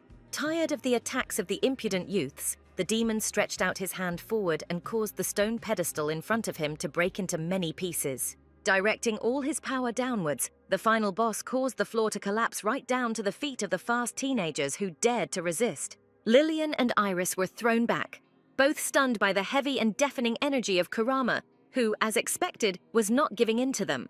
Turning to Garnet, the fair-haired man realized that he had to help and tenderly asked the girl to stay away and not enter into this battle. The young man immediately rushed forward to help the prince of the southern lands, who was already preparing for another attack on the enemy. Asura explained that Kurama was a former lord of the underworld, a powerful demon who used forbidden techniques. This tyrant was feared not only by his enemies, but also by his allies. He valued strength above all else, and thus brought pain to those around him. Shaking all over, Rose said that he really was terribly creepy, and then quietly asked if he was really related to their family. Asura immediately objected and said that they were not related since Kurama was overthrown by the former demon lord. Garnet thought with regret that she only knew the main plot of the game, but she understood that without the main character's powers, it would be impossible to defeat him. Iris, who had come up to them, suddenly hit his fist into his palm and declared that this was the first time he had fought with someone so strong, and that was why it was cool. Kurama, meanwhile, easily repelled the attacks of Nalem and Kiria, who were attacking him and were very serious about winning. The final boss suddenly looked closely at Asura and declared that the guy emanated a power that was only inherent to those from the royal family. Immediately looking away, the demon sighed boredly and declared that this boy was not the one he was looking for. The red-haired man replied that this was certainly not true, since he had spent hundreds of years in captivity when his worst enemy had sealed him away in the name of his descendants. The young man added that the disappearance of this ruler was explained by the fact that he had spent all his energy on this imprisonment, and therefore disappeared. Kurama's yellow pupils and black eyes seemed to burn with hatred, but they were also filled with surprise, because he certainly didn't expect this. Waving his hands angrily, the demon wondered what he should do now, since all these years in captivity, he had dreamed only of revenge. Garnet remembered that in the original script, Kurama learned the truth and went into a rage, then decided to destroy the entire kingdom. The blonde panicked as she thought about how they could stop the final boss, since Rose was not at all ready to fight him. Suddenly, Pi appeared, tearing the girl away from her thoughts, and shouted that he felt negative energy coming from here. Rose and Garnet looked in surprise at the little animal, who fearlessly rushed to help, sensing trouble. Pi saw Kurama in front of him, who was clutching his head with his hands and still couldn't figure out what he was going to do now. He suddenly shouted that he had made sure to seal it securely, immediately asking why he had awakened now. The blonde asked in surprise if he really knew Kurama, immediately mentally merging the animal's words in her head and clarifying what he meant by sealed. Pi stated that several centuries ago, a demon was sealed in the academy, but even that strong seal had certainly begun to weaken over time. He added that he came here because he felt a familiar negative magic, since he was the one who sealed Kurama at one time. Garnet's bright pink eyes widened and nearly bulged out of her head when she heard such words from her little pet. The demon stopped his tirade at the same time, because he felt with every fiber of his soul a very familiar energy of light. He looked up at the unfamiliar, small and strange magical creature, but muttered that he knew this glow very well. Looking at the lemon-yellow body of the kitten with wings, some parts of whose fur were white, Kurama declared that he would never forget the energy that defeated him. Switching back to a loud guttural scream, the game's final boss growled, asking if he was the demon lord named Pirakasa. Garnet thought that, judging by Astra's words, the former ruler gave all his strength to seal Kurama, and then disappeared without a trace. The blonde thought with surprise that all this time she had been friends with, feeding from the hand of a historical figure who should have died a long time ago. The animal stated that it was only because he had sealed Kurama and spent all his strength on it that he lost and could not return to his human form. Lifting several large boulders with his power, the demon shouted that his opponent had not changed at all and dared to ignore him. Sending huge boulders into a fast, uncontrolled flight, the dark-haired man declared that such behavior irritated him beyond belief. Some of the stone fragments would have easily hit and seriously harmed Garnet, who, even if she had tried, would not have managed to avoid the collision. Pirakasa immediately leaned forward and shouted loudly that he would protect Lady Garnet, and then threw his paws up. The little animal began to stretch out, glow and change its appearance, first taking the form of a little boy in white clothes. After this, he appeared to everyone as a young man with long blonde hair, huge white wings and angelic robes. Astra, Rose and Garnet looked with surprise and admiration at how easily he transformed into a human and stopped the spell. Looking at his palms with his light green eyes in surprise and turning them in different directions, Pirakasa said that due to the breaking of the seal, his powers had returned to him. Iris and Lillian, standing nearby, still could not understand how a small and cute animal could turn out to be a great warrior. Kurama stated with a menacing voice that he had waited for centuries to finally get his revenge after that battle, and this time he would not lose. Despite the whole situation, the fair-haired warrior looked calm and even carefree as he listened to the threats of his longtime adversary. The dark magician gathered all his powers into one large energy ball, accumulating in it all his anger that had been building up for many years. As he channeled this clot of magic and exploded another batch of sharp and huge boulders, Kurama screamed that he would definitely finish him off this time. Pirakasa, who had barely spread his wings, was still ready for battle and was not going to give up after an attack with simple, albeit very sharp, boulders. Many centuries ago, sitting on the stone floor, the dark-haired man declared that thanks to his research, he was able to create a new generation of demons. He said that he would become their leader, the strongest of the living demons, who would have to recognize the new ruler of the underworld. When the fully drawn pentagram was finished, Kurama raised his hand up and the huge drawing made on the floor glowed white. Only from under the ground, a heap of black energy suddenly rose up, entangled in red, dark burgundy rays, and the young man turned his head in surprise. A dark spirit rose above the young explorer and ominously declared that he was the true god of this world. The young demon screamed in pain and lack of air as an unfamiliar, nightmarish spirit entered his body without asking permission. This is how that same Kurama appeared in the world, known as the most cruel ruler, for whom there was nothing more important than strength. The dark spirit that had taken up residence in his soul muttered with interest that no one respected this demon, and his eyes turned black. He then destroyed the emperor's throne room, causing huge blocks of stone to fall from the high ceiling of the room. The unbridled spirit declared that if they did not wish to respect the demon, he would gladly show them how to fear him. During his devastating attack, he wounded several people who were unable to fight off the many stones flying at them. The crushed man was pinned to the floor, wheezing in surprise, unable to understand how this weak boy had suddenly acquired such enormous strength. Kurama laughed and shouted that he would make these servants know their place. He would command them, and they would only have to obey. At the same time, his close friend stood behind the distant column, saw and heard everything that was happening, realizing the full gravity of the possible future. Peeking out from behind a column, Pirakasa whispered that his friend had done something terrible, looking at him with eyes shining with excitement. Kurama created a real hell for all the inhabitants of the empire. He knew no mercy and did not pay attention to how they begged for mercy. When his subjects shouted that it was not him, the man laughed and said that he was the current and only demon king, and that he would rule over them. The dark-haired man immediately spread his arms out to the sides, and with a bright smile declared that from this moment on, no one would be able to surpass him. The people began to pray again, but now they were not addressing Kurama but Pirakasa, grabbing his clothes and tearfully saying that only he could stop the evil. The young man turned to look at the unfortunate citizens of the kingdom, who were begging him to become the new ruler and declaring that they were ready to follow him anywhere. The evil spirit in the emperor's body seemed completely calm, while absolute chaos and destruction were happening around him, and the people around him were suffering. Looking at everything that was created by his hands, the dark-haired man muttered that it was simply a wonderful sight, and no one would doubt his power anymore. Pirakasa walked quickly towards him, spreading his bright white wings and quietly, but confidently and steadfastly declared that it was all over for him now. The fair-haired man declared that he had betrayed his people, who had asked for the emperor to be overthrown from the throne, adding that he himself would become the next ruler. Turning around and looking at his old friend with yellow eyes burning with hatred, Kurama wondered if even he doubted him. Directing all his energy at him and echoing the words that he would become the new ruler of the underworld, the dark-haired man asked not to make him laugh. Pirakasa skillfully and quickly used the necessary knowledge from the ancient book of spells to defeat the possessed ruler. His gloomy, almost deathly pale face, along with the pentagram drawn in the air, was covered with unusual patterns, forcefully sending a huge white pattern made of magic towards Kurama in order to seal him in stone in the future. The dark-haired man had no intention of giving up without a fight, and with even greater fury, he attacked his old friend in order to defend himself. Pirakasa said that because of his greed, the ruler was struck by the curse of the ancient demon lord, and he could only ease his suffering and unbearable pain.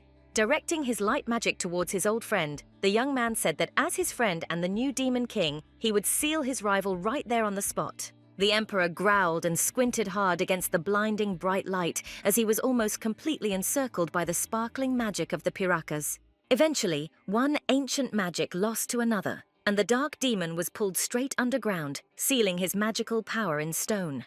When it was all over, the blonde fell to his knees in front of the gravestone and breathed heavily, thinking that he had used up all his strength and physical fitness. The young man grabbed his white shirt on his chest with his fingers because he couldn't get enough air, and he realized that at this rate, he could die altogether. Using the last of his available magic, Pirakasa transformed into a small magical creature that helped keep him alive.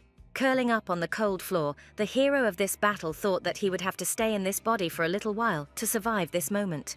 Now the situation was different, only in that he had allies ready to come to his aid in such a difficult clash. Looking at his already sworn enemy, the fair-haired man whispered with regret that he had not changed a bit over all these centuries, and therefore would once again be sent into oblivion. Kurama shook his head, stating that he remembered everything that was done to him, and therefore he would make him suffer as much as he himself had suffered all these years. Garnet was surprised to feel and realize that the aura of the final boss had changed dramatically, as if it was felt by everyone in the air. The girl had a clear impression that the dark demon was possessed and controlled by someone, and he himself was not at all happy about it. Not wanting to distract Pirakasa from his imminent attack, the blonde hesitantly leaned forward and quietly asked if anyone thought he was strange. Kurama's face completely ceased to resemble normal and human as he, breathing heavily, declared that he would definitely take revenge on all those responsible. It seemed that even the body of such a strong ruler could no longer cope with the huge amount of dark magic sitting within it. The ancient evil spirit, having taken over the body of a once young man full of strength, only enjoyed and smiled at this development of events. Kurama's lips didn't even seem to move as he commanded everyone present to immediately submit to him and his will. Iris suddenly said that his monster hunter instinct told him that they had to defeat the entity that had taken over the old man's brain. Pulling his brother away from Garnet, Lillian stated that this was the first time he had seen the possibility of a ruling figure being attacked and possessed by an outside force. The blonde man was completely distracted from what was happening and said that if he managed to catch Kurama, he would be able to conduct several interesting experiments. Pirakasa said that long ago in the underworld, there were 2 tomes that no one was supposed to study, but they broke the rules. Garnet listened nervously to the fact that the white tome described how to deprive a demon of magic, but the black one contained a collection of forbidden magical techniques. The blonde folded his arms across his chest and said that he didn't know how exactly this knowledge affected Kurama, but he became what he became. When North asked why the emperor needed these scriptures, Piraka explained that he began to rule at a young age, but he was not strong and was afraid that one day he would be overthrown. The girl thought that she knew this feeling firsthand and then asked what the demon had to pay for it. The green-eyed man exhaled and said that such strong magic affected each person differently. He added that due to studying the white tome, he eventually lost his human form, but did not know anything in detail about Kurama. The spirit still controlled the alien body and ordered it to immediately kill all those who did not take it into account, and the latter could only obey. Extending his hand forward and shielding everyone from another attack, Asta declared that as the future ruler of the demons, it was his duty to stop these atrocities. Lillian raised his whip, declaring that His Majesty was not alone, and Nelam said that they must unite to overcome such a thing. Ignoring Garnet's quiet objections, Iris stirred up the flames on his palm and declared that since such a fight had begun, he was also participating. Kiria called upon water, assuming that the Northerners, entering into battle with the forces of fire and wind, could destroy everything here, and therefore they needed to be covered. Rose suddenly declared decisively that she would also help all the guys, but the blonde rushed forward and asked the girl to wait. Unable to stop her friend, the heir to the throne closed her eyes and exhaled, thinking that in that case she should also go with them. All the fighters, shouting, rushed to attack Kurama from different sides at the same time, not intending to spare him and attacking with their powers. While the demon tried to fight off each blow in a row, Garnet quietly crept up behind him, calling his name. The blonde asked if he was okay with it, clarifying that the man was under someone's control for the sake of power, because it didn't make any sense. Kurama turned to the princess and growled that a girl like her would never understand him and all these actions. North stated that she was born into royalty and was surrounded by high society demons. In a place where only magical abilities were valued, she was born without them. She added that because of this, she spent her entire life trying to gain respect from all the other demons who were even better. The blonde hesitantly said that there were other ways to become strong, such as killing small and nimble magical slimes. Immediately deciding that it was time to run away and get away, Garnet suggested that he think about it and darted away to the side, further away. Kurama suddenly remembered how they despised him and didn't even think of showing respect, constantly pointing out to him the weaknesses that the ruler had. When the girl hid behind Piracas, the demon quietly asked if she hated those who did not love her, and if, having become so strong, she wanted to take revenge on them. The girl immediately replied that she did not hate them at all, and simply wanted to live a quiet life with those she loved very much. Kurama stopped abruptly, confusion flashing in his eyes as he echoed the words he had heard from her about ordinary life. The evil spirit did not at all like the clear doubts that arose in the soul of this demon, who was under his complete power. He growled and reminded Kurama that some girl couldn't interfere with his plans, and they were too distracted by such trivial things and relaxed. The dark-haired man lowered his head and created a glowing pentagram in the air, with the help of which he hoped to defeat all those who were against him.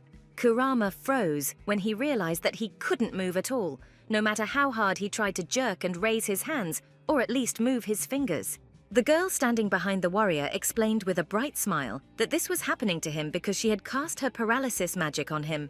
Garnet added that she could previously only use such energy through touch, but now her power has increased greatly. Iris looked at the demon, muttering that he even felt sorry for the little guy because he remembered how the body did not obey during paralysis magic.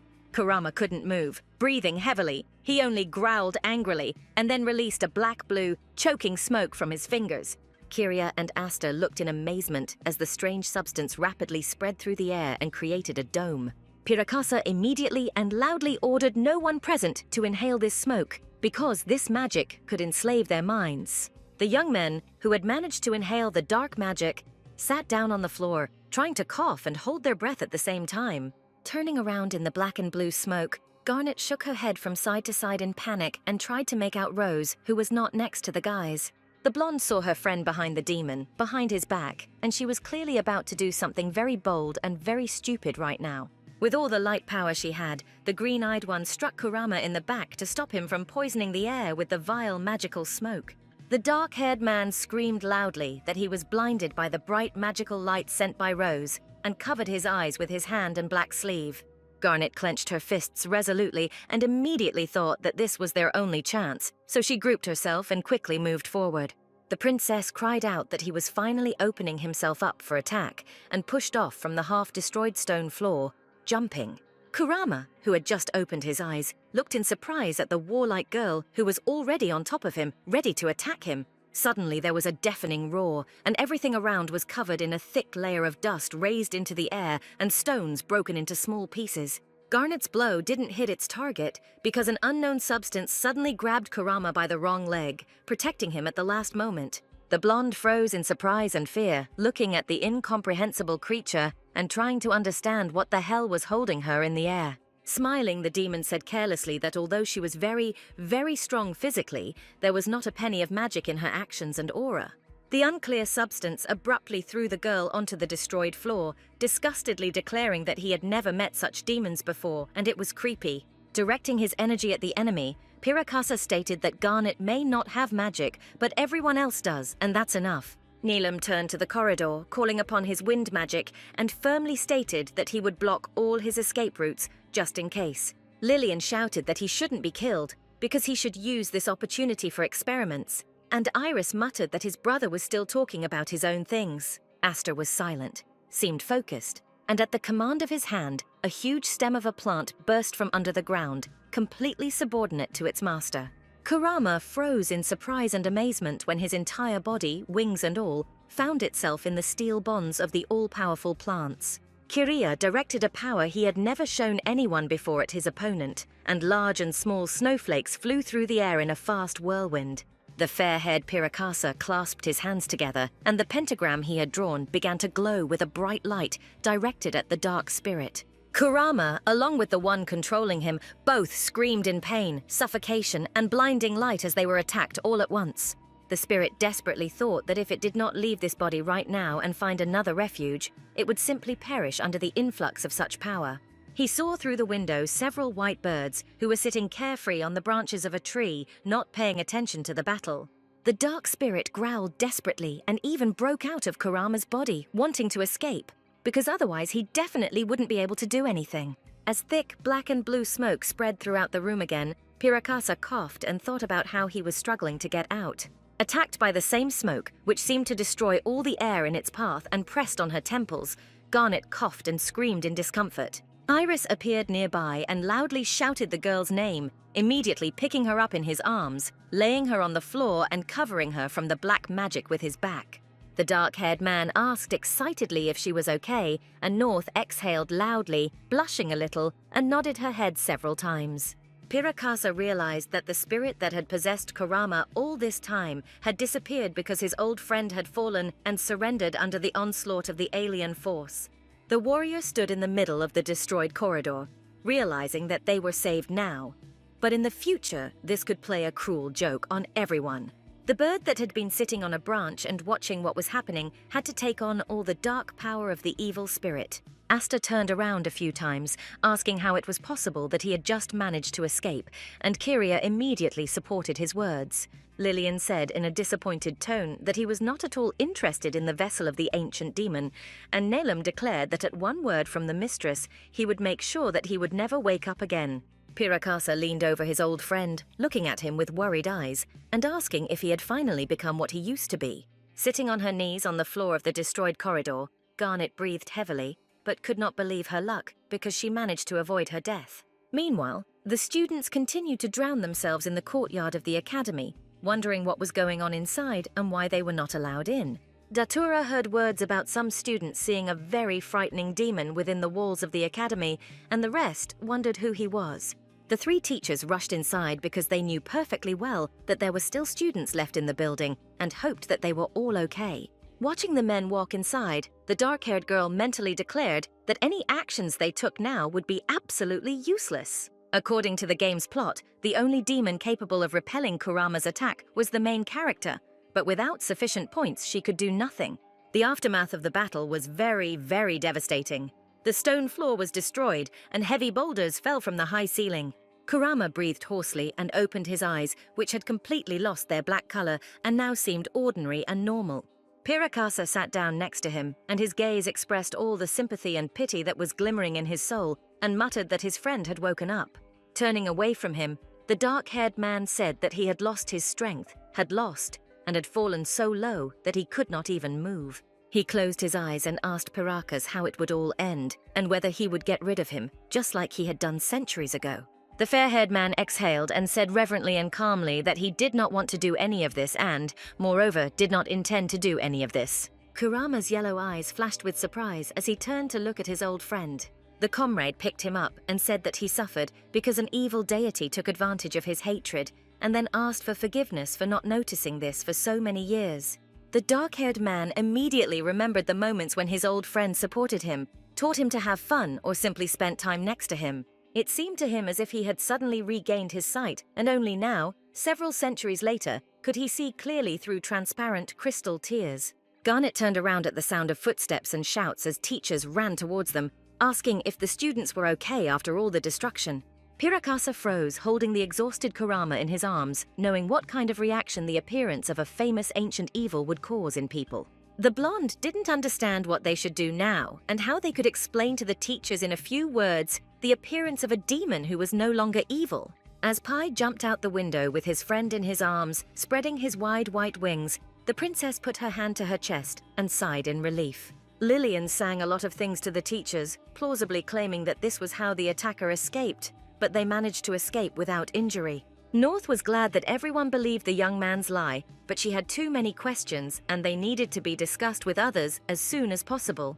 On this day, all classes were cancelled and students were asked to return to their dorms since the criminal had not been caught, and therefore an investigation was launched into the case. According to the preliminary version, everything that happened was just an ordinary earthquake, and when the former princess of the East found out about this, she was shocked because she herself freed the final boss. After some time in Garnet's room, Aster approached the former Demon King, first asking how he managed to break the seal. The red-haired man added that this appearance shook the whole underworld, and then they must understand what really happened. Kurama stated that while possessed by an evil spirit, he remembered little of his imprisonment, but was lucky enough to retain the memory of his awakening. He said that he was freed by a woman with purple hair who was unusually strong and broke the seal with her own hands. The princess swallowed and looked at the prince, who confirmed her thought that Datura was the culprit of what happened. Kurama thoughtfully rubbed his chin and added that her hair was even purple in color and her eyes glowed yellow. Pirakasa, who was listening to this, grabbed an academic newspaper from the pedestal, found a picture of West, and asked if she looked like this.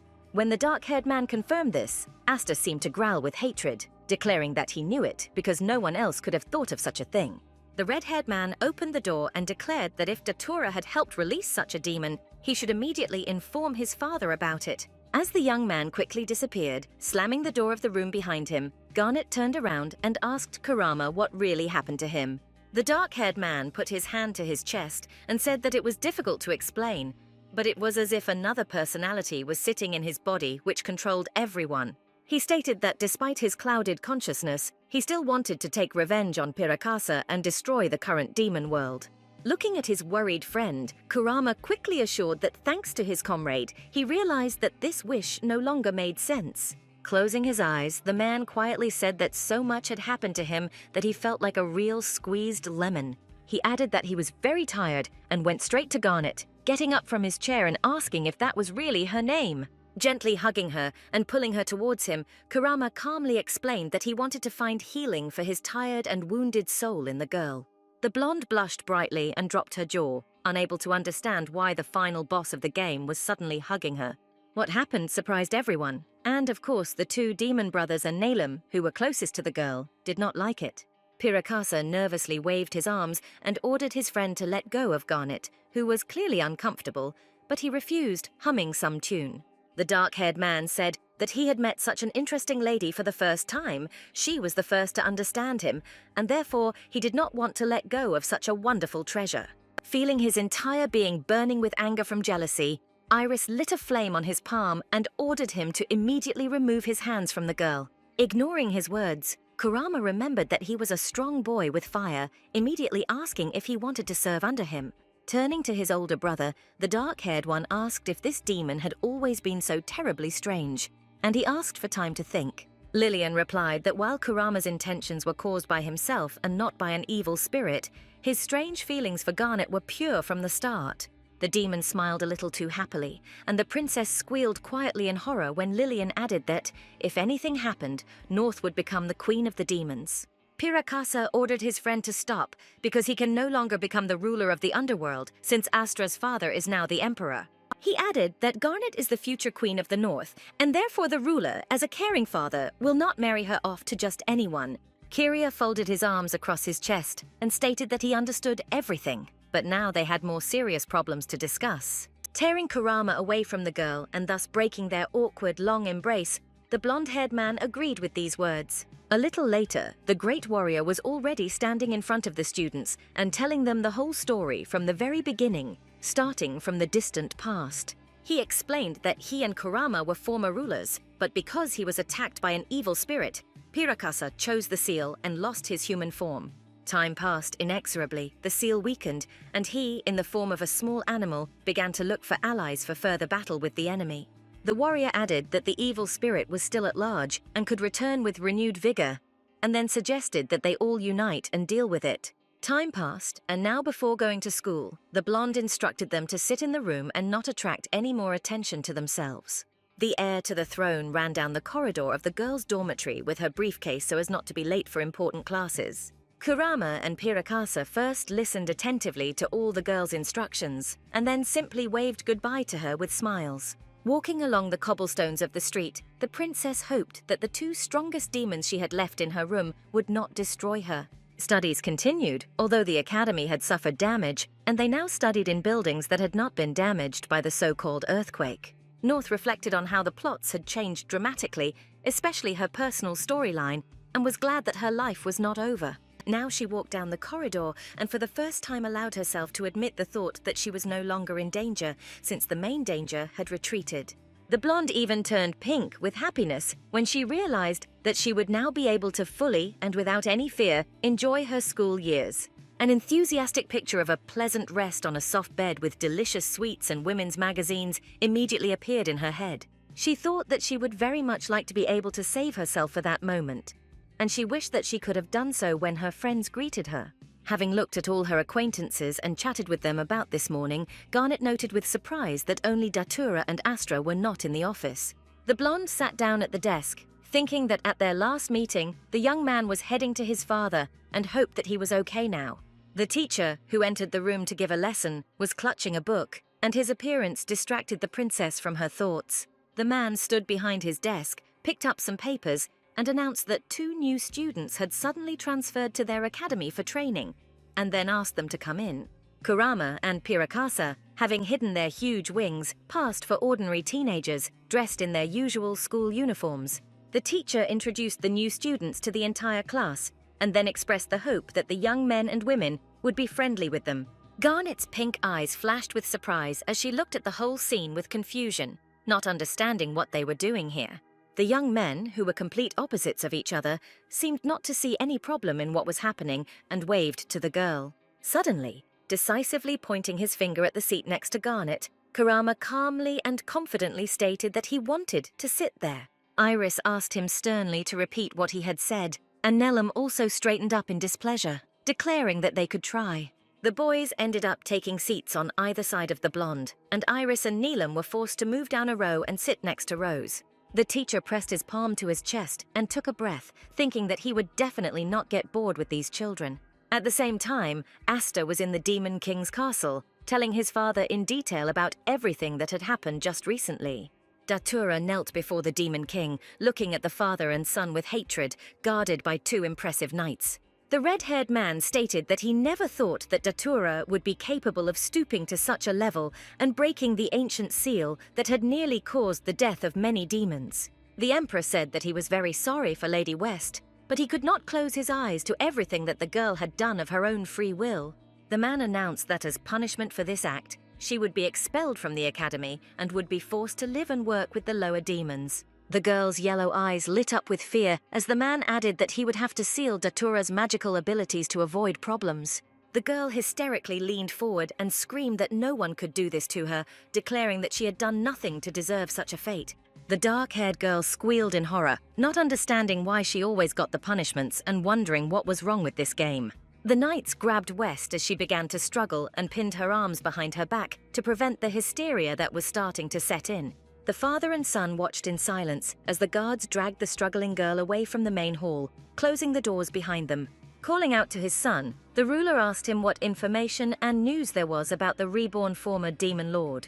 Aster turned to his father and calmly told him that right now, the future Queen of the North, Garnet, was watching over them. Pirakasa, according to him, lived with the mistress even before acquiring his human form, and Kurama became an ordinary demon after the release of the spirit. His Majesty stroked his forehead with his palms and muttered that the number of monsters had increased recently, and the reason for this could be the removal of the seal. He added that he had studied all the ancient records of evil spirits in the royal chancery, where it was said that the spirit itself was not dangerous, but sucked the magic out of demons. The king said that they needed to find him before he found a new host for himself and began to parasitize. At this point, the game changed dramatically again, and a girl with bright blue hair, the same eyes and glasses came out onto the street. The main character defeated the final boss of the game, and therefore the loading of the happy ending with maximum stats and maximum sympathy level began.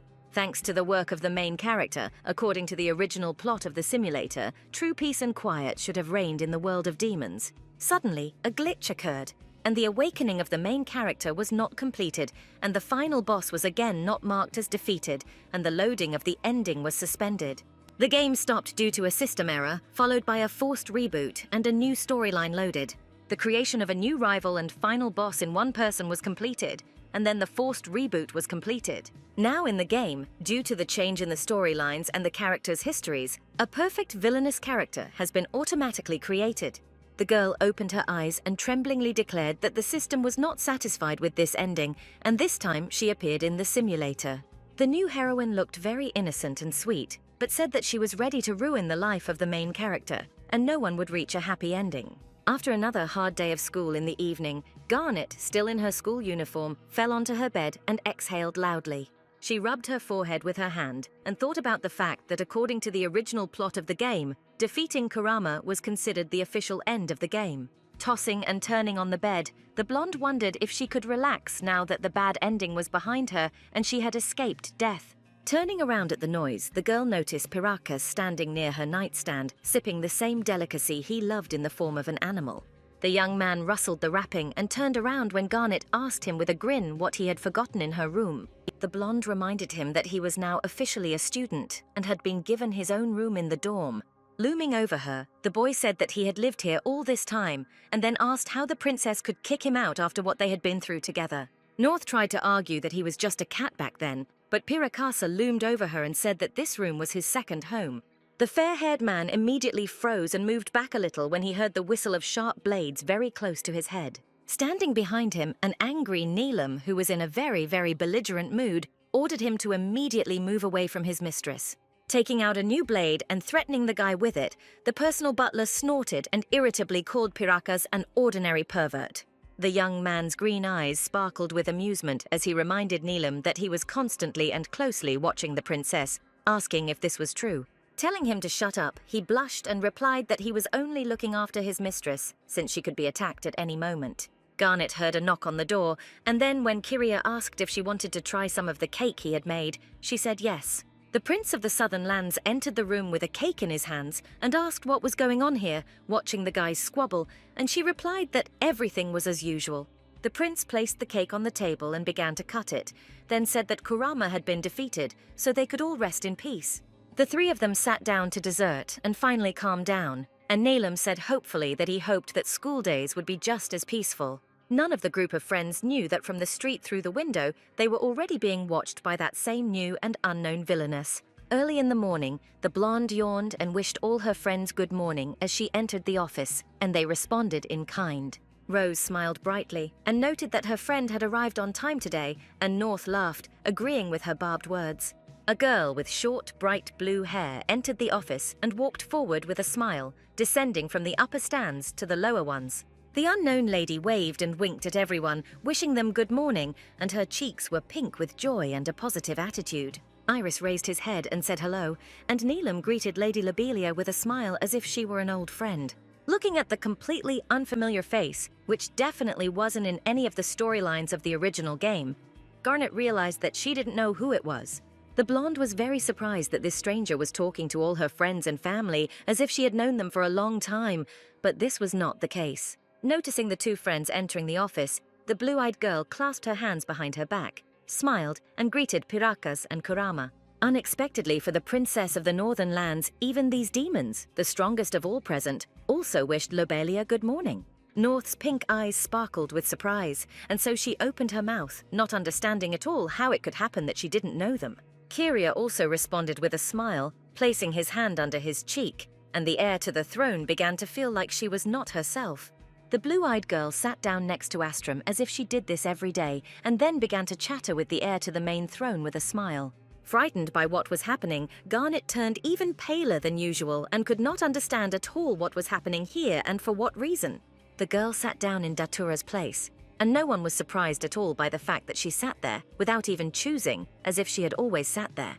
North relaxed when she realized that Rose was just as confused, since the new girl hadn't met any of them in person. After some time, the friends went to the Garden of the Demon Academy to share their experiences and worries with each other. Rose held the bun in her hands and then hesitantly asked if it was true that Garnet also had no idea who Lady Lobelia was. The main character's green eyes sparkled with excitement when she added that everyone was talking to the new girl as if they had known her for a long time.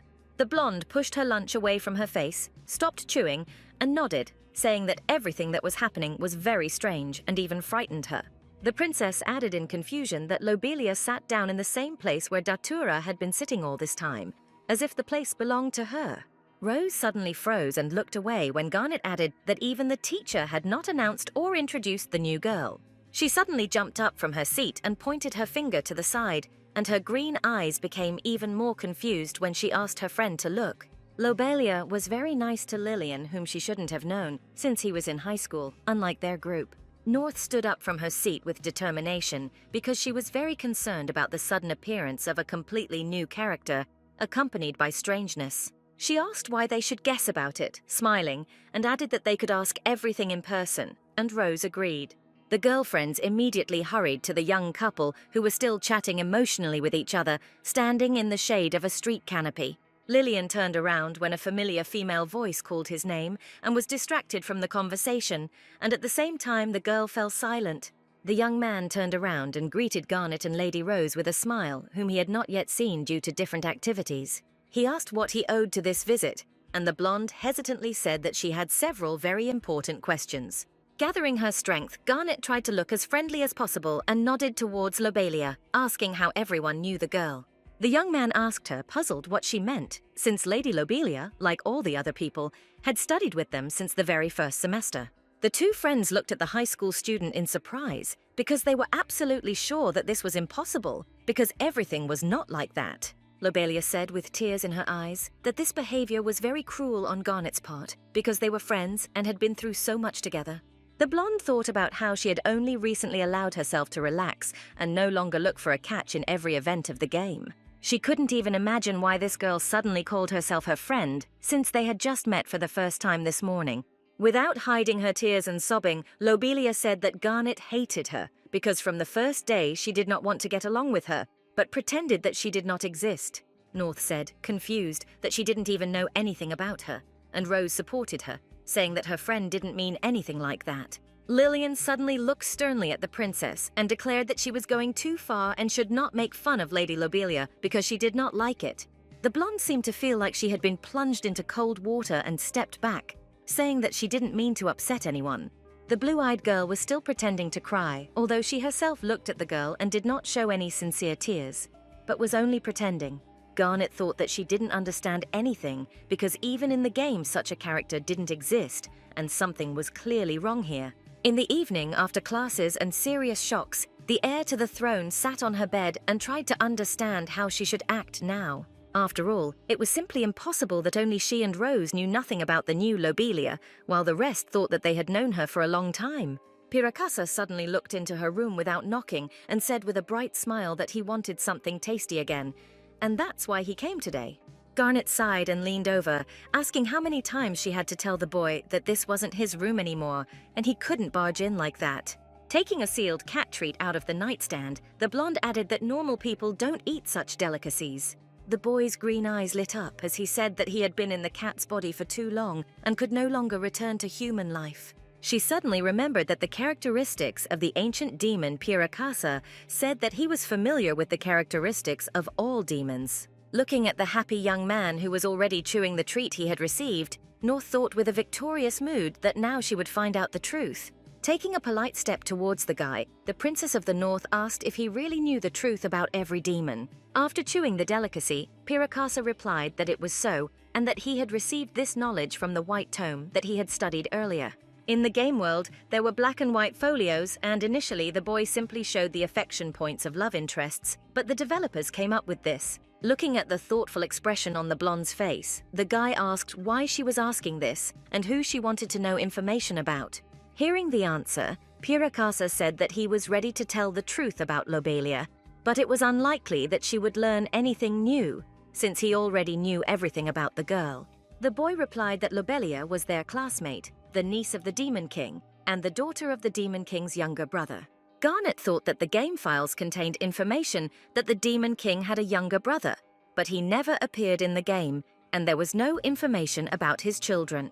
The blonde thought that it was too suspicious, and that she simply shouldn't be in the game world, but only Rose could believe it. Pirakasa said that Lobelia also has a rare light magic, is good at studying, and can get along with everyone, and is adored at the academy.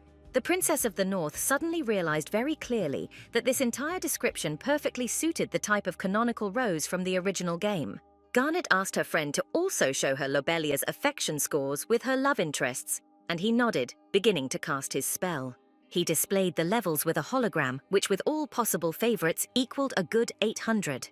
North thought that the investigation had ultimately led her to a dead end, beginning to wonder if her memory might be failing her and all of this was real. The next day, the blonde told Rose everything she had learned from Pirakas, and the girl said that the strangeness was only getting worse. The girlfriends chatted for a while and later calmly got carried away with their lunches when a multitude of guys entered the dining room with orderly steps.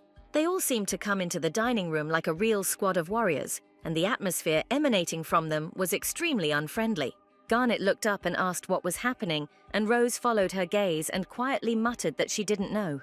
Leading the real squad of guys was Lobelia, who looked like an innocent princess, her bright blue eyes sparkling with happiness. The girls' classmates suddenly stood up, discussing that Mrs. Lobelia had come to dine with her retinue, and that there were always so many admirers around her that they would do well to leave and make room. Nodding his hand towards the vacant extended table, one of the guys pointed to it and asked Mrs. Lobelia to sit down. Another young man had already managed to run for a tray, fill it with food, and declared that he had already managed to do everything and brought the lady lunch. The blue-eyed girl blushed from such pleasant attention and covered her mouth with her hands, thanking them and adding that she was very pleased with this. The guys immediately began to bow with smiles, folding their hands and declaring that they did not need gratitude at all, because they were doing everything for her sake. The girl sat down at the table with a bright smile, while her male retinue surrounded the table, each of them ready to fulfill any of her wishes. Rose looked at the situation with surprise and said that she didn't know that Lobelia could be so popular with everyone. Interlacing her fingers, the blue-eyed woman, like a ruler, said that the boys could have lunch and should not worry so much about her.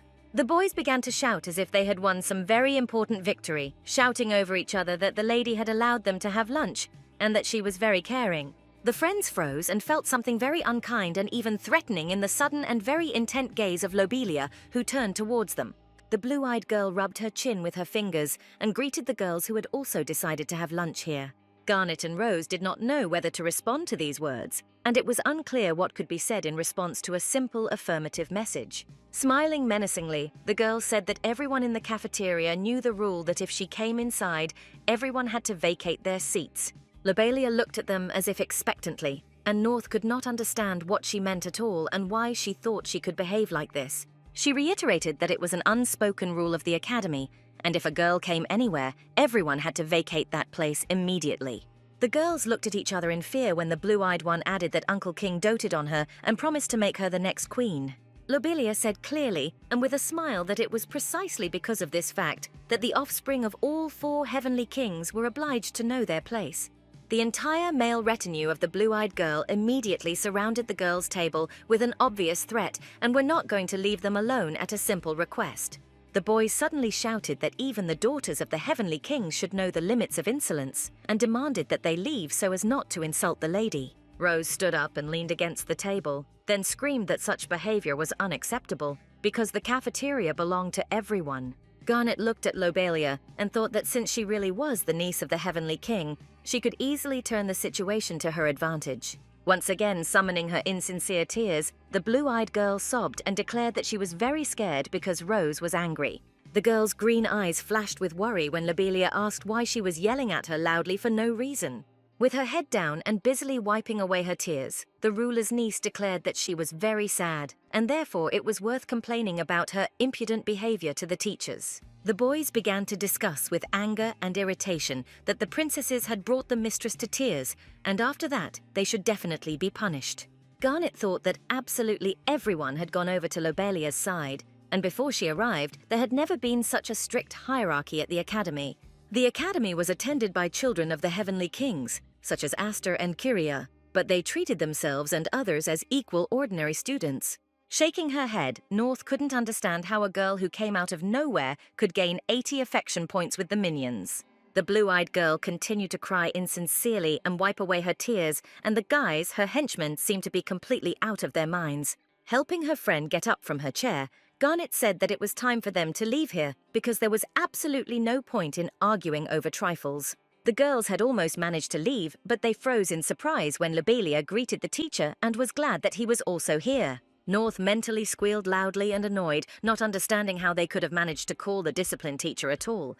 The grey-haired man adjusted his glasses and stated that the lady's escort had called him, and then asked what had happened. The boys began shouting in turn that the 2 impudent girls had brought the lady to tears, and even though they were the daughters of the heavenly kings, it was simply disgusting. Lobelia immediately assumed the most innocent look possible and reassured the boys, stating that she was fine and the girls had done nothing wrong. The blonde didn't understand at all what was going on because the king's niece herself had stated that she was going to complain about her friends. Rose squeezed Garnet's hand and modestly said that there really was no reason to punish them because they were not guilty of anything. Hearing this, Lobelia pressed her palms on the table and asked the teacher to punish these girls severely because they had no manners at all. With her hands folded and her expression charming and enchanting, the blue-eyed girl once again asked the teacher to do it just for her. Thinking that a stranger would not fall for this game, Garnet mentally asked the girl to decide whether she was a saint or whether she herself was demanding punishment. Surprising the girls, the grey-haired man adjusted his glasses, bending them higher on the bridge of his nose, and said that he would do it for her. The friends' jaws dropped when their teacher announced that they were both being suspended from school for a week, and it was terribly unfair. The blonde thought that this was the highest punishment of all that the academy had to offer, and they didn't deserve it at all. Lobelia suddenly asked again if they were suspended for 1 week, adding that it was very generous and democratic on the part of the man. The teacher bowed and said that this was the maximum possible punishment, and yet future rulers of countries must be given a decent education. Lowering her innocent gaze and twirling a lock of hair with her fingers, the girl said that in the event of an emergency, the post of king might not be taken by them. After that, the teacher looked at them and ordered them to return to the dorm, adding that none of the friends could leave the room without permission. Garnet and Rose were silent for a moment, and then quietly agreed as the situation for them was getting worse and worse with each passing second. North ended up being sidelined, sitting in her room during the day and staring miserably out the window, thinking that her father must be angry with her. Having done all the possible chores and having become completely bored, the blonde sighed and began to rock back and forth on her chair. Later, she went out into the corridor and thought that she would not leave the dorm, but had the right to go to the cafeteria and at least have dinner. The girl suddenly froze when she first heard loud footsteps and then saw the culprits of this noise and pressed herself against the cold wall. Lobelia was walking towards her, led by all possible love favorites, and was clearly happy about this fact, having removed her rival from her path. Garnet quickly hid around the corner, thinking that if she got caught now, she could count on another punishment from the teachers. Carefully peeking out from around the corner to the sound of retreating footsteps, the blonde thought that it would be better for her not to catch this girl's eye again. Nalem asked if maybe they should visit Mistress Garnet and Lady Rose, and the blue-eyed one replied that she was also very worried about her friends. Looking innocently at the young man, Lobelia added that both girls were removed only because of her, and therefore she felt a strong sense of guilt. She stated that she really wanted to save them and stop the teacher, but he did not allow her to say a single unnecessary word in response. The eavesdropping Garnet practically exploded with anger because everything was absolutely wrong and Lobelia managed to distort all the events. Pirakasa suddenly, with an extremely unhappy expression on his face, declared that he was very, very hungry and hurried to step forward. Blue-eyed seemed to have pulled out a cat treat from nowhere and hurried to take a few steps forward to approach the young man. Having caught up with the hungry demon, Lobelia handed him a treat in the form of a stick and wished the guy a bon appétit. The blonde-haired man asked, confused, why she always had his favorite treats on hand, since he never mentioned that he liked them. Garnet thought that this was a very accurate thought, because even though Pirakasa had existed before, no one knew about it except her and the key characters of the game. Lobelia didn't answer the question, and instead handed Iris a package of sealed cookies, who seemed equally confused. Obviously wanting to raise her sympathy with all the characters to the maximum at once, the blue-eyed girl gave Lillian a pack of chips with his favorite flavor. Walking towards Asta with a plate that had appeared out of nowhere, his cousin declared that she was happy to present her brother with a freshly cooked steak. When Lobelia announced that she had prepared some goodies for Nelum, Kiria, and Kurama, the blonde wondered with irritation how she knew all this. Remembering the long-suffering Datura, Garnet thought that this heroine could also be reborn, but then decided that she was more likely a secret character. The blonde looked sadly after her departing friends, because, understandably, she really missed their constant attention and presence. Left alone in the empty corridor, the girl thought that only now she realized that no one had visited her for the whole week. Suddenly stopping in the middle of the corridor, the blue-eyed girl screamed in fright, covered her mouth with her hand, and declared that she had forgotten something. Ignoring the calls of the very surprised men, Lobelia suddenly hurried in the opposite direction and moved away from them. Halfway there, the girl stopped and told them that if they were so worried, they could come with her, and then winked with a smile. Asta asked in confusion whether they should go there or not, and Iris ruffled his hair, scratched the back of his head, and muttered that no one knew. Clutching the paper grocery bag to her chest, Garnet thought happily that she had managed to snag lunch without even running into Lobelia. Walking quickly down the corridor, the blonde thought that she should return to the obviously hungry Rose as soon as possible. She suddenly shuddered with her whole body and stopped when she noticed that same annoying girl in her peripheral vision. Shaking her index finger at her, the blue-eyed girl with an obvious grin and an impudent smirk declared that Garnet was a very bad girl. Unable to contain her anger, the heiress to the Northern Throne turned to her rival and screamed loudly, asking what she wanted.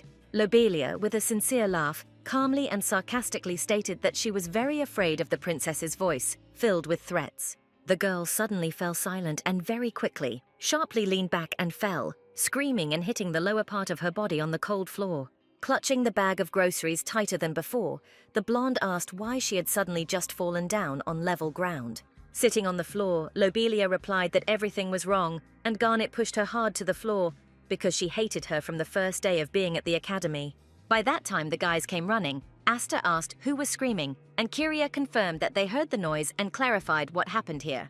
Turning to face them, the king's niece made her blue eyes shine with tears again, saying that she just wanted to say hello, but Garnet pushed her. Looking at her friends with caution, the princess of the Northern Lands sighed and thought that everyone around her would once again believe Lobelia for no reason. Only she didn't notice that in the crowd of guys were all her friends, except for Iris, who stood on the completely different side and also listened to everything. The dark-haired man muttered that North hadn't pushed anyone at all, not understanding what was going on with Lobelia for her to do that. Turning to the heir to the throne, the red-haired Aster turned his attentive gaze to her, called her by name, and asked what had happened. Looking down with wet pink eyes, the girl muttered that she had done absolutely nothing, but she knew how it would look. Lobelia seemed to take her back to a terrible past in which the princess had such a terrible reputation that no one even believed her. Iris suddenly appeared behind Garnet and quickly approached the girl, unexpectedly blocking her with his strong back. The young man stated that North really did nothing and was not on the list of people who bully for no reason. The blonde blushed brightly and felt a relaxation throughout her body when she realized that Iris believed her, and a pleasant warmth spread through her stomach. Gritting her teeth, Lobelia suddenly turned much paler than usual and mentally asked why the hell the guy had suddenly switched sides. Blue Eyes assumed that Iris could somehow see everything and was afraid that he could easily uncover her simple deception. Nervously chewing her nails, the girl realized that in this case, the trust between the characters would be broken, and all because of the stupid guy. Lobelia stood up and asked to be forgiven, saying that she was in a hurry because she had forgotten a very important thing in the cafeteria, but the dark-haired man called out to her. Without listening or intending to stop, the blue-eyed girl simply stormed off, unable to face the truth and such accusations. Looking at Iris with gratitude, Garnet thought that this was the first time someone had managed to get out of control and question the rightness of that heroine. She still couldn't figure out how everyone knew her and why she had 80% sympathy with everyone, more than Rose. Lillian suddenly took a few steps straight towards North and, pushing her brother away from her a little, suddenly asked for forgiveness for her behavior. He added that as an apology, he wanted to present her with a magical artifact that could protect the girl at the right moment. The young man said that the red button was a mini camera that recorded everything that happened to it, and the blue one replaced the earpiece to record conversations. He explained that it could also be used for communication, since he had his own, and Iris jealously noted that she also wanted such a thing. Having joked about Liliana's gift, the girl sincerely thanked him, because thanks to such a magical thing, she could prove her innocence at the right moment. Moving closer to her, Iris whispered that he wanted to say something about Lobelia, and Garnet turned to him, nodding. The dark-haired man claimed that he saw her fall on level ground with his own eyes, and then decided to brazenly blame North for all of this. His older brother said that Lobelia seemed to be deliberately trying to slander North, knowing full well that Iris would not lie about such things. The girl thought about whether she could change the events if she confessed to her friends right now that she had never seen the new girl in her life. Shaking her head, the blonde thought that she should first show everyone her true identity, and only then confess everything. Thus, a week of Garnet's suspension from classes passed, and now she could finally happily return to the academic environment. On the notice board, the princess saw information that the autumn festival was approaching, for which each class would have to prepare an event. North wondered what their class would organize, but saw that a vote had already been taken to make a decision. Looking dissatisfied at the results of the draw, which was conducted without her, the princess muttered that a cafe was not as bad as a theater. After Iris told the truth, Lobelia's popularity dropped significantly, and all the boys apologized to her for their behavior. Garnet thought with a smile that she had been very pleasantly surprised by the fact that at least someone had taken her side in this difficult conflict. But Lobelia, of course, was not at all ready to put up with her new position, which she, of course, did not like. She approached Iris and offered to discuss the concept of a cafe for the festival with him, but he indifferently stated that he didn't care, advising her to do it herself. The dark-haired man let out an irritated breath and closed his eyes when the blue-eyed girl asked if he was sure, since she needed help with the idea she had proposed. North heard this and thought wearily about how every suggestion Lobelia made was once again supported by the entire class without a single objection. During the preparations for the Autumn Cultural Festival, the blue-eyed one passionately commanded everyone and did not help with anything except giving errands.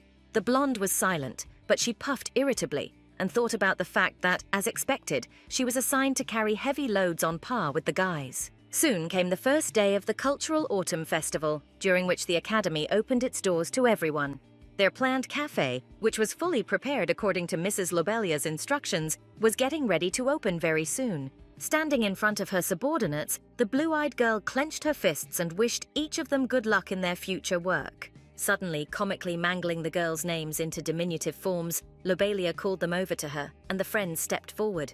She led them into the courtyard and declared that they should beckon visitors at the very entrance to the festival, announcing that she had even brought them chairs. Rose and Garnet exchanged glances as the blue-eyed one added with a smirk that they couldn't leave this post until the very end of the festival. In the end, the villainess forced them to do the most boring and thankless work, and the girls just sat in the yard with signs with the names of cafes. Looking up at the sky, North thought that sitting here until the very end was worse than anything Lobelia and her minions could have done. Some students dressed as waiters greeted the guests, others brought them menus, and still others carried the prepared dishes to the tables. The skilled courier wielded a knife and cut endless buns and sandwiches with a variety of fillings, while Neelam poured hot drinks. Looking around, the prince of the southern state frowned a little and muttered that for some reason he couldn't see Garnet and Rose anywhere. Pleased with herself, Lobelia thought with a smile that there weren't many visitors yet, but their common cause clearly had potential. She thought that if they collected the most money at the festival, it would significantly increase the girl's status, because the idea of the cafe belonged to her. Blue Eyes thought that she had also gotten rid of Rose and Garnet, so she would be able to contact all the key characters during the festival. The girl wanted to win their trust again and pump up the percentage of sympathy to the possible maximum, and then the game would come to its end. Neither the main character nor the bugged villain could stop Lobelia from achieving what she wants. Her blue eyes lit up with happiness as she thought that she would be bathed in the rays of love and adoration, while everyone else would be left with nothing. The festival continued, with the students themselves and guests from the capital visiting various pavilions to assess how different classes had prepared for the event. Sneezing, Garnet answered Rose's question about the illness with a denial, adding that there is a sign that says that someone probably remembers her. Two demon disciples suddenly approached them and angrily asked why they were just sitting there and ordered them to attract clients as actively as possible. Thinking furiously that this was simply ridiculous, the blonde screamed with fervor. Were they really going to tell them how to do their job? Lobelia had deliberately driven them and Rose as far away from the cafe as possible, so such advertising would have been of no use anyway. One of the demons shouted that the lady had given clear instructions that must be heeded, and another declared that even the daughters of the heavenly kings could not do everything. Garnet really wanted to show all the ardor of her character and object to her offenders, and therefore she pressed her lips tightly together so as not to say too much. Her behavior and resistance could have a very negative impact on her relationship with her family, as well as cast an unnecessary shadow on her father, and the girl did not want that. North thought that this time, whether she wanted it or not, she would have to swallow her resentment, and so she stood up with Rose when they were ordered to hurry. Lillian, who suddenly appeared, surprised the girls, and in a voice hoarse with anger, asked if the demon knew who he was talking to. The young man declared that this lady was the future Queen of the North, and the fact that Lady Lobelia treated the girl like a brute did not paint her in a good light. The frightened demon stuttered and raised his hand, replying that they were simply trying to fulfill the request that Lady Lobelia had given them. Folding his arms across his chest, the fair-haired man stated that he was aware, but he had heard the entire conversation between the lady and Garnet perfectly well thanks to the wonderful brooch. Lillian added that even a member of the dynasty could not simply humiliate people, and Lobelia was obliged to maintain friendly relations with all the heavenly kings. Waving his hand, the demon angrily declared that he would not get away with such a brazen insult to the royal family and its direct member. Iris, who came up from behind, suggested trying to fight them since the entire royal family supported Garnet, and he had already contacted her father. The dark-haired man added that Pirakasa and Kurama also heard very well about what their mistress Lobelia had done. The young man added that no one in their company was going to simply turn a blind eye and let such incidents go unnoticed. Wanting to add even more weight to his words, Iris offered to show evidence to Kyria and Astra, among other things. Lillian held out his hand, on which lay his brooch and which, by magic, word for word, transmitted Lobelia's speech. The blue brooch glowed even brighter when the voice of the king's niece said that the friends could not leave their place until the end of the festival. From that day on, the girl always wore the gifted brooch on herself as a salvation, and tried to understand whether they would be able to unravel Lobelia's intentions with the help of this thing. Most likely, her target was not Asta, since the girl was already his relative and was part of the royal family. The blonde didn't understand why the blue-eyed new heroine was so desperately trying to get rid of her and push her away from the battlefield. While taking orders, the girl thought how strange it was that so much time had passed, but none of the main male characters had come to her. Noticing Kyria and Nellum disappearing from the kitchen, the dark-haired girl thought that at least one of her love interests should have shown interest in her. Thinking that something was clearly wrong, the girl ran away and closed the door, remaining alone. Lobelia looked up and called the system to show her affection levels with her top love interests. The immediately displayed hologram showed Lobelia that with none of the listed heroes, the number of points went over the threshold of 40.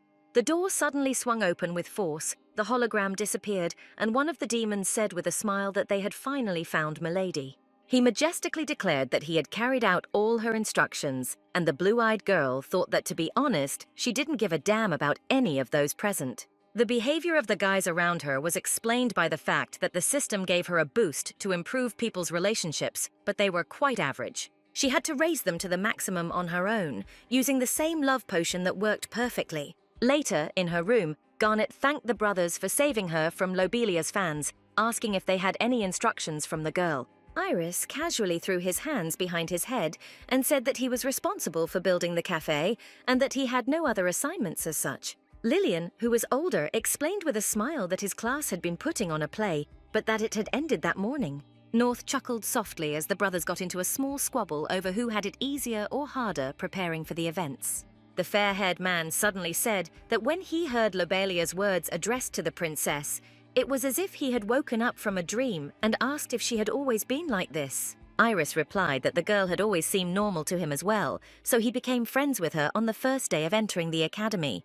The dark-haired man immediately remembered how he and Lobelia had gone to the mountains together and then participated in that sports festival. Garnet wondered in surprise why, when speaking about these memories that were connected with her, the young man was talking about something completely different. She looked up at the boy and quietly, hesitantly asked if he remembered how they spent time together throughout the school year. Iris waved his hand and asked what kind of question this was. Immediately answering that, of course, he remembered everything, but seemed unsure. The guy buried his hands in his hair, quietly asking what the hell this was and why there were no memories associated with North left in his head. Lillian swallowed quietly, raised his head and said that, come to think of it, he didn't remember anything related to Garnet or Rose either. He said that in all his memories from this school year, he only saw Lobelia, muttering that it seemed very strange. Everything that was happening related to the king's niece seemed more and more frightening and unrealistic. The blonde lifted her head and exhaled as she realized that she and her friend had been right about everything from the very beginning of the unusual oddities. She understood that if Lillian and Iris couldn't remember anything about her, it meant that Lobelia was a non-player character and something was wrong. Garnet got up from the bed and turned around, asking the guys to listen to her. But this monologue, which hadn't even begun, was called almost immediately. Nellum suddenly appeared, knelt down on one knee in front of the princess, and asked for forgiveness for overhearing this entire conversation. He pressed his hand to his chest and said that he, like Iris and Lillian, had no memories of spending time with the lady. The three guys looked at each other, gradually coming to terms with the idea that this was all one big scam. Lillian turned to Garnet and asked excitedly what happened to her and her memories after Lobelia appeared. The girl exhaled and folded her arms across her chest, saying that she didn't remember anything about the girl, and in fact, she only saw her for the first time at the beginning of the new semester. She said that, to put it simply, neither she nor Rose remember anything about this girl, but everyone else perceives her as their friend. The blonde said that their memories were very different from each other and suggested that this was even stranger. Iris, confused, confirmed that this was indeed the case and then asked who this incomprehensible Lobelia could really be. Lillian noted that they would not be able to get answers out of her because the girl was a member of the royal family and would use her position to easily get out of answering.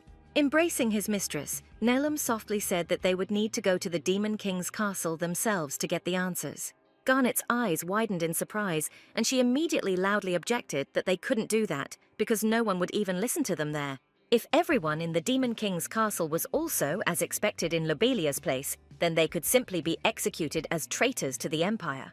A few days later, the blonde was slowly walking down the street with a briefcase, still thinking about what had happened recently. She thought with regret that she still had not come up with a better plan than the one Neelam had suggested that day. Garnet thought that perhaps all their questions could be resolved in the castle, but Asta suddenly distracted her from her thoughts and appeared behind her, calling her name.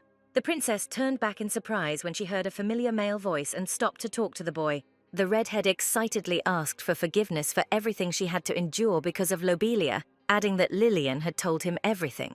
North's pink eyes sparkled with hope for the adequacy of all people when the heir to the throne said that he could not even think that the girl was capable of such a thing. Obediently placing her palms in his hands, the blonde muttered that it wasn't Astra's fault and he didn't have to apologize to her at all. Squeezing her fingers, the guy said that it was his fault because Lobelia was a member of the royal family, and because of her, a scandal had arisen. Garnet thought that Astra had always had a heightened sense of responsibility because of his position, and perhaps information about his father and uncle could be learned from him. North exhaled loudly and carefully asked if His Highness and his brother knew about what Lobelia had begun to do and create. The young man replied that he had written a letter to both of them regarding everything that was happening, but had not yet received a response, so he was planning a personal meeting very soon. Asta added that he would definitely raise the issue of his cousin again because such behavior should not go unpunished. The red-haired man gently let go of the girl's hand and asked her to rely on him, and then promised that he would definitely figure everything out. In class, Garnet greeted all her friends as usual, but realized that the usually annoying Lobelia was not in that very place. The blonde frowned and rubbed her chin with her fingers, realizing that she hadn't seen the girl since the autumn cultural festival. When it was time for lunch, the girl rose from her seat and pushed back her chair, sighing quietly and muttering under her breath that she was very tired. North stopped when Pirakasa looked up at her and called her name, wanting to get the attention of the Crown Princess of the North. The young man called her into the backyard and asked for forgiveness for such a sudden call for a conversation, but he wanted to tell the girl a lot. Green eyes burned with guilt as he apologized for not being able to protect Garnet from all the nightmare that Lobelia created. He added that Lillian told him everything, and after that he had to think about the fact that they all blindly did not notice the duplicity, although he did not even suspect about that girl despite his age. The blonde man said that the more he thought about it, the stranger the new girl seemed. For example, the circumstances of the friendship raised questions. Assuming that he had the same history as Lillian and Iris, she asked if he too had no memories of her. Pirakasa stated that this was true and that it was not normal at all, so he used the magic of the white tome to restore the true memories. Garnet asked if he was sure he could use it, since then he might turn into a cat again, but the green-eyed man said that this would not happen. He assured the girl that it was as safe as showing the heroes' sympathy points to each other, so nothing would happen. Smiling brightly at the concern of her good friend, the blonde blushed slightly and thanked Pirakas for the way he was acting. The demon suddenly became the color of a tomato, because the praise and gratitude from the Crown Princess of the North was very pleasant to him. He suddenly leaned closer to her and called her name, but North moved away, sensing the awkwardness between them, and muttered that the guy was too close. The girl let out a muffled scream when her interlocutor was hit on the head with something not very heavy, but quite noticeable and not particularly pleasant. Holding a bag of groceries, Kurama wondered if when he went out to buy lunch, his friend decided to take advantage of the situation and flirt with Garnet. Pirakasa seemed very irritated after what happened, and the blonde listened in surprise to the conversation between the two close friends. The green-eyed man said that Kurama could have taken his time coming here and had arrived at the wrong time, and the dark-haired man looked at him in surprise. The blonde sighed and stated that if people's memories were truly distorted, he would be able to help each of them with his spell. The demon mentally read a special spell, released it into the sky, not sparing light magic for such a task. Looking at the sky, the blonde-haired man exhaled and told his friends that now all they could do was wait and hope that everyone would remember everything. At the same time, in the Demon King's castle in Lobelia's room, the manual production of a special magic potion was in full swing.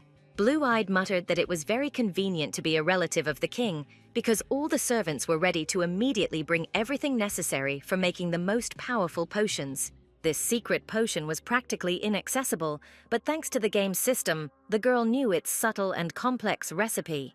The ruler of the demons was sitting in the main throne room at the same time, receiving the inhabitants of his empire for an audience that was already familiar to everyone.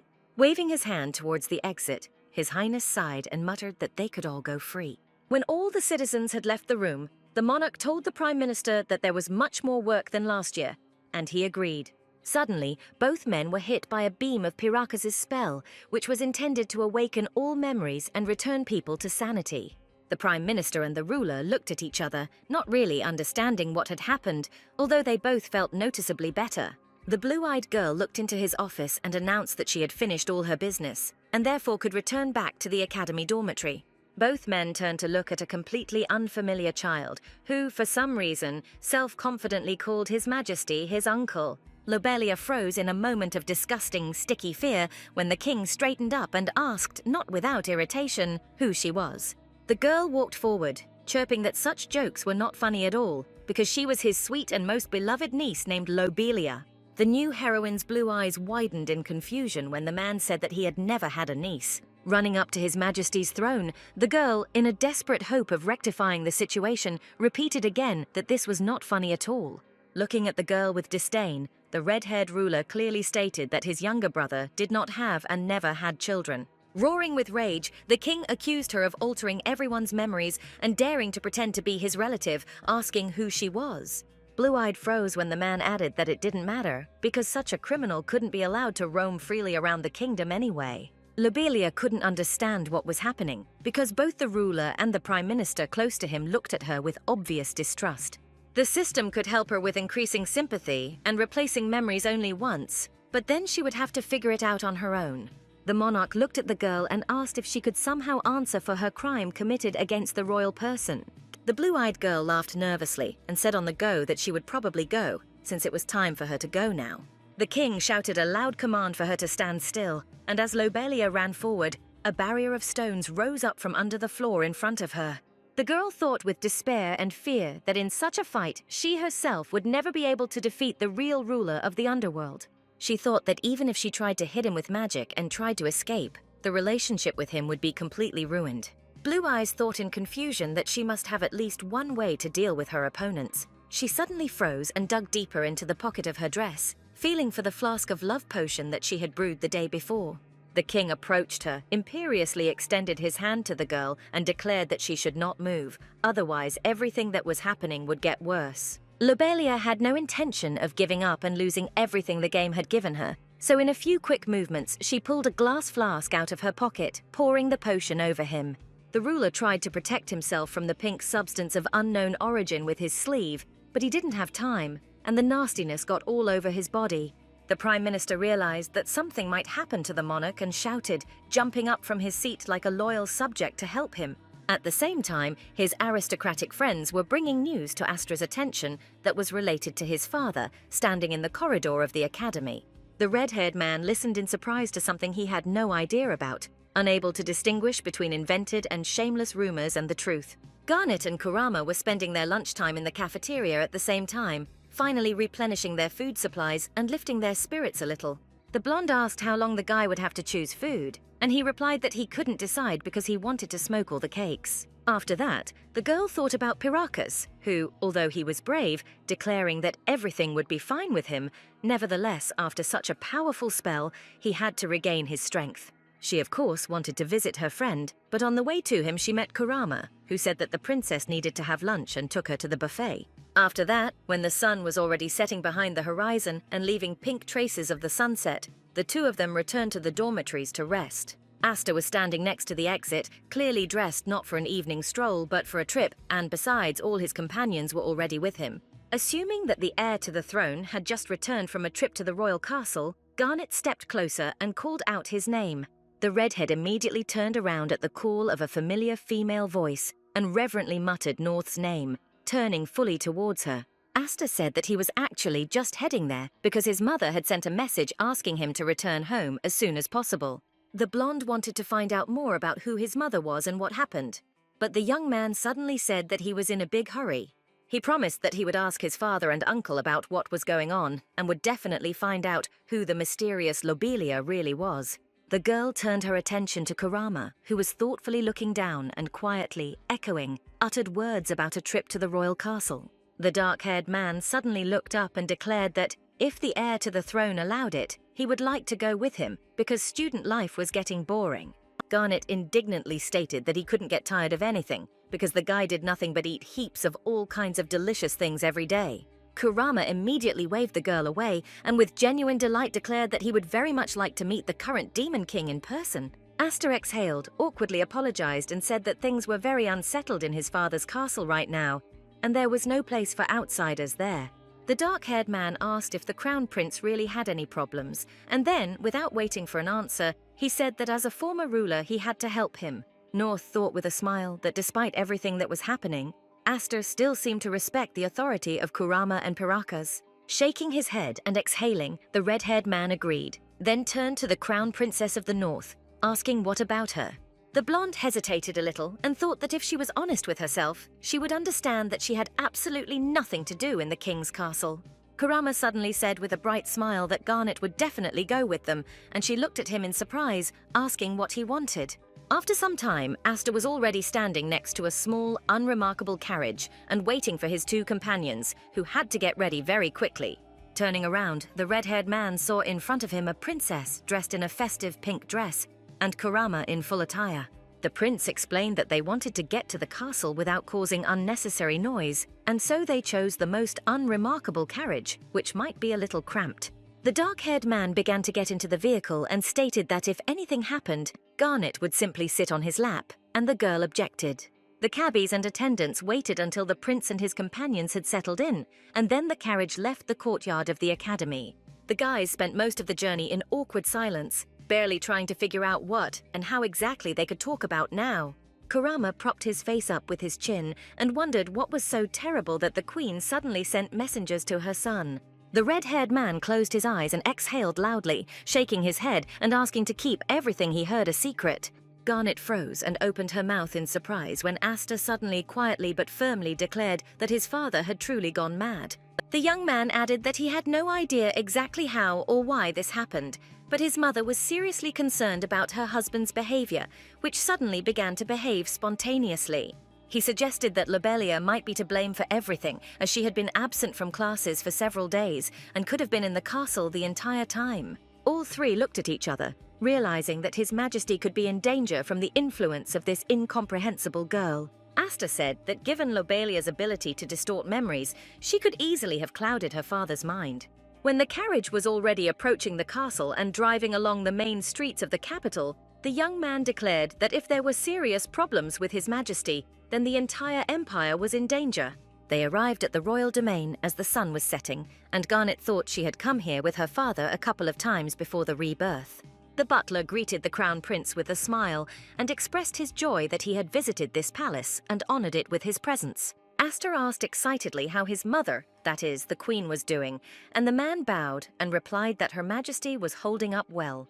When the prince hesitantly asked how the king was feeling, the butler swallowed and asked not to be considered rude, but the ruler seemed to have been replaced. The man explained that the monarch had locked himself in his office and was tirelessly handwriting very strange laws regarding the families of the 4 heavenly kings. The grey-haired butler suggested that the culprit might be Lady Lobelia, since His Majesty had never thought about such a thing before. Asta looked down and confidently replied